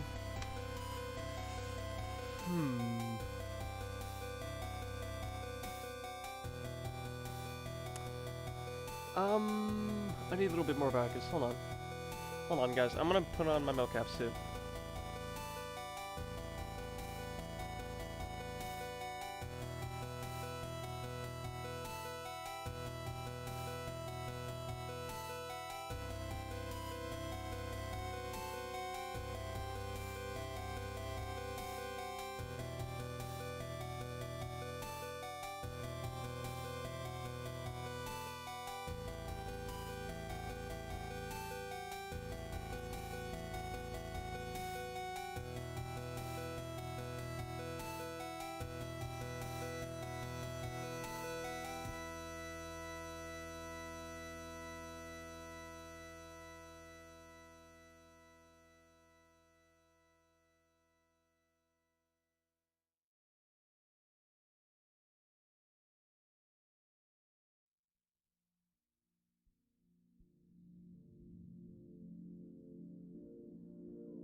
Oh, you watched the Barney video?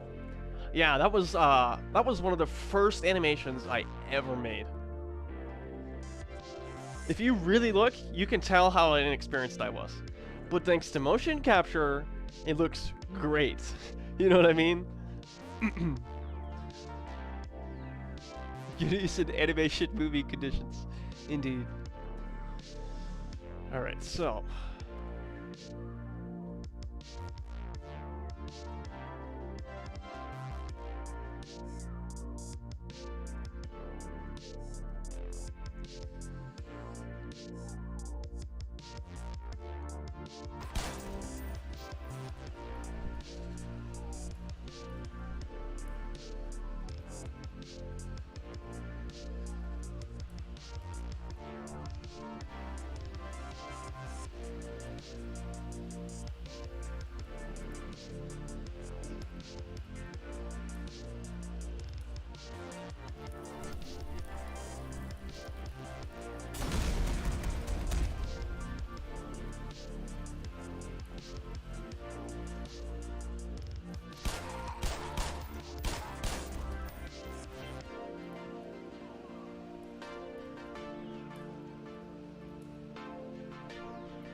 I gotta try again. This is really hard. It takes several takes, you know, just like real acting.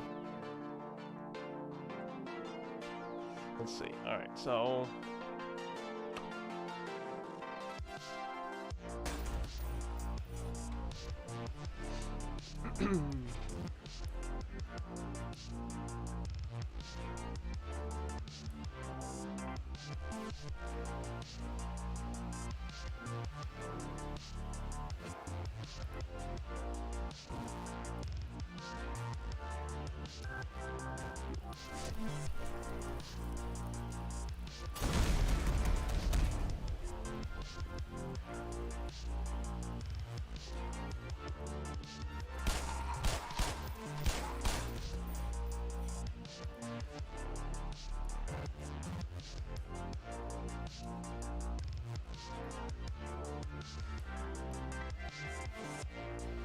That was pretty good.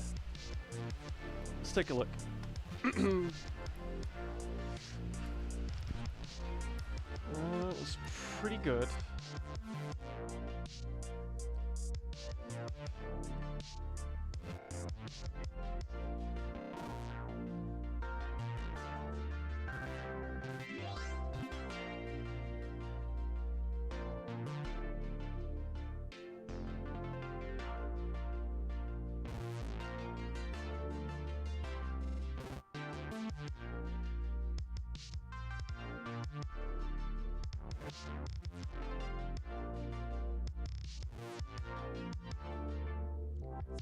Okay, I was facing too close to the camera.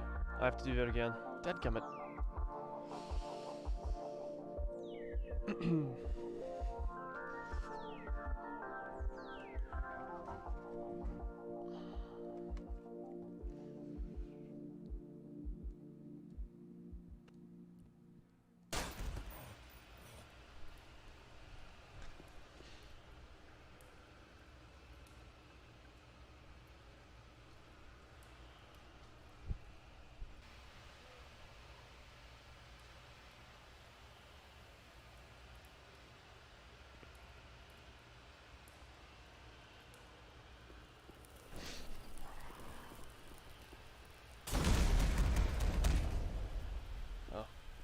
Too late of a reaction. Dadgummit. Oh, fudge, this is hard.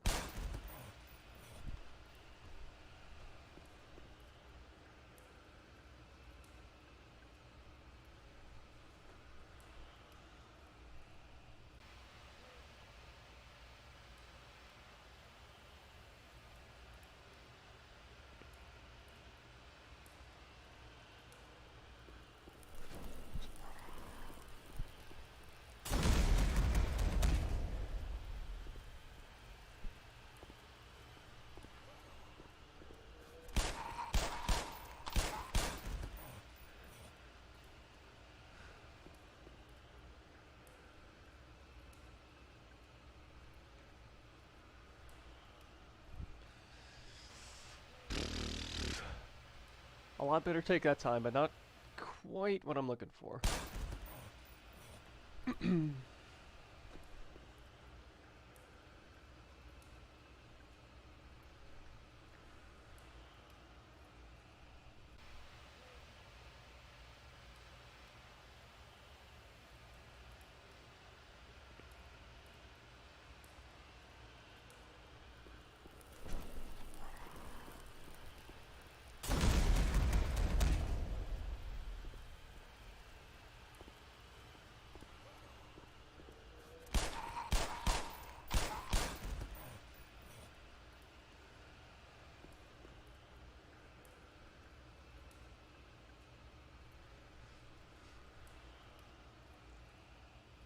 Perfect. Yes. Okay. Let's go.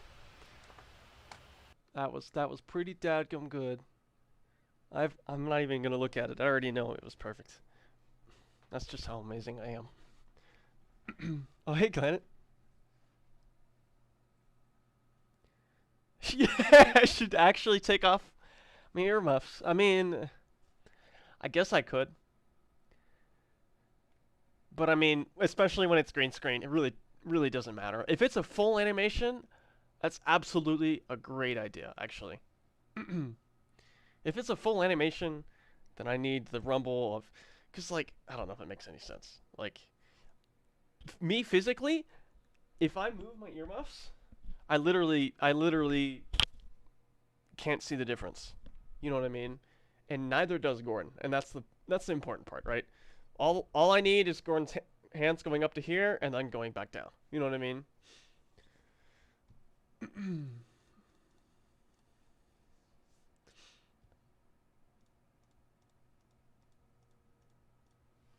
Let's play some more music.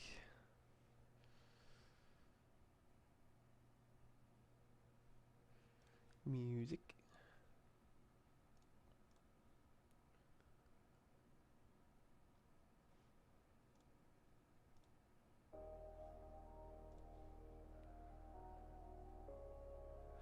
If Val explains something, it takes another day to finish half reality.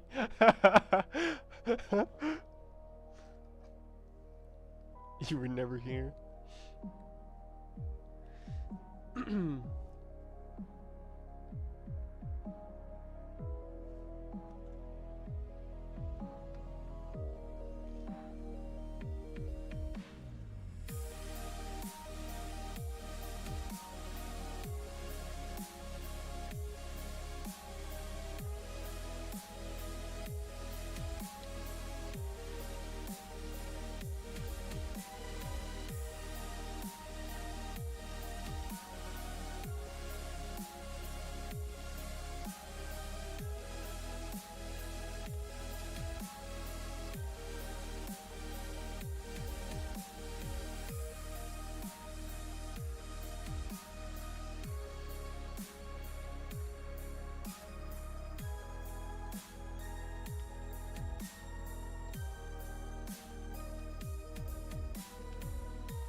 Alright, see you, Mr. Glenn. Brain's leaking out your ears. Nice chill animation. Well, I mean, good luck with that. I don't know how chill I am. What kind of stuff did you do, Daniel?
It's a weapon mod, use the same ammo you found out the game. Who needs a combine rifle when you have an AK, right? Or an AT4, I mean...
Ooh, let's show Daniel some of our older animations.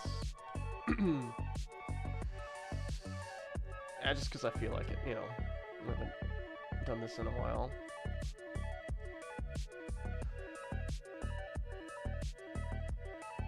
Should we go here? Let's go here.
I haven't finished the audio for this yet.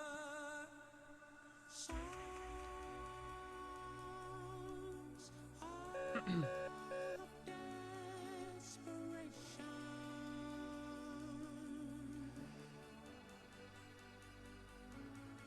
shoot. Hold on, guys.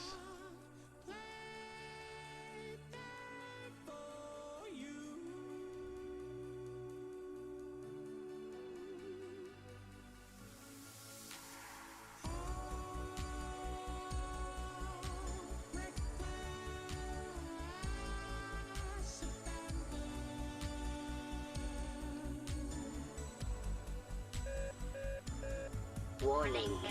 Elevated blood cortisol levels detected. Seek medical attention.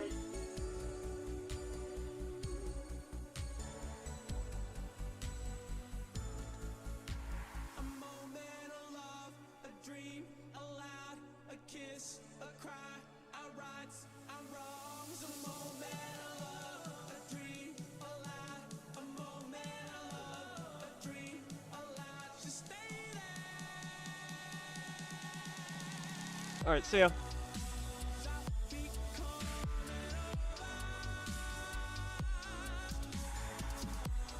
I know. Imagine how long this. I mean, this animation took me like a month to do or something. Maybe only a couple weeks. I can't remember.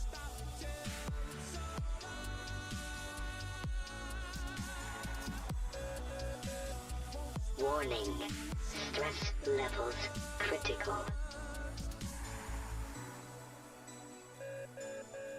Psychosomatic response detected.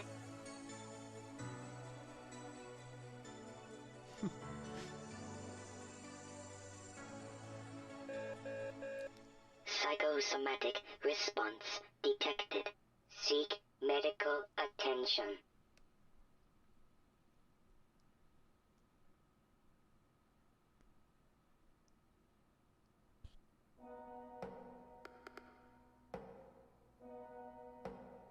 Vital signs are dropping.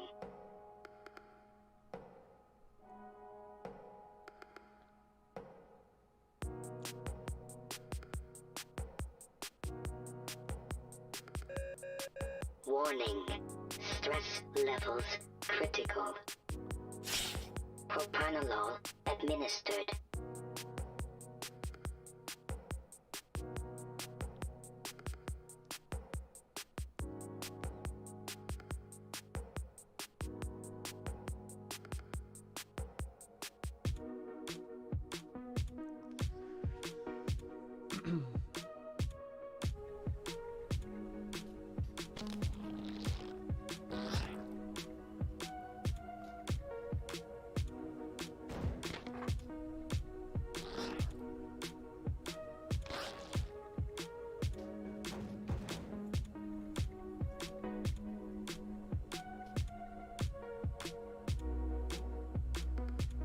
Pretty good, generic.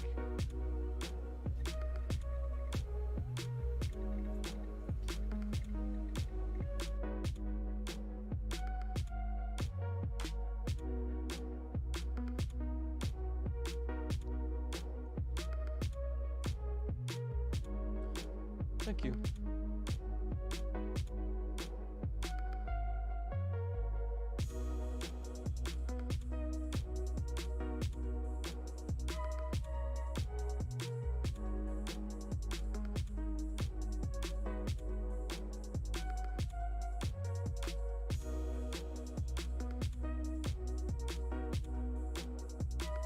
See ya.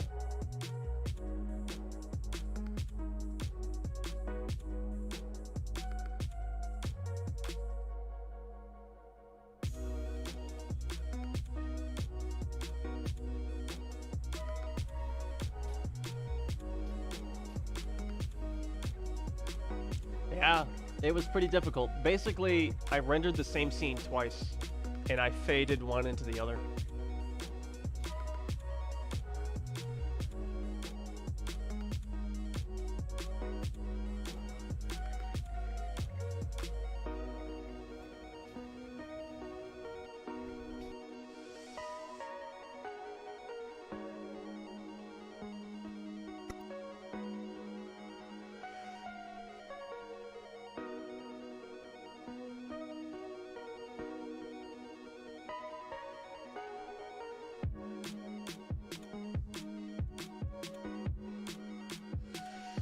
Right now, the episode is 15 minutes long. That's really not a lot. A lot to happen in the first 15 minutes. No, actually, it's 20, because the armory took 6 minutes. It's 20 minute long. That's how it is so far. That's kind of crazy, actually.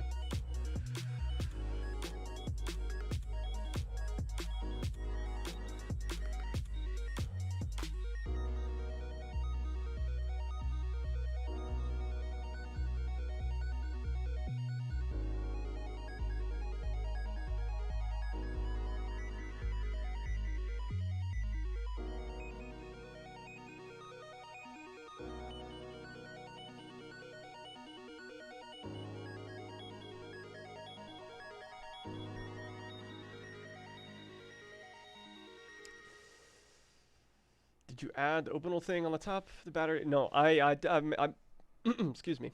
I modeled that myself. I modeled the battery myself.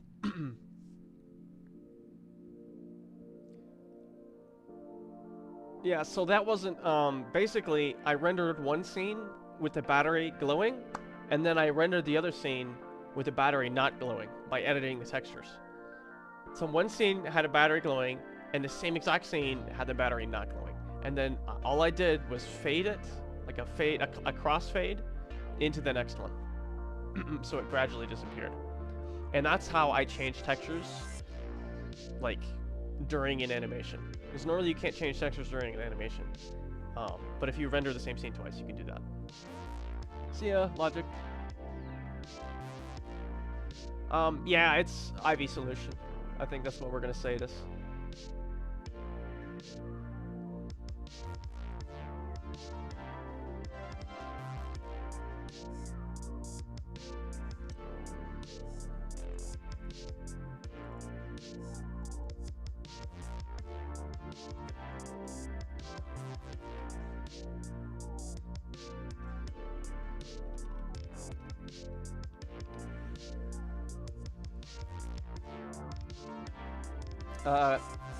Maybe. Maybe. I know who that is. He's from another animation I think I've seen before.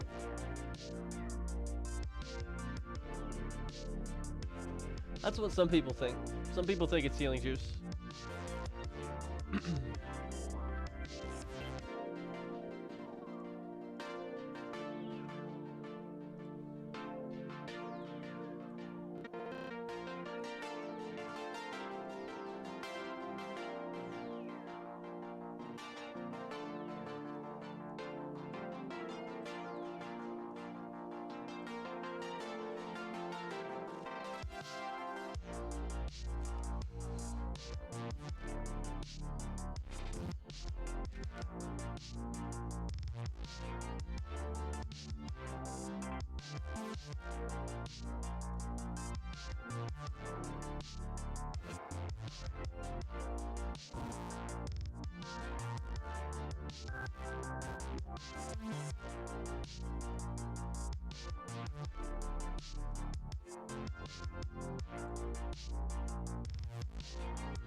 It's alright, Gory.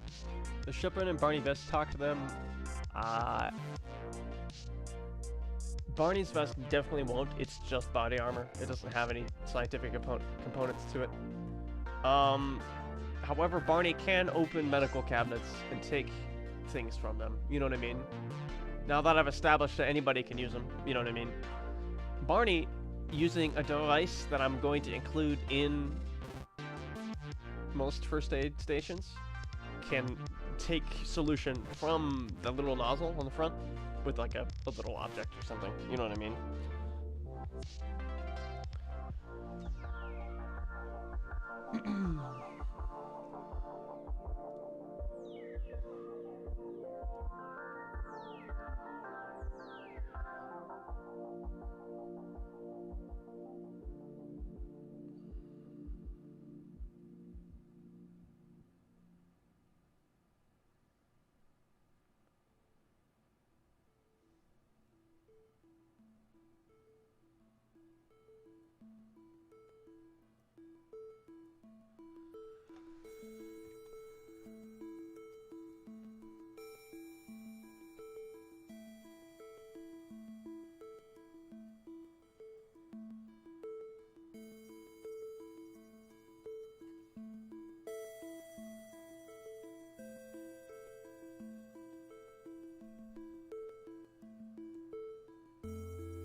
yeah, we were actually talking about that earlier today. We did a whole bunch of diving into that. I highly recommend you come and look at this. Or at least you go to the Trello and look at what we said. And this comment right here will tell you pretty much all of our logic behind how the HEV charging stations work, and all the batteries and everything, basically.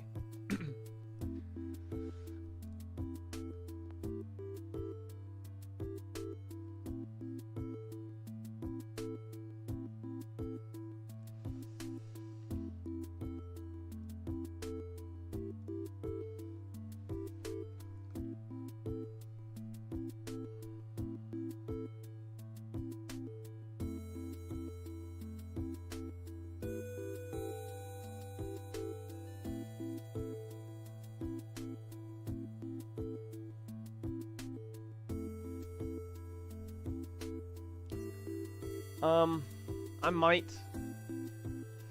And to do that, I'd probably ask Kevin to help, but we'll see.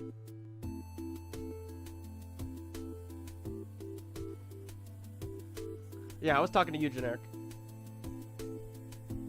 We should sold figures of Barney and Shepard. I know, right? Hey, OB.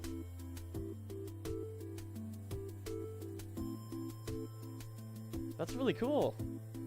I've never done stop motion before. That must be pretty hard.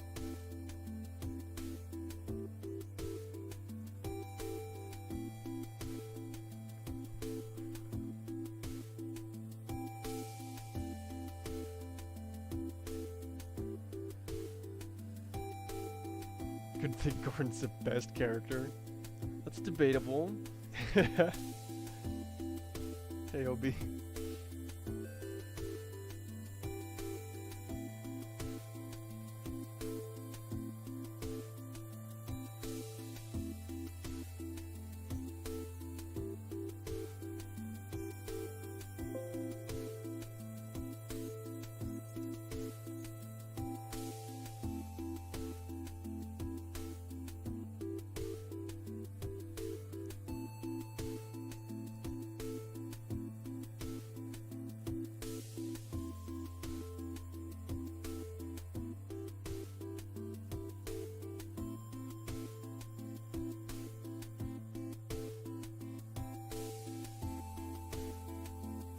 Using actual toys, so much harder than Gmod. Oof. Oof.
Red letter day. Good gravy, dude.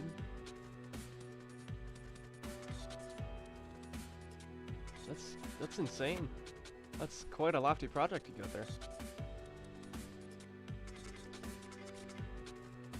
Probably Dr. Kummer.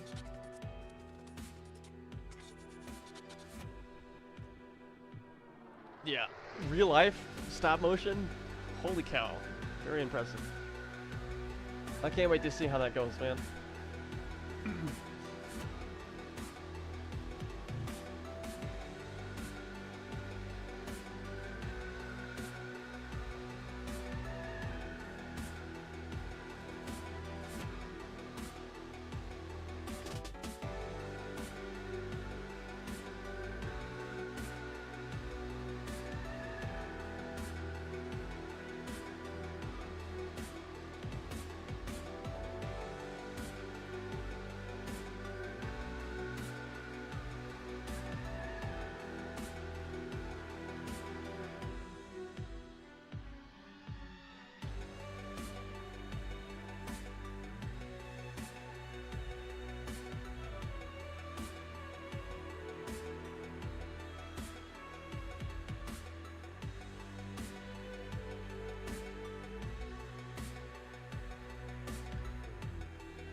Probably. I've already discussed in detail how I want to make the We've Got Hostiles scene. I didn't put it in here though, so let me do that real quick.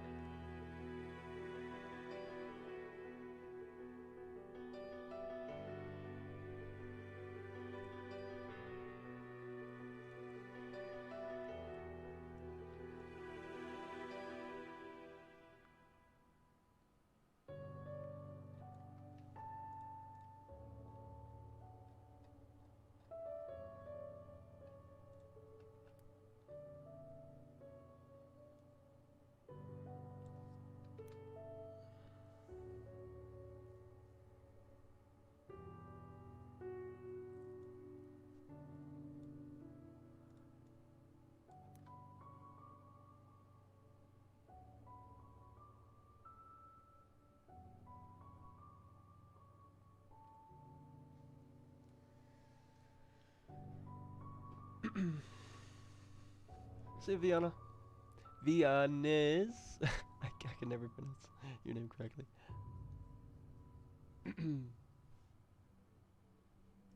If you guys want to know what I've got planned for We've Got Hostiles, I highly recommend you look at this.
Somebody mentioned it to me, generic. Somebody's like, oh, you should try Trello to organize all your stuff, you know what I mean? Crowbar Collective uses Trello. That's what Kevin said. They use Trello to organize their thoughts and stuff. So it's not a bad piece of software. I guess it's just not super well known.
Hate phone keyboards. Oof.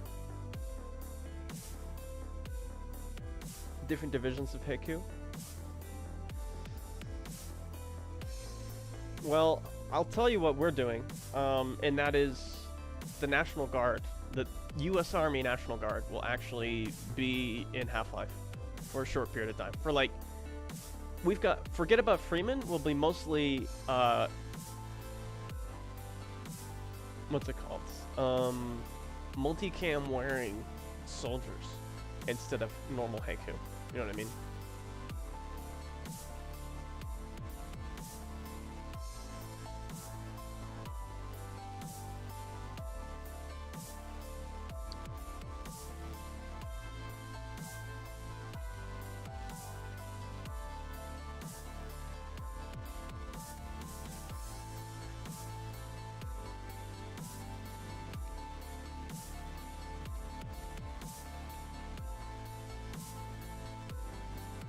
G-Man's really flexing his skill, right?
Yeah, I think like that one elevator in Half-Life was inspired by that.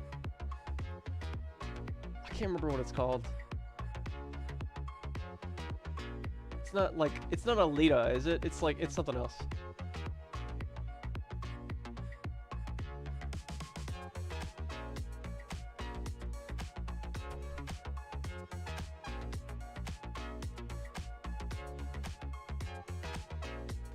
Yeah, we're using those models in Half Reality.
Interesting.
The Dark Somnium.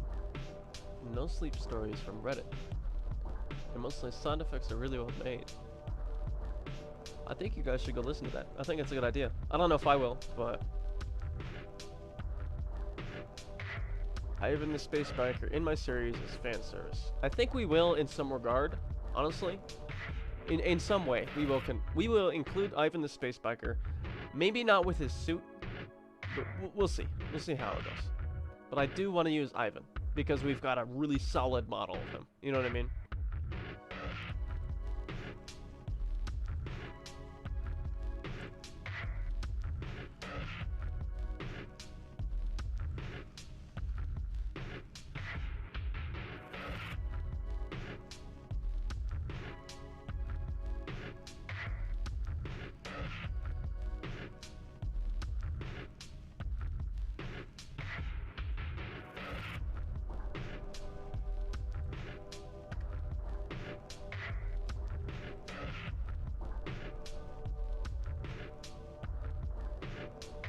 Alright, see ya.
See you guys. I gotta end the stream at some point too. We'll see how that goes though.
Private dirtbag.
I've done that in the past. The problem is I get demonetized for it for some reason.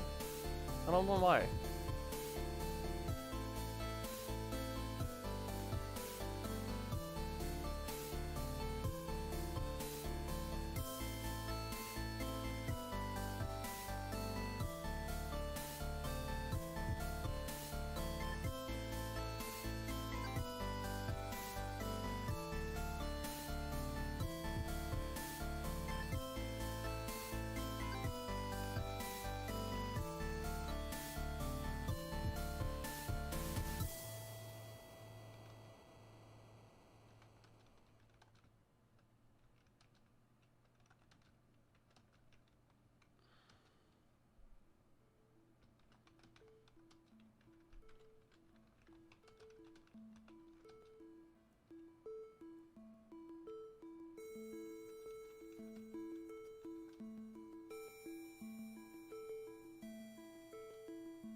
Yeah, annoying copyright.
Alright, see you, Obi.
Sure, man. If you want, you can put it in my my section of Discord or something, so that everyone else can see it. So I think, unless it's like a really personal matter, if it's like, about Half-Life or something, I think other people would want to see it. But if it's a personal matter, yeah, you should DM me.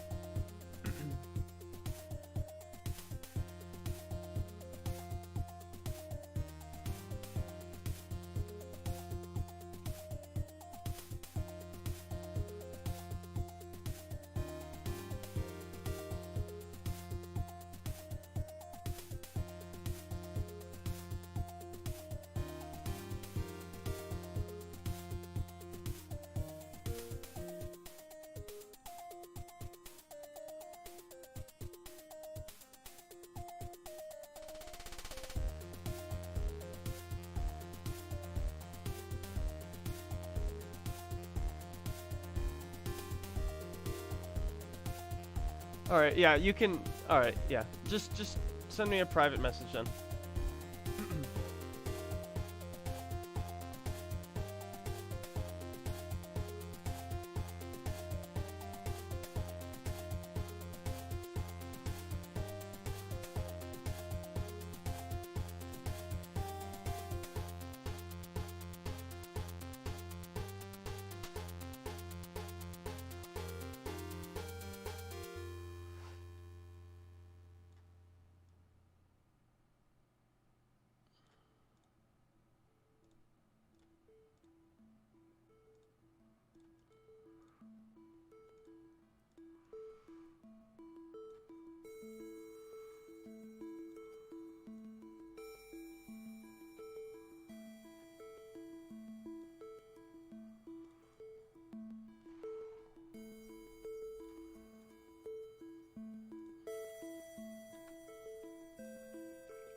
Yeah, I can tell you what happened.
I mean, watching somebody animate isn't exactly the most entertaining thing, but some people enjoy how calm it is for the most part. Sweet.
Thank you, Athena.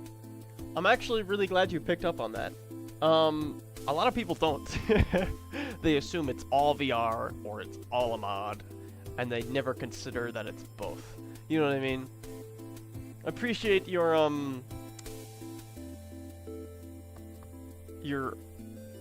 what's the word I'm looking for? I appreciate your observational abilities, I guess. A lot of people don't understand that it's both.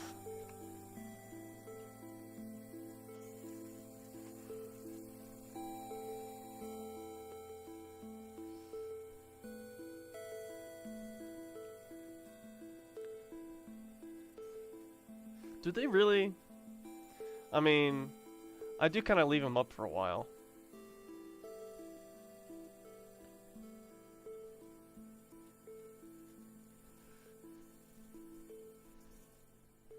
If we go to my past streams here.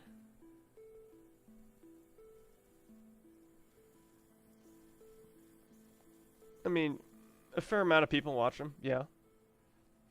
After they're done, but generally speaking, only a couple. Couple hundred isn't too much, but you know, that's fine. Once I finish my next episode, I'll probably start blowing up again. It's just how YouTube works.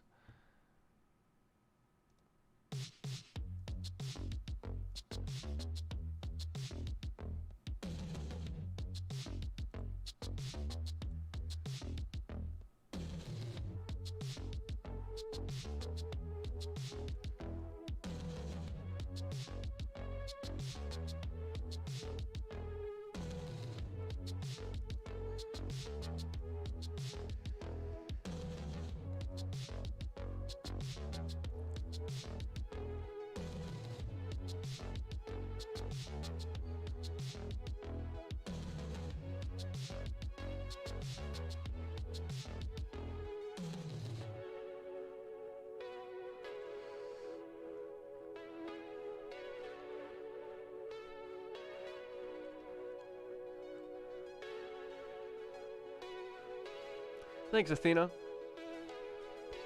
That really hits home. Thank you. Underrated and unseen. Yeah, well, I mean, that's just a, you know, YouTube algorithm and whatnot. Doesn't always work in everybody's favor.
Stuck here in lockdown with your iPad.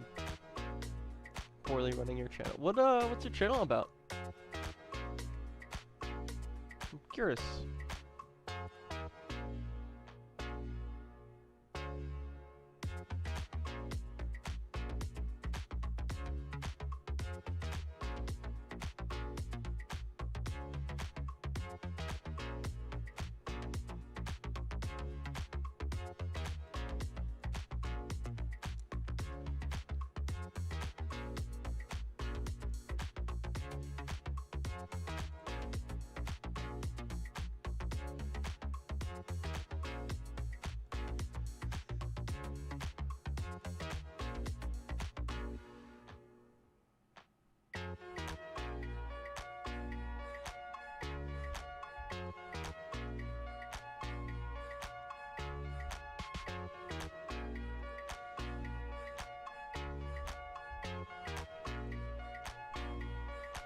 Making trailers for games by small groups.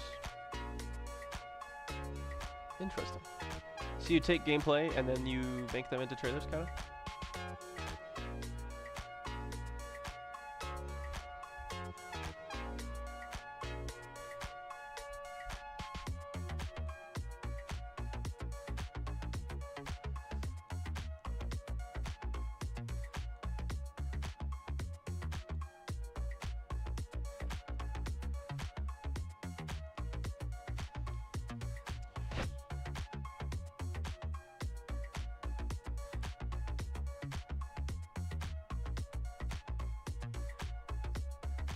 Makeshift. No, that's fair. That's fair. I mean, part of the reason I made this channel in the first place and started this type of content was because of content creators like you, who make trailers with whatever they have on hand. You know what I mean? And I was like, I wonder what I can do to add my own little twist to it. You know what I mean? And animation, to me, was the answer. Oh, you know, there's a lot of people in my Discord server. We actually have an entire channel dedicated to analog horror. It's pretty cool. Just people on my Discord really like analog horror for some reason. So we decided to make a channel about it so people can work together, I guess, making analog horror. I think they would love to see some of your content. Excuse me.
Tried restarting the series with the start of season 2, but I gave up and got tired of it. Oof. When I remember, I believe it was just some Morse code playing a transmission. Interesting. Did the around with SSTV a bit, and the encoder online broke. Oof. Big sad.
Oh, I gotta go to bed. I will see you guys later.